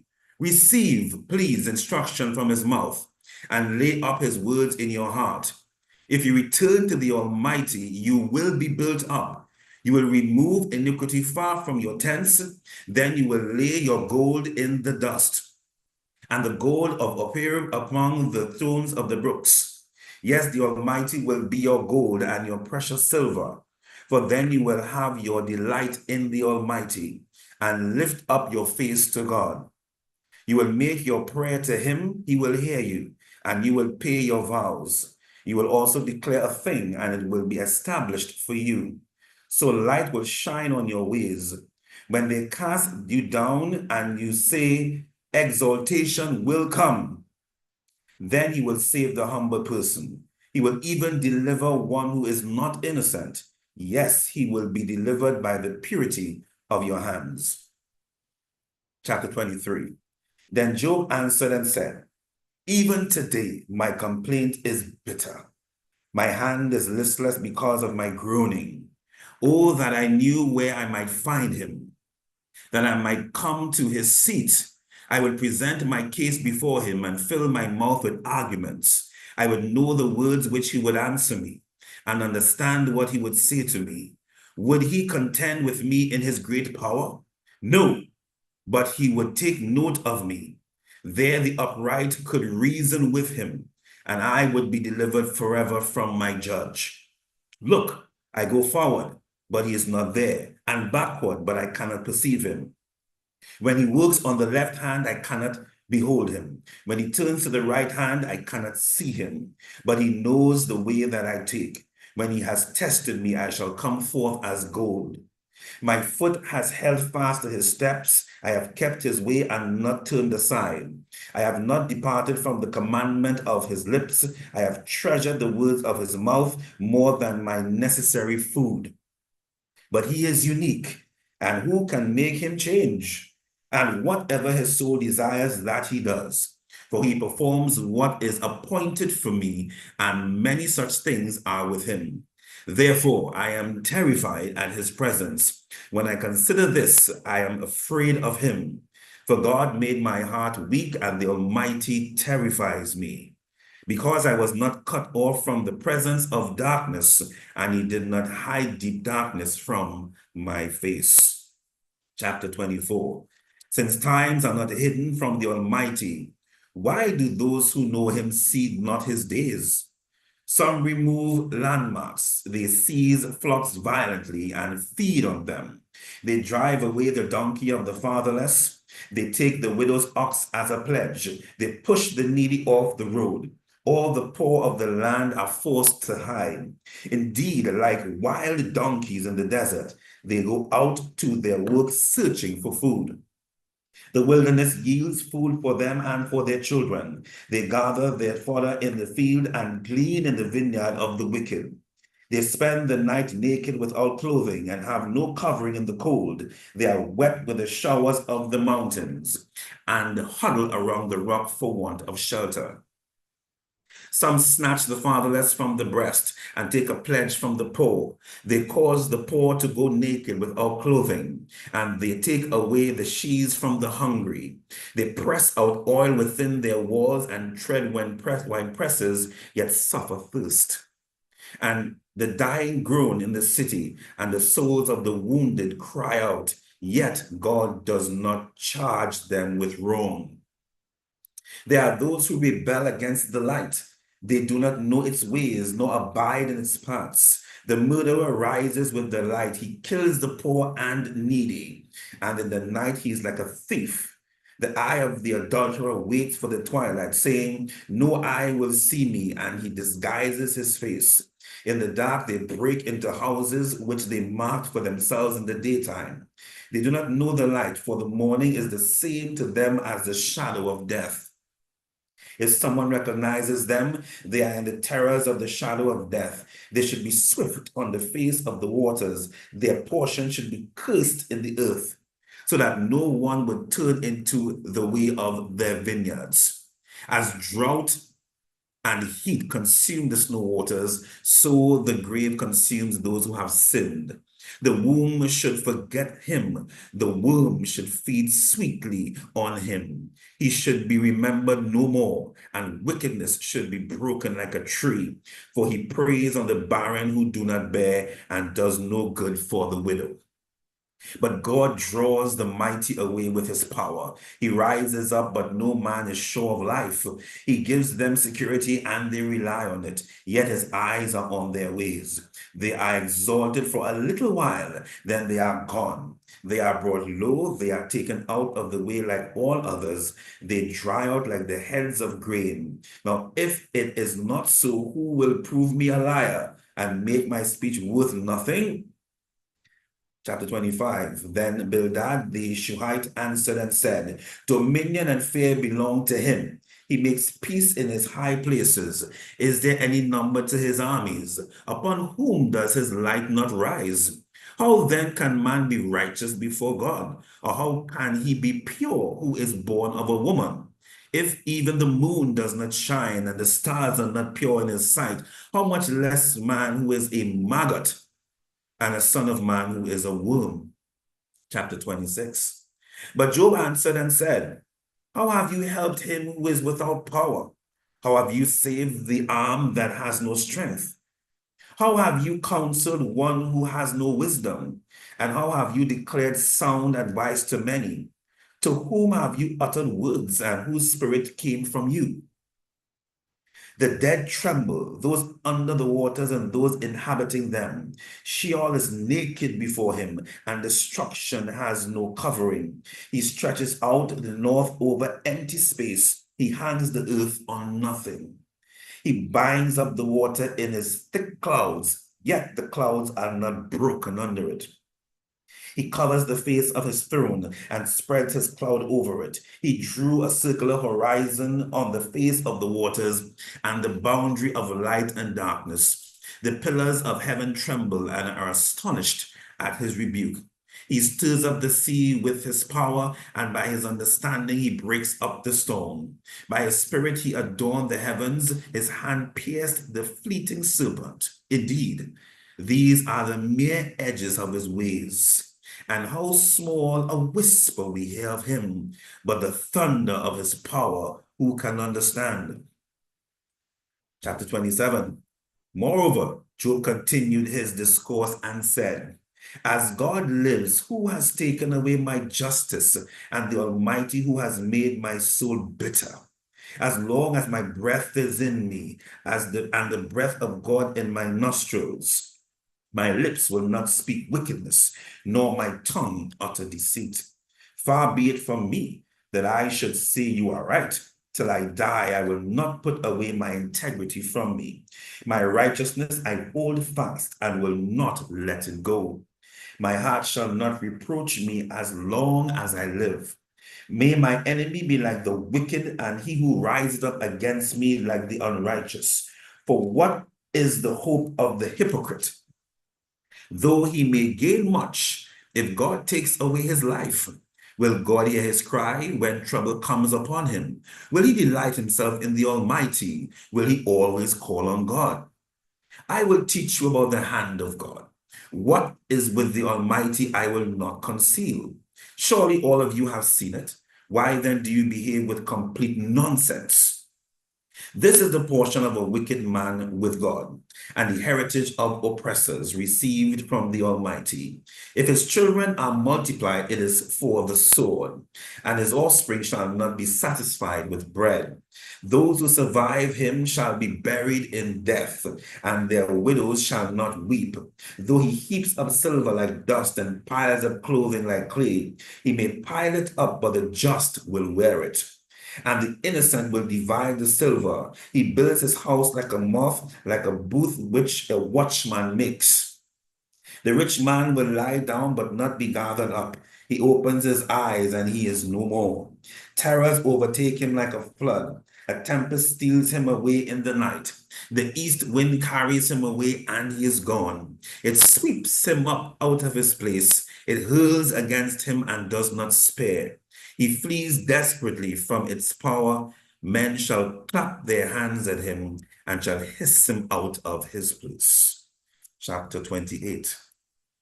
Surely there is a mine for silver and a place where gold is refined. Iron is taken from the earth and copper is smelted from ore. Man puts an end to darkness and searches every recess, for all in the darkness and the shadow of death. He breaks open a shaft away from people in places forgotten by feet. They hang far away from men. They swing to and fro, and for the earth from it comes bread. But underneath it is turned up as by fire. Its stones are the source of sapphires, and it contains gold dust. That path no bird knows, nor has the falcon's eye seen it. The proud lions have not trodden it, nor has the fierce lion passed over it. He puts his hand on the flint. He overturns the mountains at the roots. He cuts out channels in the rocks, and his eye sees every precious thing. He dams up the streams from trickling. What is hidden he brings forth to light. But where can wisdom be found? And where is the place of understanding? Man does not know its value, nor is it found in the land of the living. The deep says, it is not in me, and the sea says, it is not with me. It cannot be purchased for gold, nor can silver be weighed for its price. It cannot be valued in the gold of Ophir, in precious onyx and sapphire. Neither gold nor crystal can equal it, nor can it be exchanged for jewelry of fine gold. No mention shall be made of coral or quartz. For the price of wisdom is above rubies. The topaz of Ethiopia cannot equal it, nor can it be valued in pure gold. From where then does wisdom come?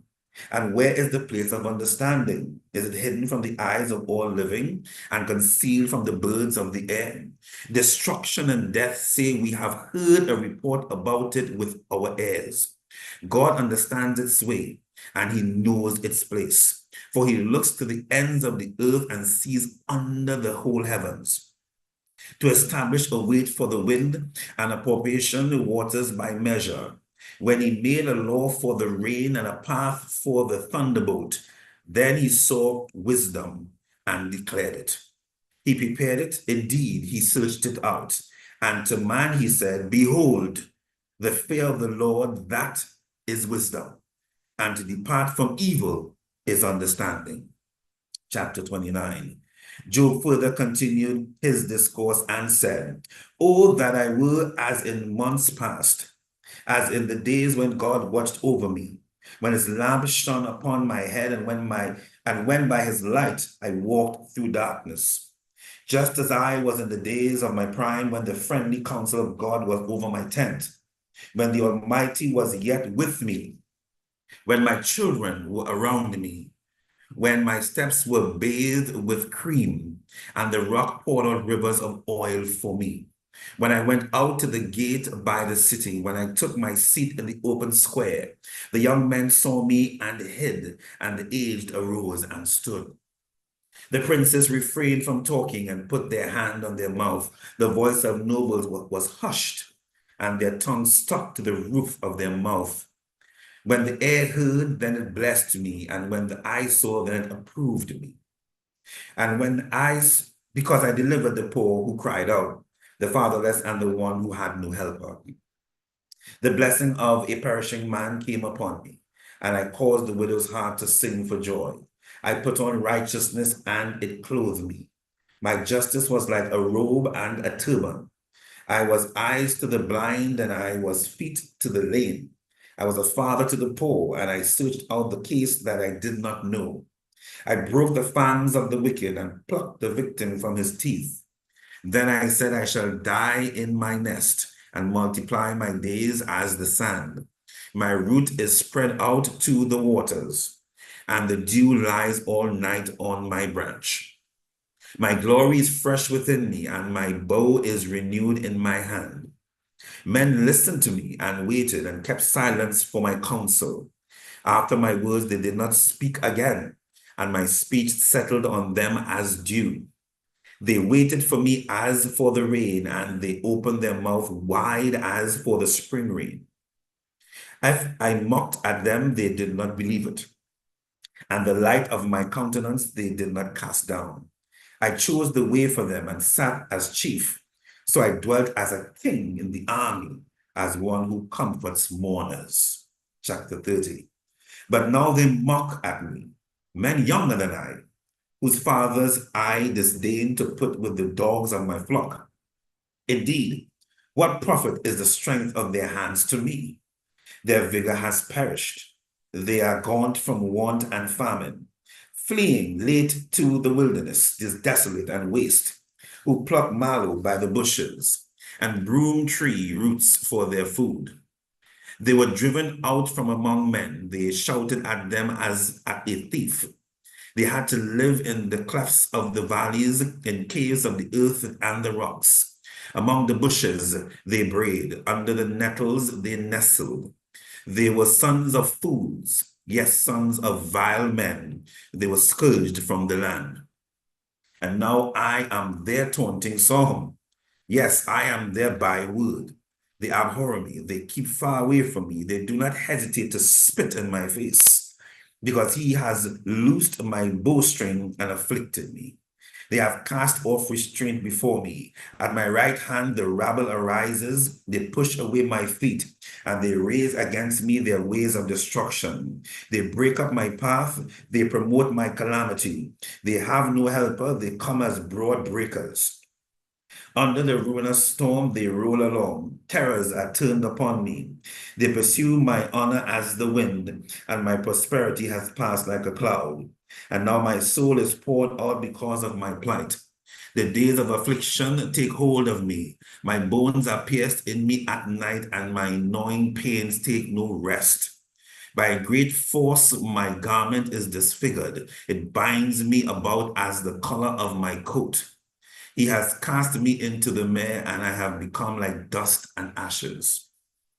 I cry out to you, but you do not answer me. I stand up and you regard me, but you have become cruel to me. With the strength of your hand, you oppose me. You lift me up to the wind and cause me to ride on it. You spoil my success, for I know that you will bring me to death and to the house appointed for all living. Surely he would not stretch out his hand against a heap of ruins if they cry out when he destroys it. Have I not wept for him who was in trouble? Has not my soul grieved for the poor? But when I looked for good, evil came to me.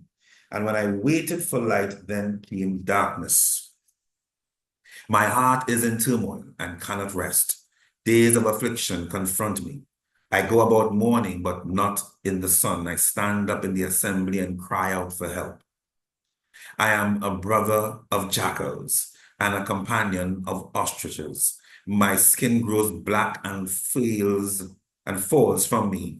My bones burn with fever. My harp is turned to mourning, and my flute to the voice of those who weep. Chapter 31.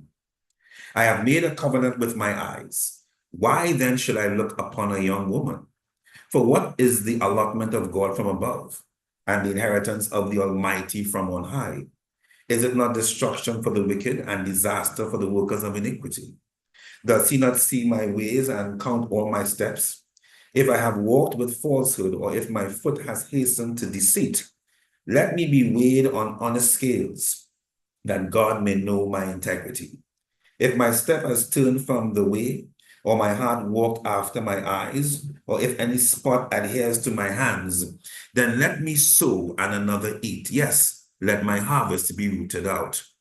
If my heart has been enticed by a woman, or if I have lurked at my neighbor's door, then let my wife grind for another, and let others bow down over her. For that would be wickedness. Yes, it would be iniquity deserving of judgment.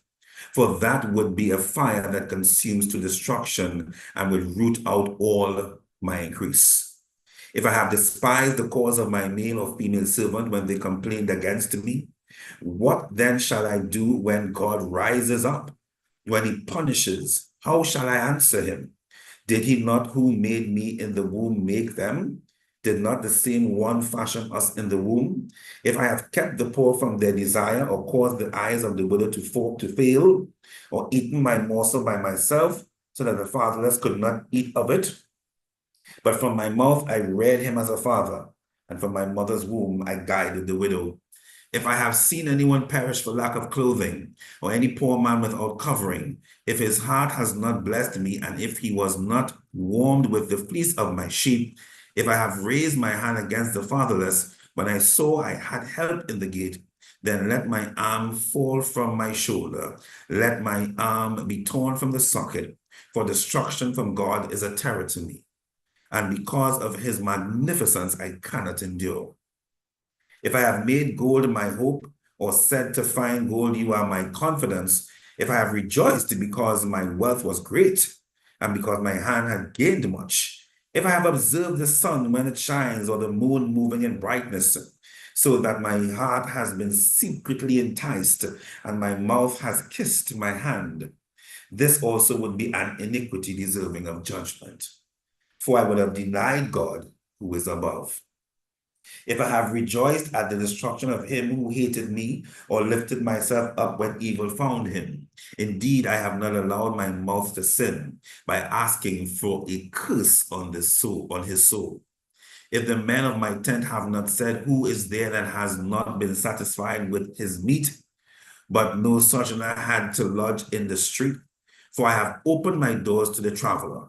If I have covered my transgressions as Adam by hiding my iniquity in my bosom, because I feared the great multitude and dreaded the contempt of families, so that I kept silence and did not go out of the door. Oh, that I had one to hear me. Here is my mark. Oh, that the Almighty would answer me, that my prosecutor had written a book. Surely I would carry it on my shoulder and bind it on me like a crown. I would declare to him the number of my steps. Like a prince, I would approach him. If my land cries out against me and its furrows weep together, if I have eaten its fruit without money, or cause its owners to lose their lives, then let thistles grow instead of wheat and weeds instead of barley. Chapter 32. The words of Job are ended. So these three men ceased answering Job, because he was righteous in his own eyes. Then the wrath of Elihu, the son of Barashel, the Bosite of the family of Ram, was aroused against Job. His wrath was aroused because he justified himself rather than God. Also against his three friends, his wrath was aroused because they had found no answer and yet had condemned Job. Now, because they were years older than he, Elihu had waited to speak to Job. When Elihu saw that there was no answer in the mouth of these three men, his wrath was aroused. So Elihu, the son of Barashel, the Buzite, answered and said, I am young in years, and you are very old. Therefore I was afraid and dared not declare my opinion to you. I said, age should speak, and multitude of years should teach wisdom. But there's a spirit in man, and the breath of the Almighty gives him understanding. Great men are not always wise, nor do the aged always understand justice. Therefore I say, listen to me. I also will declare my opinion. Indeed, I waited for your words.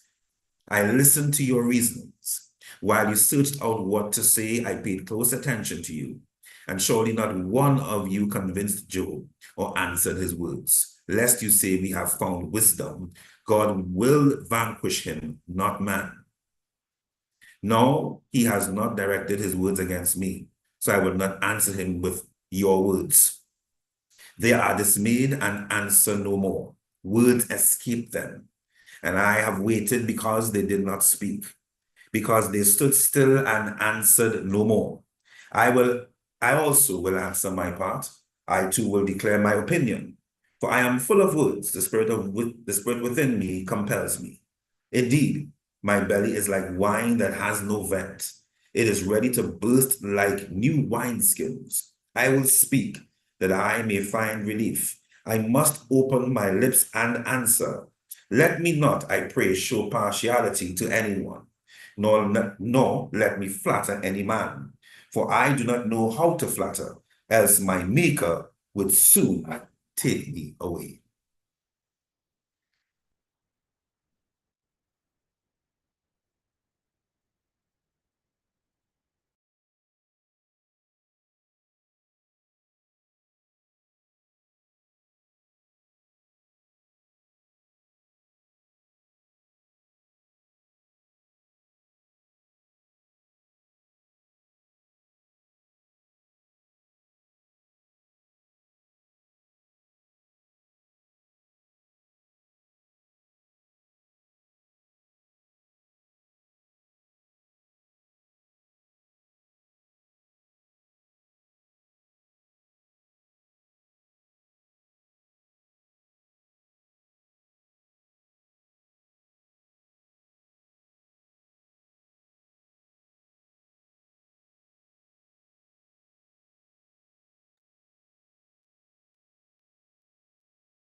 Job chapter 33. Wherefore, Job, I pray thee, hear my speeches and hearken to all my words. Behold, now I have opened my mouth, my tongue hath spoken in my mouth. My words shall be of the uprightness of my heart, and my lips shall utter knowledge clearly. The Spirit of God hath made me, and the breath of the Almighty hath given me life. If thou canst answer me, set thy words in order before me. Stand up, Behold, I am according to thy wish in God's stead. I also am formed out of the clay. Behold, my terror shall not make thee afraid, neither shall my hand be heavy upon thee. Surely thou hast spoken in mine hearing, and I have heard the voice of thy word saying, I am clean without transgression, I am innocent, neither is there any iniquity in me. Behold, he findeth occasions against me, he counteth me for his enemy. He putteth my feet in the stocks, he marketh all my paths. Behold, in this thou art not just. I will answer thee that God is greater than man. Why dost thou strive against him? For he giveth not account of any of his matters. For God speaketh once, yea, twice, yet man perceiveth it not. In a dream, in a vision of the night, when deep sleep falleth upon men, in slumberings upon the bed, then he openeth the ears of men and sealeth their instruction, that he may withdraw man from his purpose and hide pride from man. He keepeth back his soul from the pit and his life from perishing by the sword. He is chastened also with pain upon his bed, and the multitude of his bones with strong pain, so that his life abhorreth bread, and his soul dainty meat. His flesh is consumed away that it cannot be seen, and his bones that were not seen stick out. Yea, his soul draweth near unto the grave, and his life to the destroyers. If there be a messenger with him, an interpreter, one among 1,000, to show unto man his uprightness, then he is gracious unto him, and saith, Deliver him from going down to the pit. I have found a ransom. His flesh shall be fresher than a child's. He shall return to the days of his youth. He shall pray unto God, and he will be favorable unto him. And he shall see his face with joy, for he will render unto man his righteousness. He looketh upon men, and if any say, I have sinned and perverted that which was right, and it profited me not, he will deliver his soul from going into the pit, and his life shall see the light.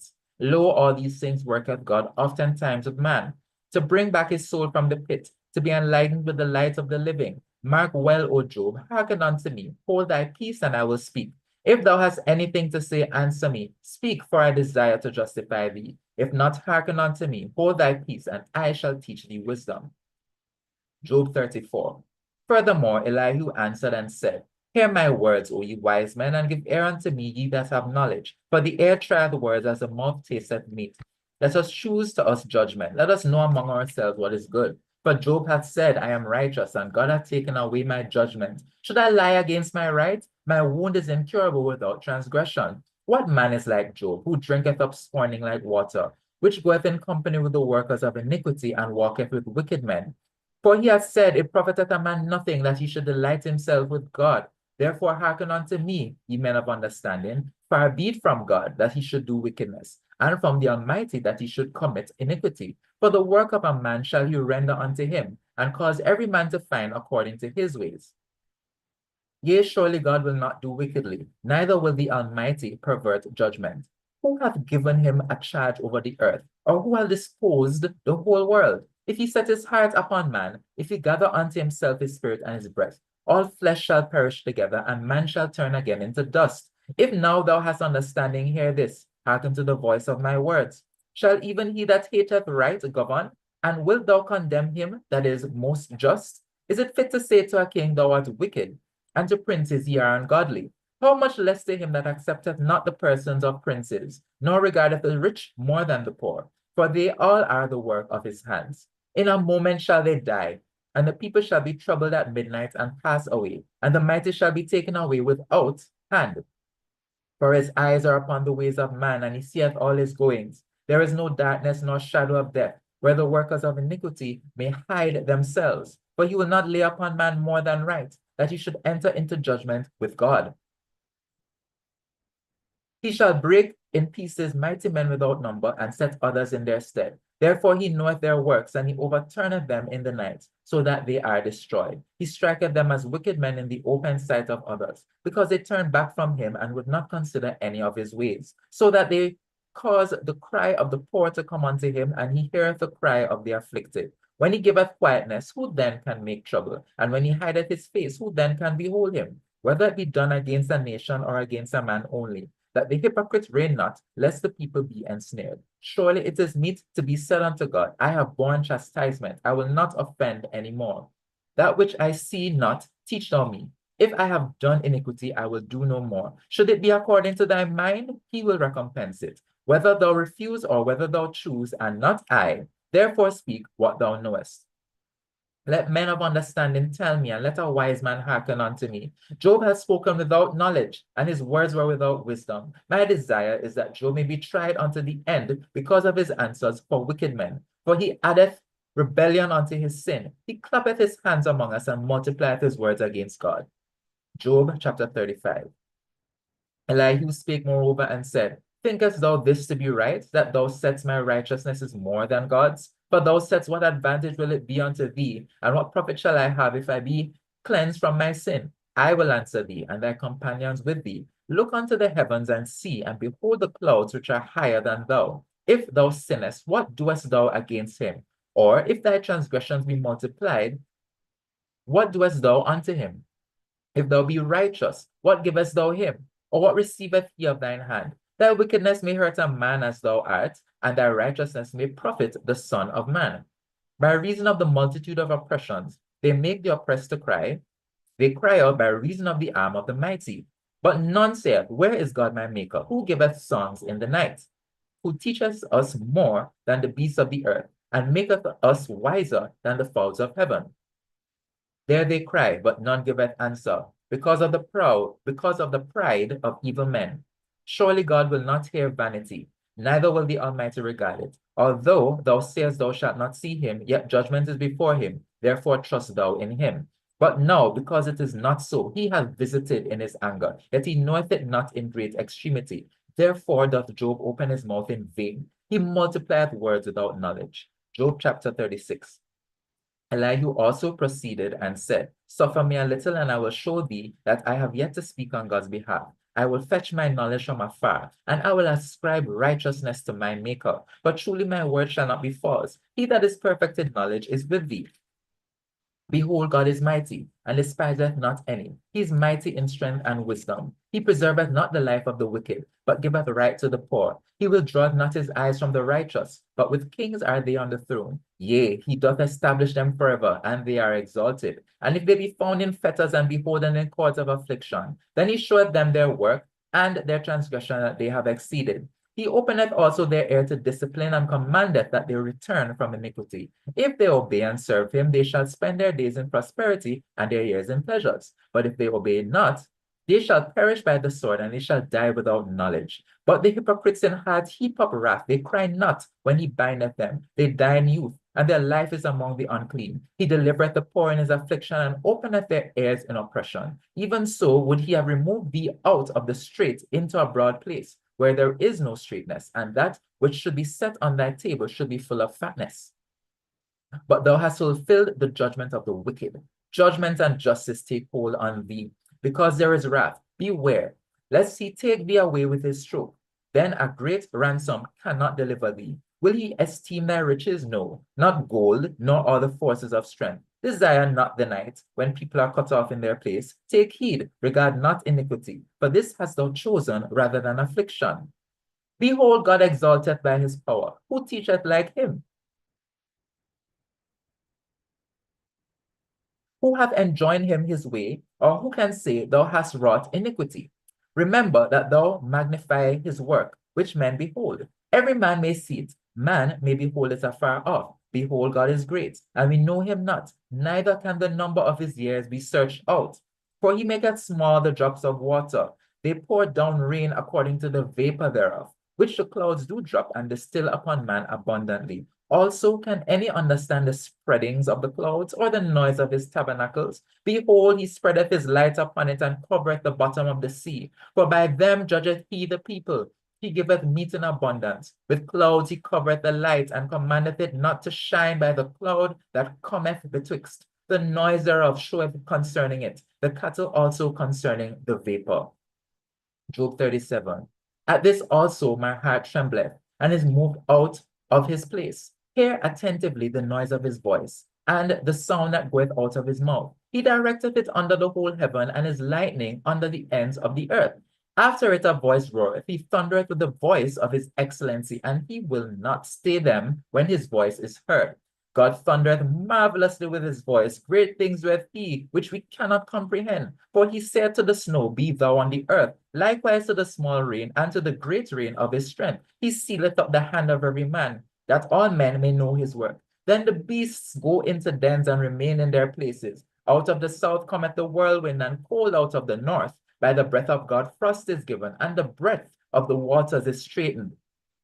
Also by watering he wearieth the thick cloud. He scattereth his bright cloud, and it is turned round about by his counsels, that they may do whatsoever he commandeth them upon the face of the world in the earth. He causeth it to come, whether for correction, or for his land, or for mercy. Hearken unto this, O Job, stand still and consider the wondrous works of God. Dost thou know when God disposed them, and caused the light of his cloud to shine? Dost thou know the balancings of the clouds, the wondrous works of him which is perfect in knowledge? How thy garments are warm when he quieteth the earth by the south wind? Hast thou with him spread out the sky which is strong, and as a molten looking glass? Teach us what we shall say unto him, for we cannot order our speech by reason of darkness. Shall it be told him that I speak? If a man speak surely, he shall be swallowed up. And now men see not the bright light which is in the clouds, but the wind passeth and cleanseth them. Fair weather cometh out of the north. With God is terrible majesty. Touching the Almighty, we cannot find him out. He is excellent in power and in judgment, and in plenty of justice he will not afflict. Men do therefore fear him. He respecteth not any that are wise of heart. Job 38. Then the Lord answered Job out of the whirlwind and said, Who is this that darkeneth counsel by words without knowledge? Gird up now thy loins like a man, for I will demand of thee, and answer thou me. Where wast thou when I laid the foundations of the earth? Declare if thou hast understanding. Who hath laid the measures thereof, if thou knowest? Or who hath stretched the line upon it? Whereupon are the foundations thereof fastened, or who laid the cornerstone thereof, when the morning stars sang together and all the sons of God shouted for joy? Or who shut up the sea with doors when it brake forth, as if it had issued out of the womb? When I made the cloud the garment thereof, and thick darkness a swaddling band for it, and break up for it from my decreed place, and set bars and doors, and said, Hitherto shalt thou come, but no further, and here shall thy proud waves be stayed.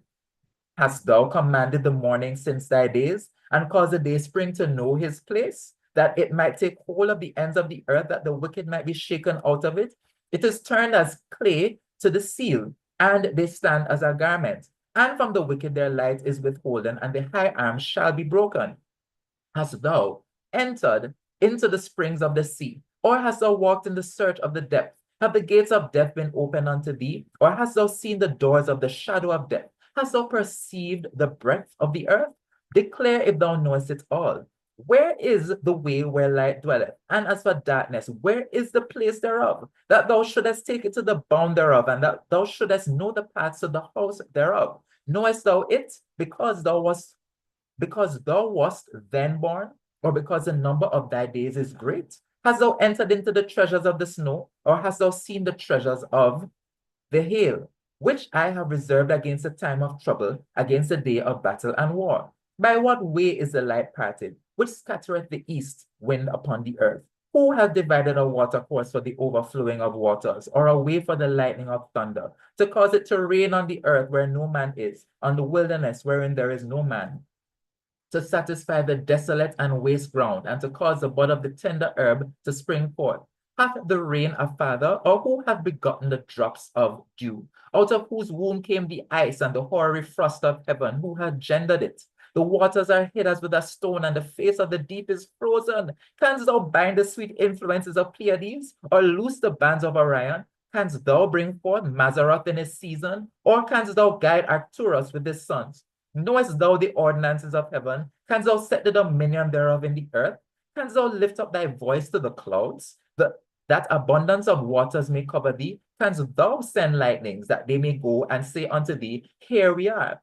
Who hath put wisdom in the inward parts, or who hath given understanding to the heart? Who can number the clouds in wisdom, or who can stay the bottles of heaven? When the dust groweth in hardness, and the clods cleave fast together, wilt thou hunt the prey for the lion, or fill the appetite of the young lions? Wilt thou hunt the prey?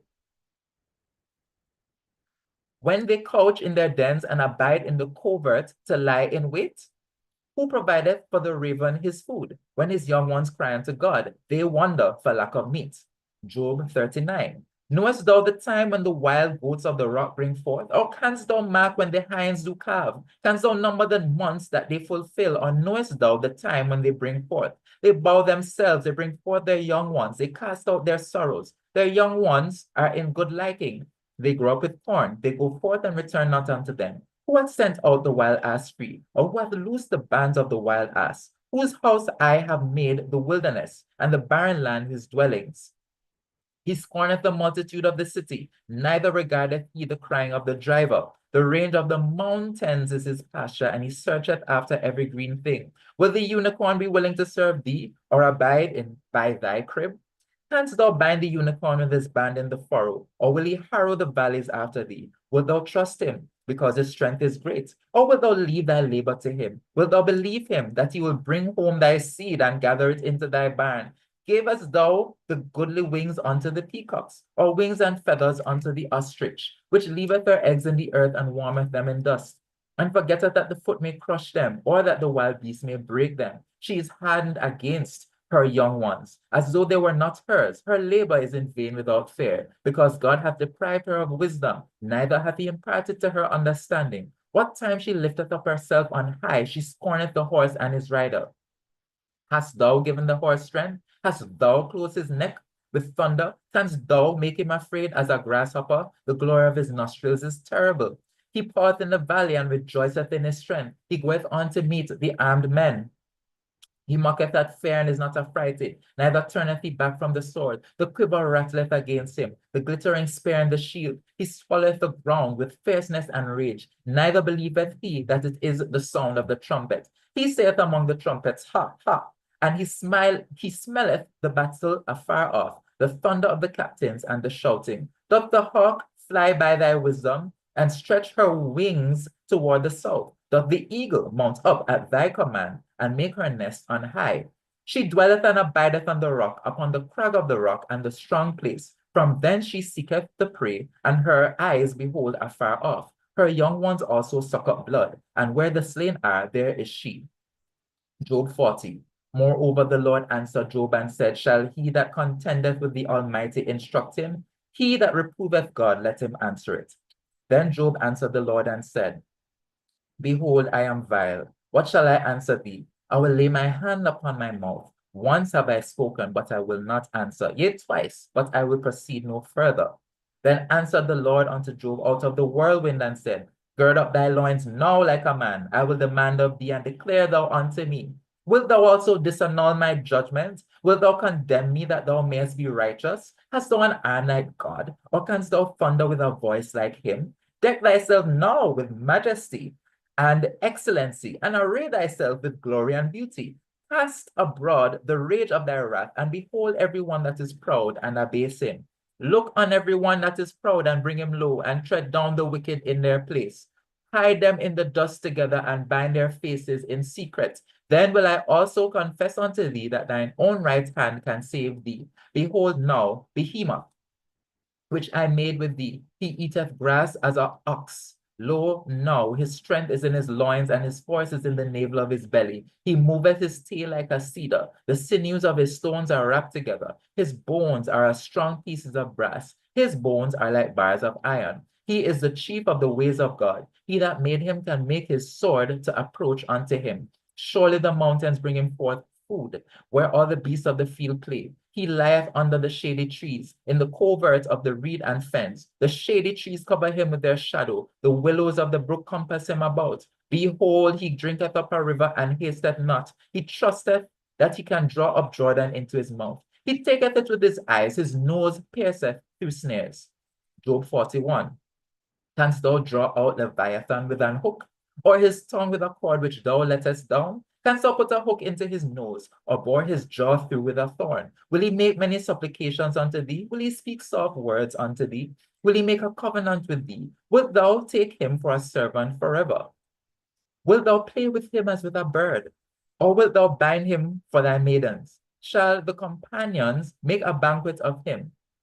Shall they part him among the merchants? Canst thou fill his skin with barbed irons, or his head with fish spears? Lay thine hand upon him. Remember the battle. Do no more. Behold, the hope of him is in vain. Shall not one be cast down even at the sight of him? None is so fierce that dare stir him up. Who then is able to stand before him? Who hath prevented me that I should repay him? Whatsoever is under the whole heaven is mine. I will not conceal his parts, nor his power, nor his comely proportion. Who can discover the face of his garment? Or who can come to him with his double bridle? Who can open the doors of his face? His teeth are terrible round about. His scales are his pride, shut up together as with a close seal. One is so near to another that no air can come between them. They are joined one to another. They stick together that they cannot be sundered. By his neesings a light doth shine, and his eyes are like the eyelids of the morning. Out of his mouth go burning lamps, and sparks of fire leap out. Out of his nostrils goeth smoke as out of a seething pot or cauldron. His breath kindleth coals, and a flame goeth out of his mouth. In his neck remaineth strength, and sorrow is turned into joy before him. The flakes of his flesh are joined together. They are firm in themselves, they cannot be moved. His heart is as firm as a stone, yea, as hard as a piece of the nether millstone. When he raiseth up himself, the mighty are afraid. By reason of breakings they purify themselves. The sword of him that layeth at him cannot hold. The spear, the dart, nor the habergeon. He esteemeth iron as straw, and brass as rotten wood. The arrow cannot make him flee. Sling stones are turned with him into stubble. Darts are counted as stubble. He laugheth at the shaking of a spear. Sharp stones are under him. He spreadeth sharp-pointed things upon the mire. He maketh the deep to boil like a pot. He maketh the sea like a pot of ointment. He maketh a path to shine after him. One would think the deep to be hoary. Upon earth there is not his like, who is made without fear. He beholdeth all high things. He is a king over all the children of pride. Then Job answered the Lord and said, I know that thou canst do everything, and that no thought can be withholden from thee. Who is he that hideth counsel without knowledge? Therefore have I uttered that I understood not. Things too wonderful for me which I knew not. Here I beseech thee, and I will speak. I will demand of thee, and declare thou unto me. I have heard of thee by the hearing of the ear, but now mine eye seeth thee. Wherefore I abhor myself, and repent in dust and ashes. And it was so that after the Lord had spoken these words unto Job, the Lord said to Eliphaz the Temanite, My wrath is kindled against thee and against thy two friends, for ye have not spoken of me the thing that is right, as my servant Job hath. Therefore take unto you now 7 bullocks and 7 rams, and go to my servant Job, and offer up for yourselves a burnt offering, and my servant Job shall pray for you. For him will I accept, lest I deal with you after your folly, in that you have not spoken of me the thing which is right, like my servant Job. So Eliphaz the Temanite, and Bildad the Shuhite, and Zophar the Naamathite went and did according as the Lord commanded them. The Lord also accepted Job. And the Lord turned the captivity of Job when he prayed for his friends. Also the Lord gave Job twice as much as he had before. Then came there unto him all his brethren and all his sisters and all they that had been of his acquaintance before, and did eat bread with him in his house. And they bemoaned him and comforted him over all the evil that the Lord had brought upon him. Every man also gave him a piece of money, and every one an earring of gold. So the Lord blessed the latter end of Job more than his beginning, for he had 14,000 sheep and 6,000 camels, and 1,000 yoke of oxen, and 1,000 she-asses. He had also 7 sons and 3 daughters, and he called the name of the first Jemimah, and the name of the second Keziah, and the name of the third Keren Hapuk.